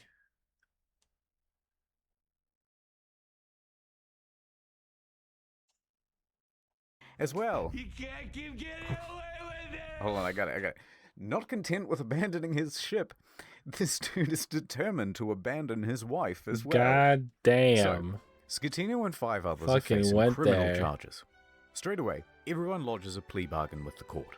And all of those plea bargains are accepted, except for Schettino's. And the condition of everyone's reduced sentences are that they must provide witness testimony against Schettino. He touched me. Ciro, Jacob, and Sylvia were all given suspended sentences. Okay. Roberto and Manrico are able to opt for community service or house arrest. Okay. Not a bad deal. A good deal. Yeah, I know all the Sims. Good deal. And that meant that Schettino was now all on his own. Ciro, the first officer, was the first to give his testimony. Alright. On the witness stand, he claimed that Schettino was distracted by his mistress and other guests on the bridge. Ooh. That there was confusion over who was in command. Okay. Then it was Jacob's turn. And he said, Lamau XD, because he didn't actually bother with his testimony or his reduced sentence. He just fled the country. It took authorities 12 months to eventually track him down on the outskirts of Jakarta. And when they said, oi, we still want that witness testimony, he just skulked again. And he hasn't been found since. Well, okay then. After that, Ferrarini gave his testimony, then look, we don't have time to relitigate the whole trial, so let's just go straight to the verdict. Guilty! Guilty! Schettino was found guilty of multiple manslaughter, Nice. causing a shipwreck, abandoning ship, and lying to authorities. He is sentenced to 16 years and 1 month in prison. What? But wait, there's still the appeals. The appeals trial begins. And the verdict on the appeal? Surprise! Rejected. So well, that's Schettino's good. lawyers appealed again. Reject him And the again. verdict on the final appeal? Schettino made Yeah. multiple attempts to secure a plea deal, but was denied by the prosecution Dude. each time. The prosecution called Should've for hit him harder. Schettino to be sentenced to 26 years in prison, calling the incident a Titanic affair. I get that, yeah. Schettino Yeah. was not present. His lawyers stated that he was waiting outside of the jail for the ruling, so that if his Yeah, plea he knew was he was rejected, going. he could immediately start serving his That's sentence. not how that works. And with that, 5 years and 4 months after the disaster, he was finally in a cell. It took 5 months to put him away. I will not be making any comment. Oh, God, that hurt.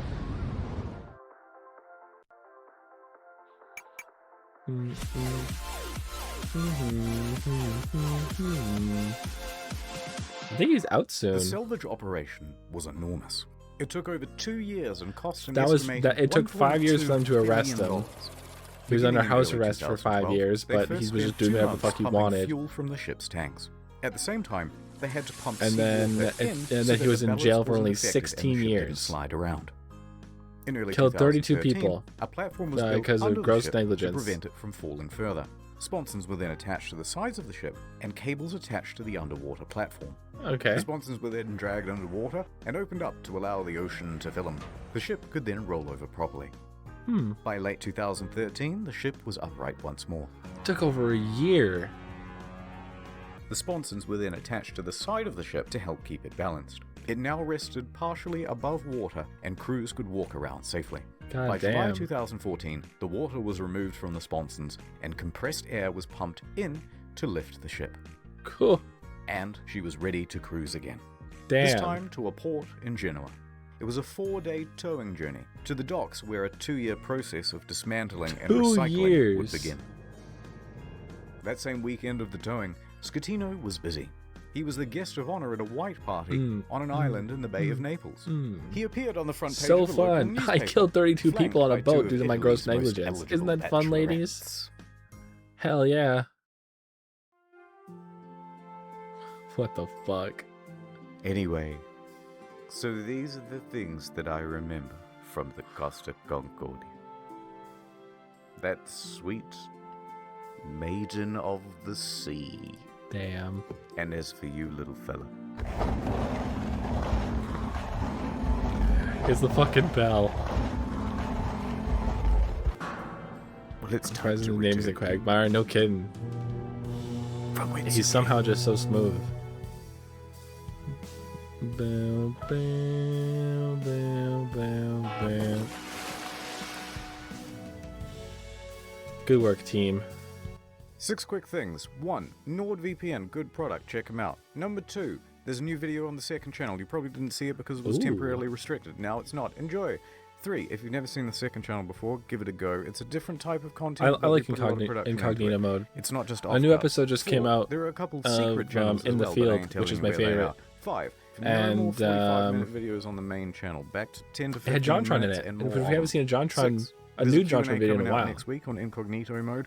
It's got a ton of detail that we had to pretty cut cool. for the sake of brevity, and will no doubt feature a ton of corrections as well. That's it. Thank you. Spicy. Fair enough. All right. Are you ready for some shorter videos? I don't know how much longer we'll be going tonight.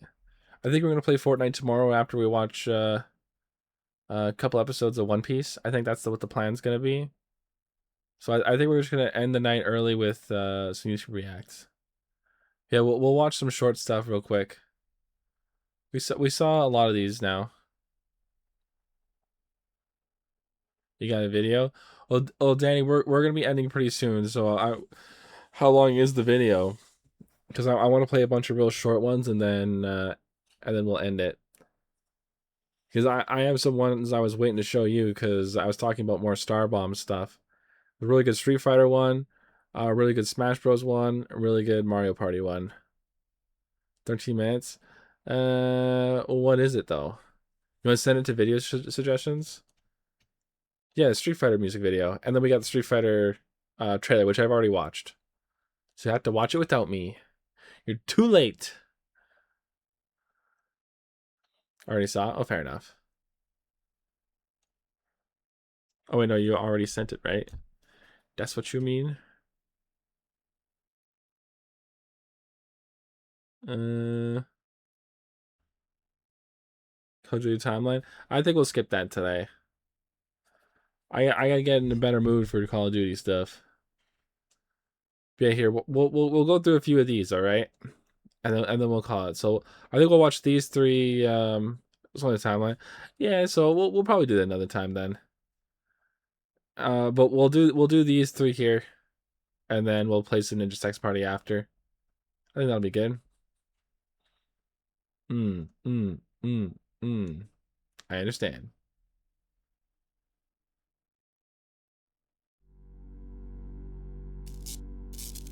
Hey, Ken. What's up, Ryu? You know I think you're a fucking dick, right? Yeah? Well, I think we should settle this shit once and for all with a rap battle to the death. Okay. You think you can stop eating penis long enough to do that? Probably. All right, let's do this! Round 1. Rap.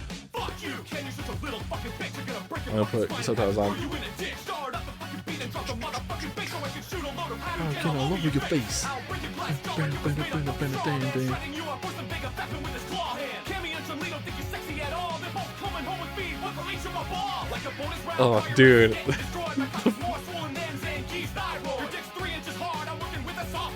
What you gotta motherfucking say to me, Ken? I really don't appreciate those things that you just said. I was raised to respect others, and sometimes words can be hurtful, and I just think that maybe... I can't help it. Yo, an apology is in order. Round 2. Rap. My honest suspicion, you're gonna want a physician or morticians are the one to help your future condition. Oh, so good! Do it even faster in the Turbo Edition! Yeah, this is Ninja Sex Party and Eagle Raptor. So it's Danny Sex Bang, Ninja Brian, and Eagle Raptor. With my giant anaconda. Ooh, what you gotta motherfucking say to me now? Alright, 2 can play at this game. Dick penis man. Can you lose to me in a rap battle? Sure you can. You have proven that you are the best. You have a Duke, a giant hole in my chest. Hey, you did it. You're on beat. Oh yeah, cool. Great job, man. Thank you so much. I knew you could do it. I appreciate it. Das macht sie Birke! My scrotums.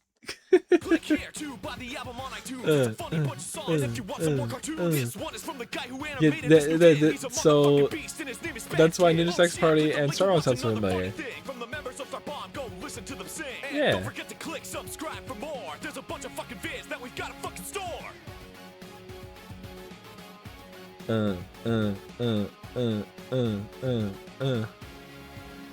Yeah, dude, super cool.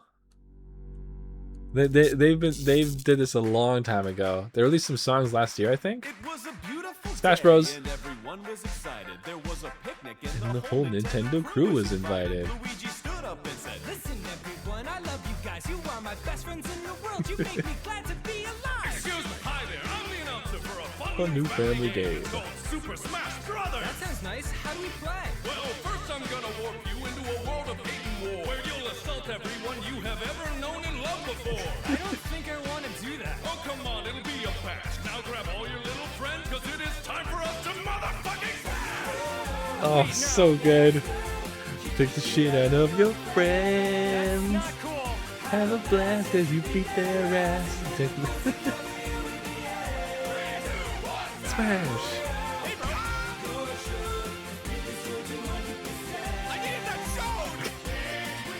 Oh, just get along. Destroyed, hundreds of bystanders dead. Kirby held Donkey Kong captive in his Ooh. huge, disgusting head. Fox said, "Hey Mario, stop crying, just sack up and fight instead." I'm Luigi, all Ooh. these cutscenes make my overalls look Ooh. red. Sonic looked tough till it kicked him in the stomach. Ooh. The madness of cold-blooded murdered, overtaken Jigglypuff. He blasted Bowser to infinity with one massive ass hit, and then he took 3 Falcon punches. like damn. It wasn't even shit. Is the time almost over? I can't tell. My face is mashed. Don't worry, Luigi. The clock says 4, 3, 2, 1. Smash. You're my own brother!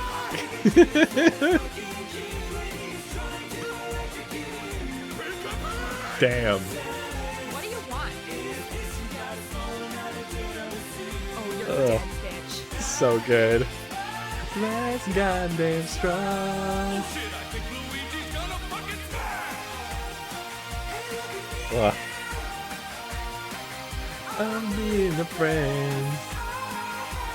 Woo! Goddamn!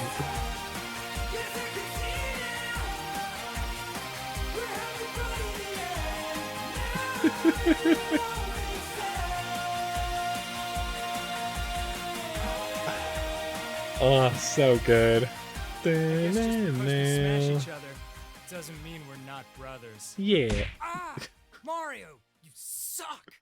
Bite me. All right. Well, hey, thanks a lot. We This- worked this- super hard on this album, and as always, you can download That it that's right a lot of here. fun. Sick, nasty. A lot of tracks fun. just God for damn. you. A whole lot more music videos The next are on one the is way, for which Mario will be Party, whet which I'm your very excited appetite. for. Checking out this one that I animated with the help of Studio Yada, who animated this video. We're not called watching that one Mario. today. Don't know if you've heard of him. And here's another Starbomb music video. What's that Yada, one the guys called? who I made can't this remember. Video. Also directed by the same guy who directed this video, Joel C. And it was nominated Hey. for Best Fan Creation at the Game Awards 2014. That's Goddamn. crazy. And also check out Dan and Brian's other band aside from Starbomb, Ninja Sex Party. It was Ooh. their beautiful dulcet tones that inspired me to create the first Starbomb song. And now I must Damn. go, for I must work on a new animated Starbomb music video. Animated by me, you ask? Yes, it is! Oh my goodness! I'm walking out Oh the my door now. goodness. It's dangerous to go alone. Take this. So good. I think that one on the right is Attitude City. Oh, God! Thank you, Danny. Oh, my penis! Thank you, Danny. Yo party. Turn it up, baby.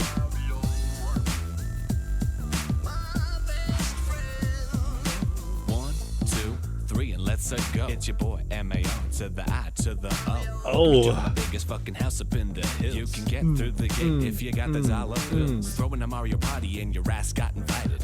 Ain't no need to worry or get overexcited. This ain't the kids' Mario Party playing games up in a car. Dancing, fucking, getting drunk up in my bar. All my Damn. friends and all my enemies have Sonic's doing blow, so he be running.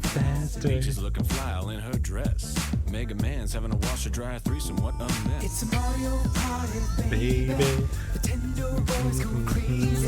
Everybody's getting smashed, and then we're gonna smash as long as Bowser doesn't get all the ladies. Now bro Luigi, He's never allowed. Head in the clouds. Wonder what the fool doing It's now. me, Luigi. My invitation must have gotten lost in the mail.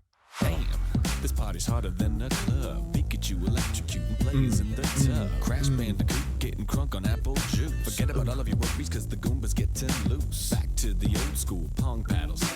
Oh, look at him go. The roof of the paddles. Ooh. Take a hit from a chain chomp's mouth. Sort of a delicate process, shit could easily go south. Croft raiding dudes. The way he's talking. Players taking shots. Did you hear him say that? Sort of a delicate process. Roof of the paddles. Sorry, I want to go back. Sort of a delicate process, but goddamn, he's not so fast. If by tunes you mean the bruise. Players taking shots off Professor Layton's clue. Best part about the party is the lack of bros, and I'm talking about the one who just put green up on my clothes. Fuck Luigi.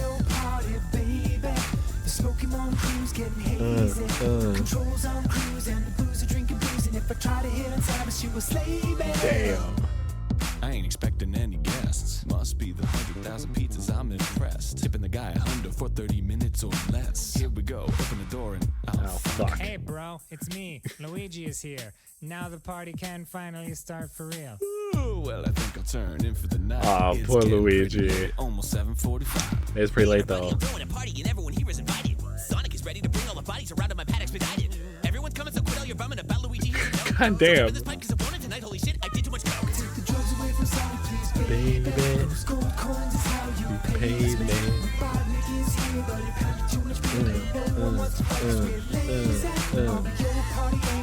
Solo. YOLO.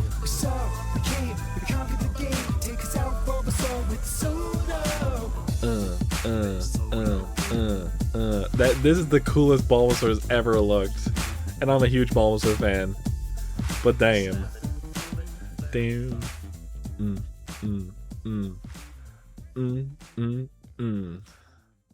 God damn. I'll get the hell out of here. Meant to play this. Alright. Okay, so I got a few of them here. Danny Don't You Know is one of my favorite songs that Ninja Sex Party's ever done. It's actually very important to me as well. A friend of mine got me a cameo of from Danny Sexbang, and he sang a version of Danny Don't You Know, but replaced it with my real name. It's like, God damn, I want to show that to you guys so bad, but I don't want to show my real name. It's spooky. You want to do First Date? Have you seen First Date already, Danny? We'll check out the other ones too. But we'll do First Date. I'm actually going to have another gummy.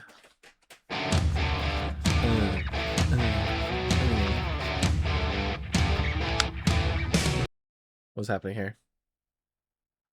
There you go.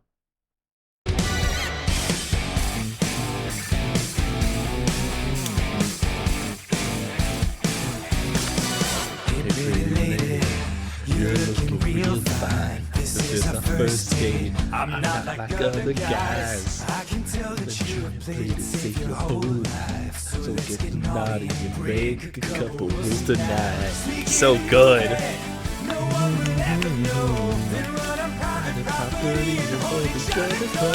What about Ninja Brian? He's doing something weird? He's doing Ninja Brian things. It was hard tonight.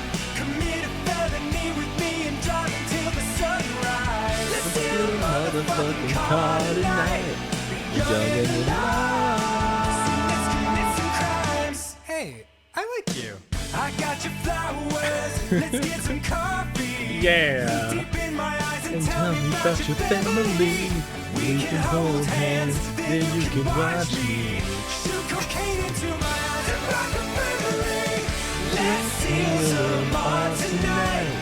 What's a few Picassos when you're on a sexy date? Ooh, damn. She's stealing too.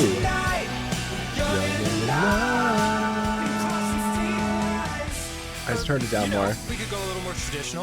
Go for a walk, watch a movie. I'm not about to play subtitles on that. I'm too late. Exhibit at the Botanical Gardens. Ninja Brian was just telling me about that last week. He loved it. Wait, you know what? Fuck it. Let's kill some guy tonight. We're Holding hands and laughing while we shank them in the starlight. Ooh, she went all badass. Young and in love. Yeah.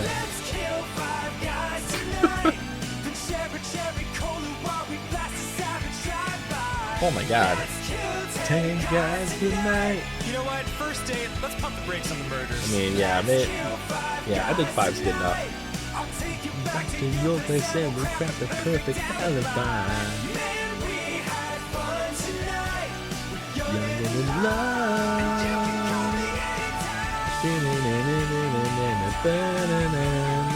First date. Want to do it again next week? No? Oh, alright.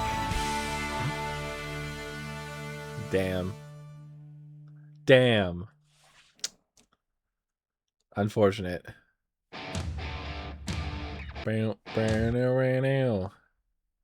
We'll do Danny Don't You Know next. Danny Don't You Know is such an amazing song, dude. Oh, he's fine. This always happens. Danny Don't You Know is an amazing song. It truly is just spectacular. I love it so much. I hope you also enjoy it. I'll get the subtitles on right away. So you got no. Ugh. Whatever. Okay.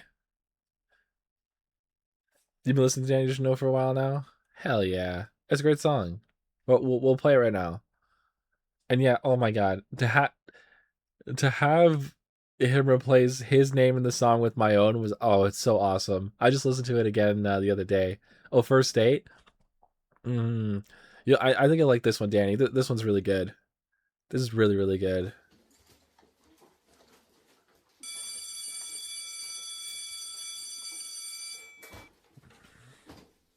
Actually, you know what? I want to change my clothes real quick. There, I'm gonna beat this one. Another date song for GTA. You suck, bitch. I just want to change my outfit, that's all. Hey, Wait, was that Ninja? Sorry, we just started. I gotta go back. Hey Danny, guess what? So we're in the past. That's Hey, Finn Danny, Wolfhard, guess by the what? way, from Stranger Things. But then look at the back right. Danny, don't you cry. I have you from much later in your life. I know your hair is wild. Sorry, Ninja Brian always gets me there. You're still a virgin, And you will be for a while. Danny, don't you know that you are cold as fuck on the inside? Everybody knows the best bananas will be ripe with time. Danny, don't you know that you kick so much ass on the inside? Danny, don't you know? Danny, don't you know? Danny, don't you know? So, what do you think, Danny? You like the song already? What do you think? You like the song? Is it to your liking? Yeah. So what you're feeling now? Yeah, his name's Danny Saxbang. So you know what? Yeah, you guys have the same name. Danny, don't you know? Freaking perfect for you. But he replaced his name with my own, and oh, it was so amazing. It was so amazing. Goddamn. Hey little Danny, don't be blue. Had a growth spurt and you're suddenly 6'2". Girls are steering clear. You walk like a newborn deer. Send birthday invites and now all your friends is here. Danny, don't you know that you are cool as fuck on the inside? We're going through an awful phase from 12 to 29. Show the song to my friend? Absolutely you do. Danny, don't you know? Danny, don't you know? Danny, don't you know? Danny, don't you know? Danny, don't you know? Danny, don't you know? Danny, don't you know? There's so much to love about this music video. Close your eyes and You will see. Window into your destiny. Now you're on tour. It's so fucking good. Dude, step on stage and they come alive. No one cares that you're 35. You're a rock star. on the centaur. It's Markiplier. Still a nerdy kid inside. And now you finally found your tribe. Hear the crowd roar. Where you came from.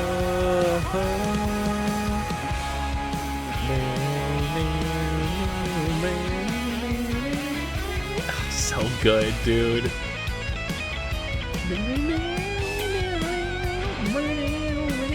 They actually played this song on Conan a few years ago. Actually, a while ago now.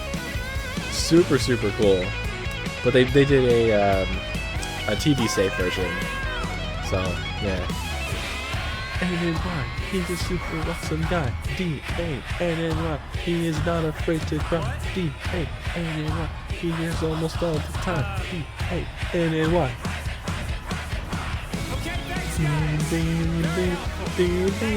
Dude.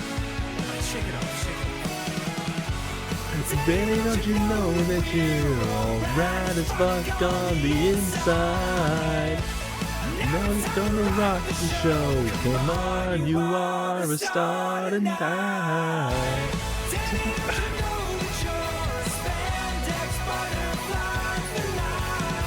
Benny, don't you know? Oh, I love that scene of them dancing together. Oh my god. Danny, don't you know? Danny, don't you know? Daddy, don't you know?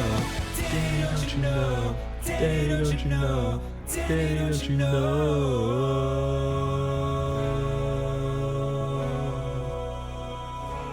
Oh man. So cool, dude. Hey, Danny just looks like Danny still. Brian does not look like Brian. Brian is much scarier now. I just want to go back. So I made, so when I worked at Lids, I made a hat that had a butterfly on the front of it, but I made it match Danny Sexbang's like his outfit. So it had like the little star on the inside of it. Oh man, it looks so good. It looks so good. And yeah, man. What a great song. Yeah, it's a song about going back to your past self and saying, hey man, it's gonna be all good. But I'm gonna play it again from where we are. Like just seeing Danny and Finn dancing with each other, it's like, fuck yeah. Everything's gonna be alright, man. Oh, I'm like tearing up thinking about this song. I fucking love it so much. God damn it. Right, I'm gonna press play. I'm gonna press play. You'll see it. The show. This scene too. So magical. Did you know that you were spandex butterfly tonight? And then this.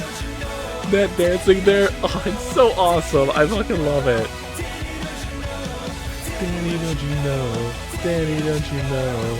Danny, don't you know? Danny, don't you know? Danny, don't you know? Danny, don't you know? Danny, don't you know?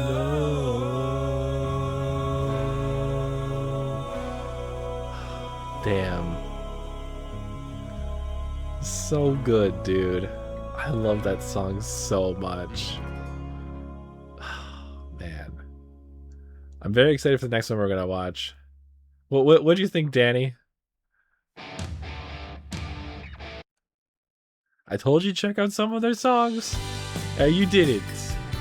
Although I appreciate you watching them with me now. This song is super good. So as you can see at the top here, it's called Heart Boner. I have no explanation for that. It's called Heart Boner. You know exactly what it's about. It was a beautiful song. I'm so glad you think so. This song is also very beautiful as well.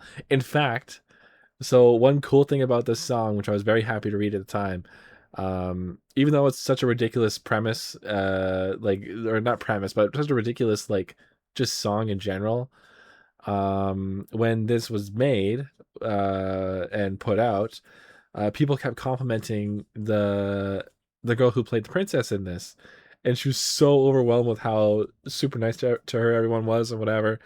I fucking love that. They just kept calling her the princess, the princess, the princess, the princess.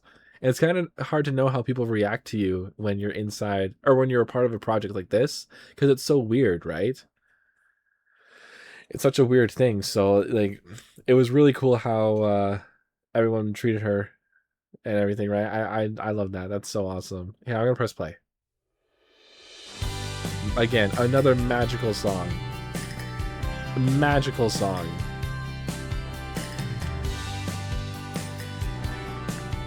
So I'm getting a little more comfy. Yeah, it was a long song. You were more than just a beauty to me. No subtitles. Shot straight up. I was rock hard emotionally. The fact that you and I could vow something I hadn't even thought about starting now. Oh, got a heart boner for you. Such a magical song. Stand before you, stiff and true. I gotta bust a load of feelings. Oh, sorry, I can't.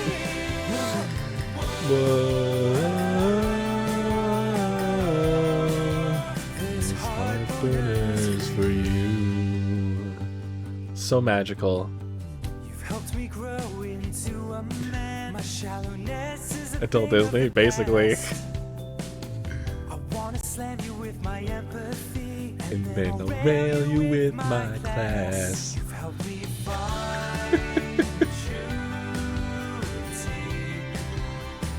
Your wiener king. Tee.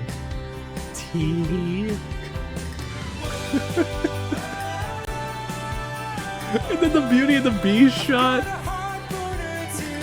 It's so brilliant.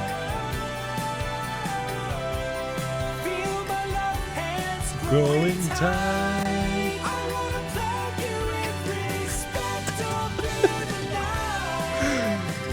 Whoa.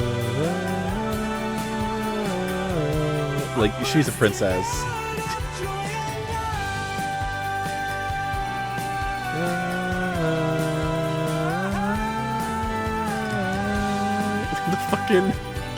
The other guys in the band that show up there are their backup band, TWRP. We watched one of their songs last time.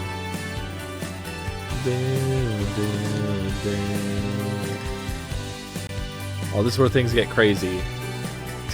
Fucking Ninja Brian. Boner, boner gonna. Oh man.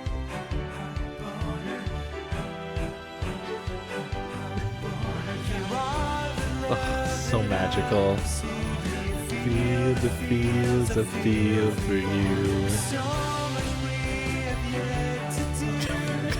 Brian is just too close.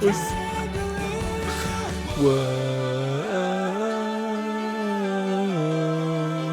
This heart boner's for you.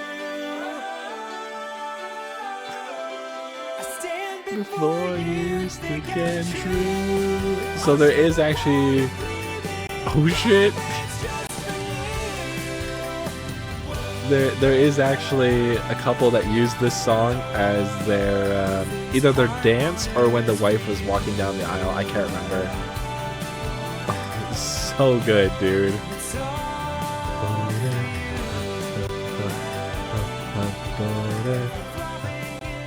My love is just for you. It's fucking Brian. Screw you for judging me. God damn it. I want to watch a song that's on this album that I don't have saved. I'm going to find it right now. I know I don't have it saved.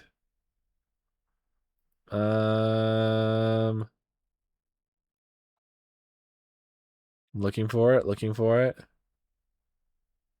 There it is.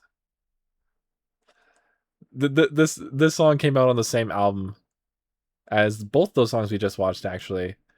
I remember wedding it in October. I'll pick a little piece of heaven. That's fair. That's a good one. For me, I'm definitely picking Heart Boner though, or this one, Orgy for One, baby. Great song. I invited a large number of Look at his freaking cloak, dude. But I have to say He looks amazing. haven't been exactly what I'd hoped for. Jenny was I'm actually gonna start this over because I talked over it, but there's like a whole premise to this. It's a messed up love song. This is a true love song. Number of girls over here for an orgy tonight. But I have to say the responses Okay. thus far haven't been exactly Wow, what I'd hoped these for. subtitles are fucking awful. Jenny was in jail. Bregman had to work that Kate was getting Jenny's bail. Angela got scurvy, Ashley caught a cold, Sally's dad exploded. That's what I was told. Shella to play checkers And was baking pies. Wendy's dad exploded too. That might have been a lie. Pam had frisbee lessons. Stella had ballet. Now I'm by myself, but I can happen anyway. So dim the lights, remove my time. Nobody's sure, but I'm gonna have some fun. Let's get this party started. It's an orgy for one. It's me and Oh, so good. Hotter than the sun. Get them to kiss you with an orgy for one. I think she's an orgy for one. Margaret's cat was nauseous. Jane was way too shy. Steve was not invited because he was a guy. There was parasailing. Brooke said she was in space, but it doesn't matter cause I'm round in second base all through the night. My grass is tight. Oh. So hard you think think I was a drum. I don't even care, it's an orgy for one. I'm alone and I'm tugging on my plums. So fucking celebration, it's an orgy for one. Orgy for one. It's not a Quagmire song. Quagmire gets laid. This is a song where you don't get laid.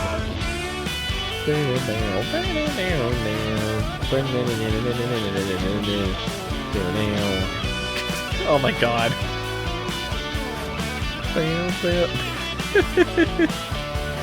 6. Oh, sorry. I'm thinking a different. 69 without the 9. Now pour the wine. I'm mine all night.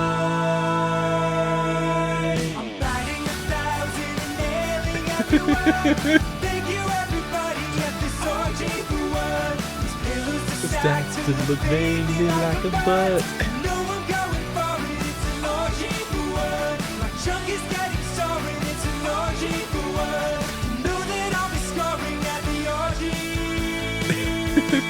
Picture Brian just cleaning up.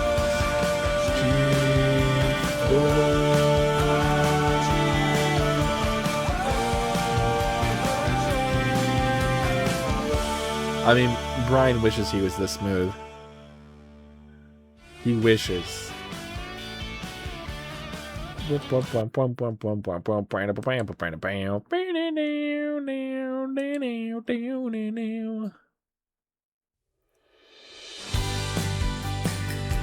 we just watched this one. So we're gonna go next. Ooh! This one's Courtship of a Mermaid. Amazing song. And this requires a different outfit. And you go back to my dress. Where is it? There it is. We're feeling the Renaissance Fair themes here. Another song of pure romance. Ionokara. We've seen Ionokara already. We watched it together already. It's Courtship of a Mermaid. My favorite album is Cool Patrol, if you ever want to check out some of their other songs. Cool Patrol is my favorite. Once upon a morning dawn, oh, okay. And I happened upon a gold pond in a forest enchanted. Both gazed upon a both sight so fair, see there beneath the blue waterfall. She's so gorgeous though. Oh my god. Became lost in the beautiful lines of her face. For every light movement was exquisite grace. I trembled in silence at the love of my life. Such a delicate moment. I must play this just right. Hey, you want pizza? I screamed out his shit. Then I grabbed the whole pizza, threw the fuck out of it. It soared through the air like some pizza. Look how angry Ninja Brian is.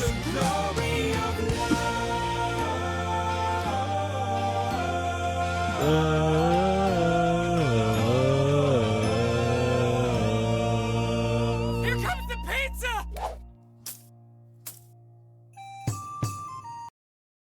She didn't see it. Play the reverse card. My dad once. Well, I'm assuming you would have played it at some point. It was so funny. I could imagine so. Oh my god. I'm sorry. It's just Cool Patrol is my favorite album for sure. I really like the newest one though. If you haven't seen that one yet, the newest original album, so fucking good. But Cool Patrol will always be my favorite. I just can't help it. They're so goofy all the time. Like, oh my god. So I actually, another hat that I made when I was working at Lids. On the front of it, it said on one side, "Hey, do you like pizza?" with a picture of a mermaid on the other, and then on the side of it, there's a picture of a pizza with a dove in front of it. It looks so fucking good. I'll find these hats and I'll show them to you. I got a collection of these. Michael Myers, he was the one from Halloween, so I said no Shrek. What?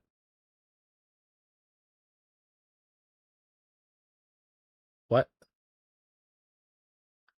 What are you talking about?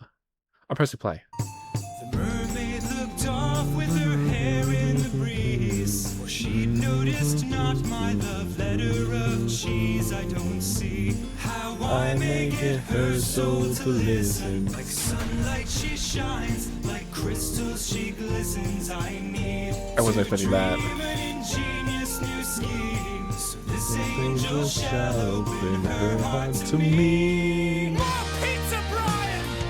Onions and ham too. Coat me in pizza and throw me goddamn you. Choirs of angels sing out to the sky. In a cheese crust of passion, my true love shall fly. Oh no! Oh, they're definitely Oh, they definitely look broken. Oh no! The handsome merman has just appeared. Oh no. He's brought the mermaid filet mignon, Brian. Oh my god. That's a clearly superior That's a dish. clearly superior dish. Now they're boning. Wow.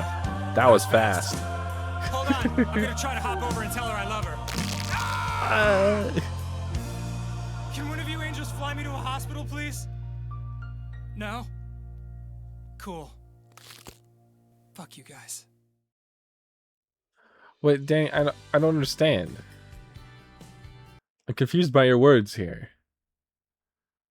Played a reverse card at your dad once. It was so funny. Michael Myers, he was the one from Halloween, so I said no Shrek. He said, the one from Halloween, I said nope Shrek. So he said Michael Myers, and he was the one from Halloween, so I said no Shrek. I think I get it. I'm having a bit of trouble. Here, I don't think this is the last one. It could be the last one. But welcome to my parents' house.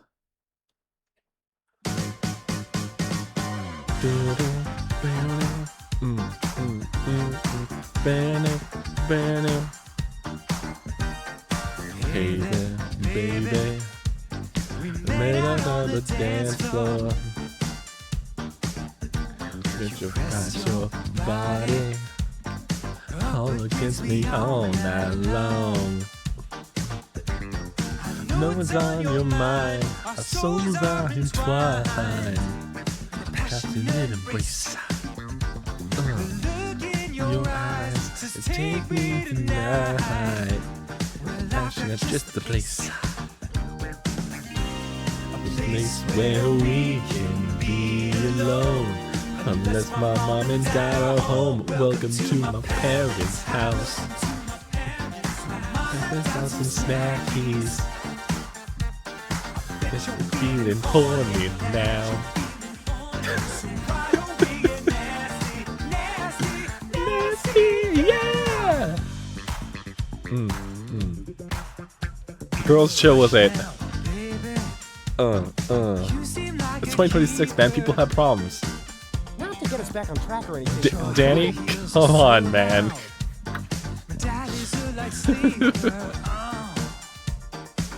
We're in the middle of a song.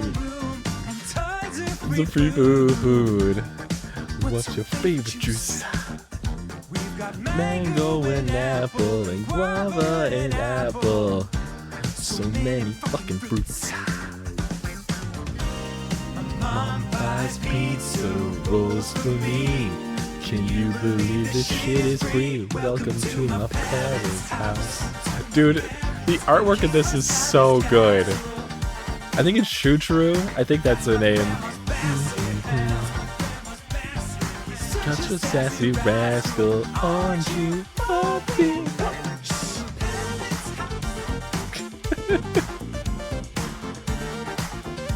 Brian's just the best. That's smooth as fuck, though.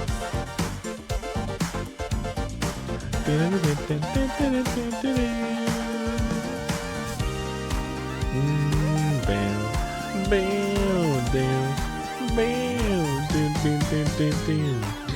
bring the funk tonight. Get in the top bunk tonight. Drop and thump that junk tonight. Like a 360 dunk tonight. Mom's cake is chocolate chunk tonight. This party's getting crunk tonight. We're sparking up that skunk tonight. Cause I know disco hot tonight. Danny? Mom, sorry. Everything's fine. You need to go to bed. Okay, good night. He buttoned up his shirt. Welcome to My parents' house. Let's use our inside voices. Sometimes my mom just hangs around to make sure I make good choices. Hit it. Welcome to my parents' house. Parents' house. Welcome to my parents' house. Dad, I'm supposed to have the downstairs to myself tonight. Get out of here! I said I'm on a date. You always do this when I say company over. And you ate all the ham in the fridge and you said you wanted. Like. Yes, it's a girl. Me. Parents' house. Yeah, we've seen the next one already. Oh my god. So good, dude. Such a good song. Welcome to my parents' house. God damn. Okay, I think I got one more for us. This is a video my friend showed me a while ago. 10,000% year. Yeah, no kidding. But yeah, this is a video that my friend sent me forever ago, and it's actually only 3 years old. I thought it was a bit older than that, but yeah, fuck, man. We were both completely baked out of our minds. I'm sitting right next to him, and he just sends me this video, and I fucking lost my shit. Lost it, dude. I'm 3 gummies in. I think this third one is still waiting to kick in. But here we go, baby.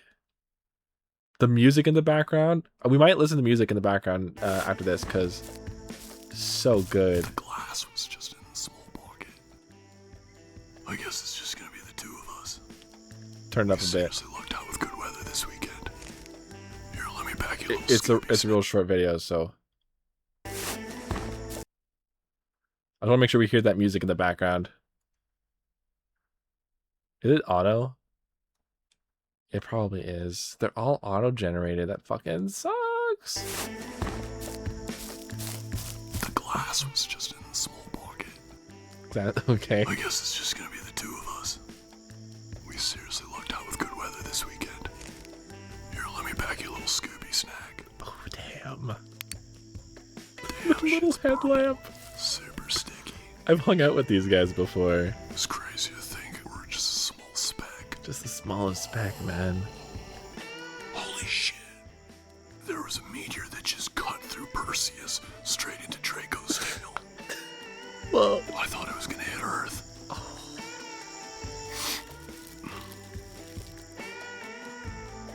Who are we listening to? Delicate Steve. Delicate Steve. Delicate Steve, man. I like it. I like it too. Sire? Did I hear somebody say Scooby Snacks?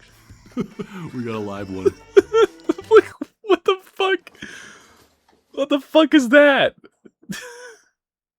Why is that? Why is that? God damn it. We are going to listen to that song, actually, because this song is fucking great. Oh my god. I had the chance to play it in like a media room on my own, so the sound was fucking phenomenal.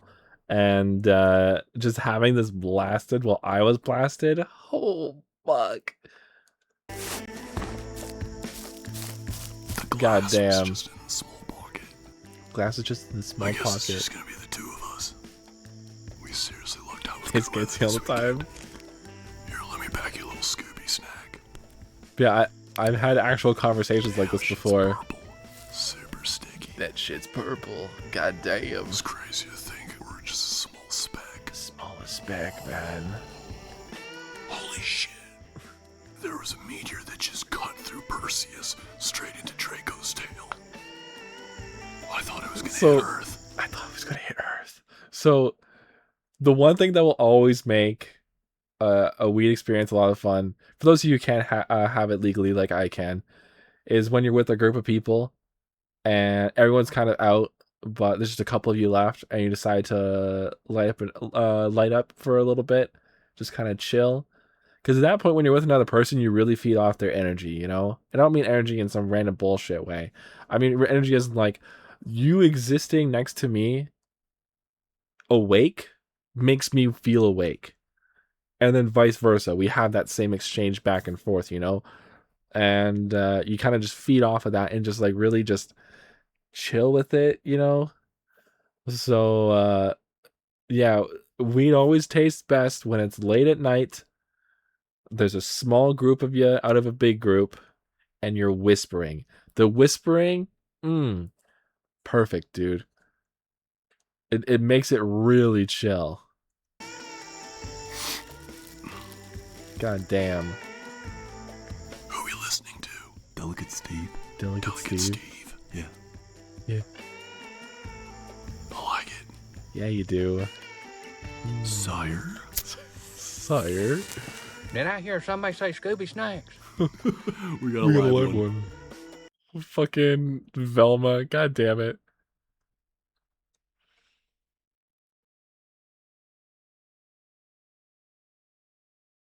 Can we, like... Damn, I was hoping we could see Delicate Steve here, but whatever. Do do do do do do.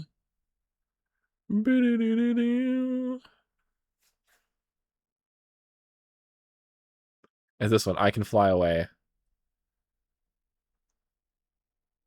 I should just start stream listening to this song.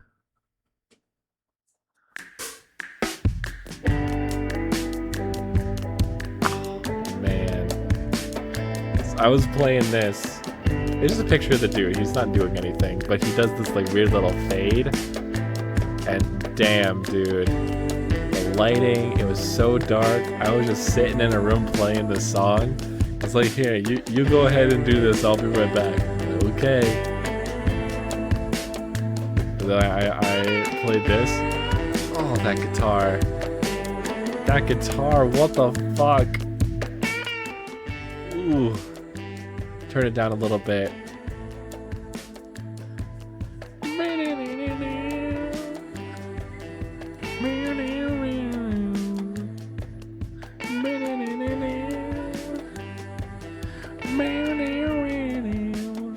Oh, it's so nice. Ooh.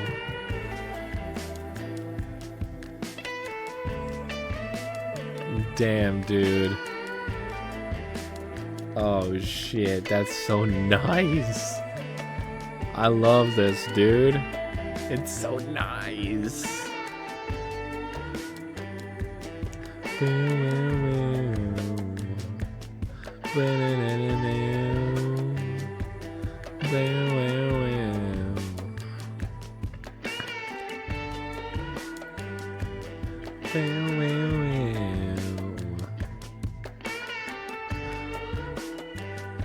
So good. He saved the no, the highest wrestler ever. The highest? Well, that'd be Snoop Dogg, right? Isn't that him? Unless there's some like weed-based character that they introduced, I would know.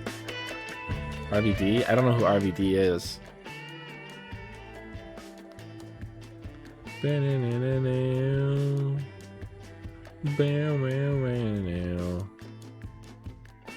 I'm gonna Rob Van Dam. I don't really know him. I know the last name Van Dam.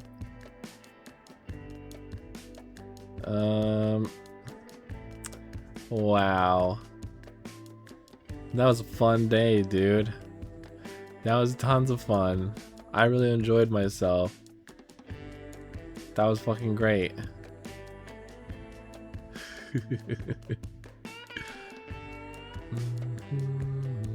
9-second video? I don't really want to watch any shorts, Danny. I prefer to watch those on my own. I don't think we will really be reacting to any shorts. Unless they're part of like a big compilation, but even then.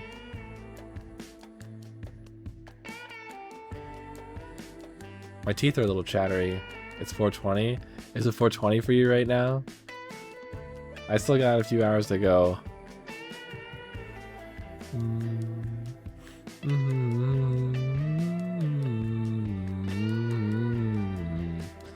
Dude. So tomorrow, tomorrow, man, I'm literally gonna wake up and have a gummy, and then I'm gonna get stream set up. I'm gonna have a gummy, and then we're gonna watch One Piece, baby. Just really quick, Danny, send the video to the video suggestions. What is it? What is it?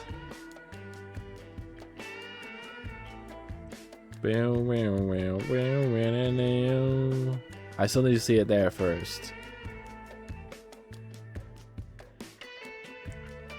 Oh, I think you've sent me this before. The 420 leg drop.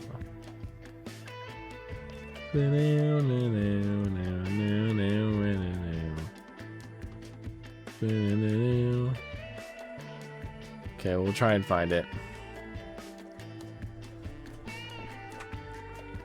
420.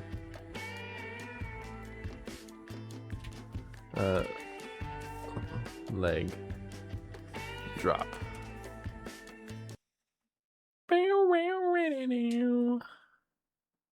Talk about this one. I'm trying to pause it. There you go. What am I right now? Ugh. I'm surrounded. That's what I am. One second. Let me fix this.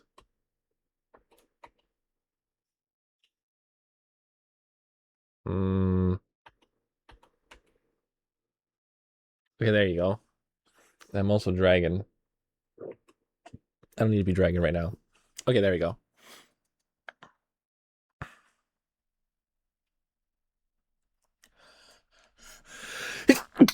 Oh man, my little squeaky sneeze. Rey Mysterio, Rob Van Dam. Check this out. They call this the boom. 4 legs and the shoe sizes of both men. Mysterio. I don't think that's true. The shoe sizes of both men.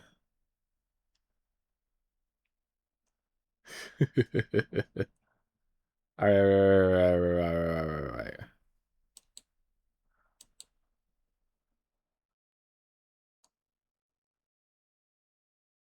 Oh, I got elf ears right now. Cool. Maybe Miss Eddie. Eddie? Was that? Sorry, I don't know. I don't know these guys well. Oh no, this is right. It was just louder than I thought. That spooked me.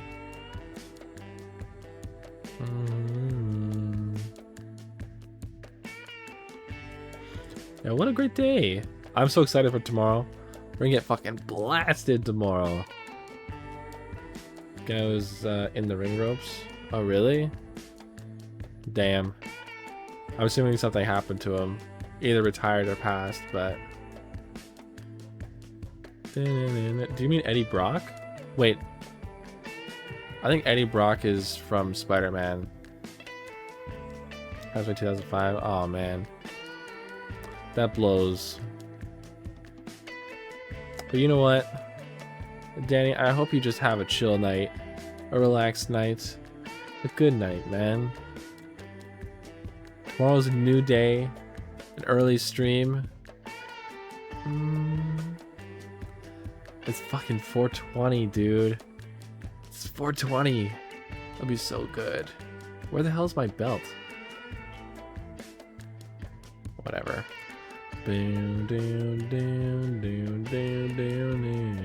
Not Eddie Brock. Yeah, Eddie Brock is from Spider-Man.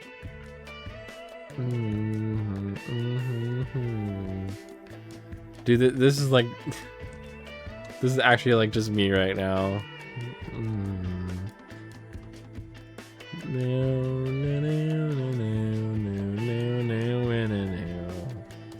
It's just so chill. Well, thank you for hanging out with me tonight. It's been so much fun. We've just been fucking chilling, dude. It's been so good. Most emotional promos ever. Damn, dude. I gotta make sure this is almost over. I don't know how I set this to just replay automatically, but whatever. I'll go back. We'll go back. Cause we just chilling still. Yeah, man. That was a great day. I'm glad we got so much done. I'm gonna have some fun playing with the cards tonight. I can get them all nice and organized and sort them all out the way I want. We had 2 more boxes coming in too. Oh, I really hope we get a Smugglana one. If we got a Smugglana 10, I'd lose my mind. Lose my mind. That'd be absolutely crazy. But I'm so down for it. And the Hololive cards were really cool too. I had a lot of fun with that as well. We watched a lot of videos. Tomorrow's One Piece. I'm very excited for that. And then we'll be chilling with some Fortnite tomorrow too, so that'll be pretty cool. And then yeah, Stone Matt.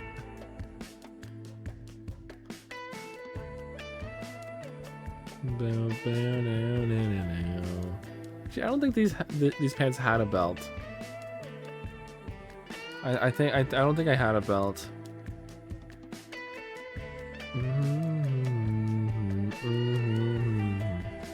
Give me a sec. No. There's my belt.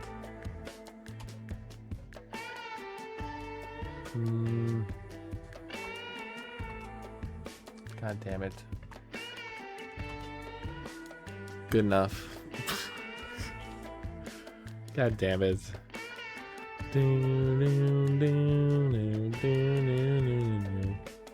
Trying to do regular Matt.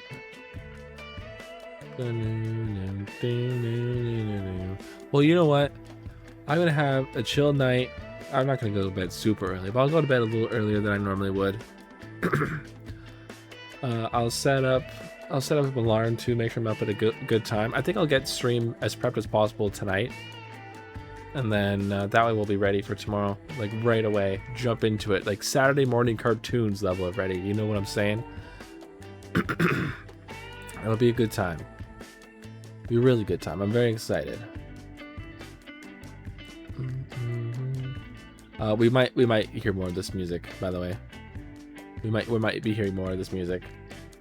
So get ready for that. Anyways, yeah. What the lake drop was a weed joke. I know it was a weed joke. Danny, come on. Of course I knew it was a weed joke. Who are you talking to here? I'm insulted. Hurt even. But I'll get over it eventually, probably. Maybe, I don't know. See how things go. Yeah, I'm gonna chill. I'm gonna relax. I'm gonna get something posted to Patreon probably. And then, yeah, that's it. So thank you so much for hanging out with me tonight. It's been an absolute blast. And I'll see you tomorrow. I'll see you tomorrow. Yeah, I remember we were talking about that. Oh, I don't want to play this song. I don't know what this is. Go back to song from before. Just in case. I'm prepared for this one, not the other one. Anyways, I'm gonna go now. For my music. Okay. Anyways, I'm gonna go now. Thank you so much for hanging out with me tonight. It's been so much fun. I've had so much fun hanging out for 420. It's been really good. It's been really great. It's been a while since we've done this. Had a nice chill time. I was out of it. So I'm very excited. Very excited.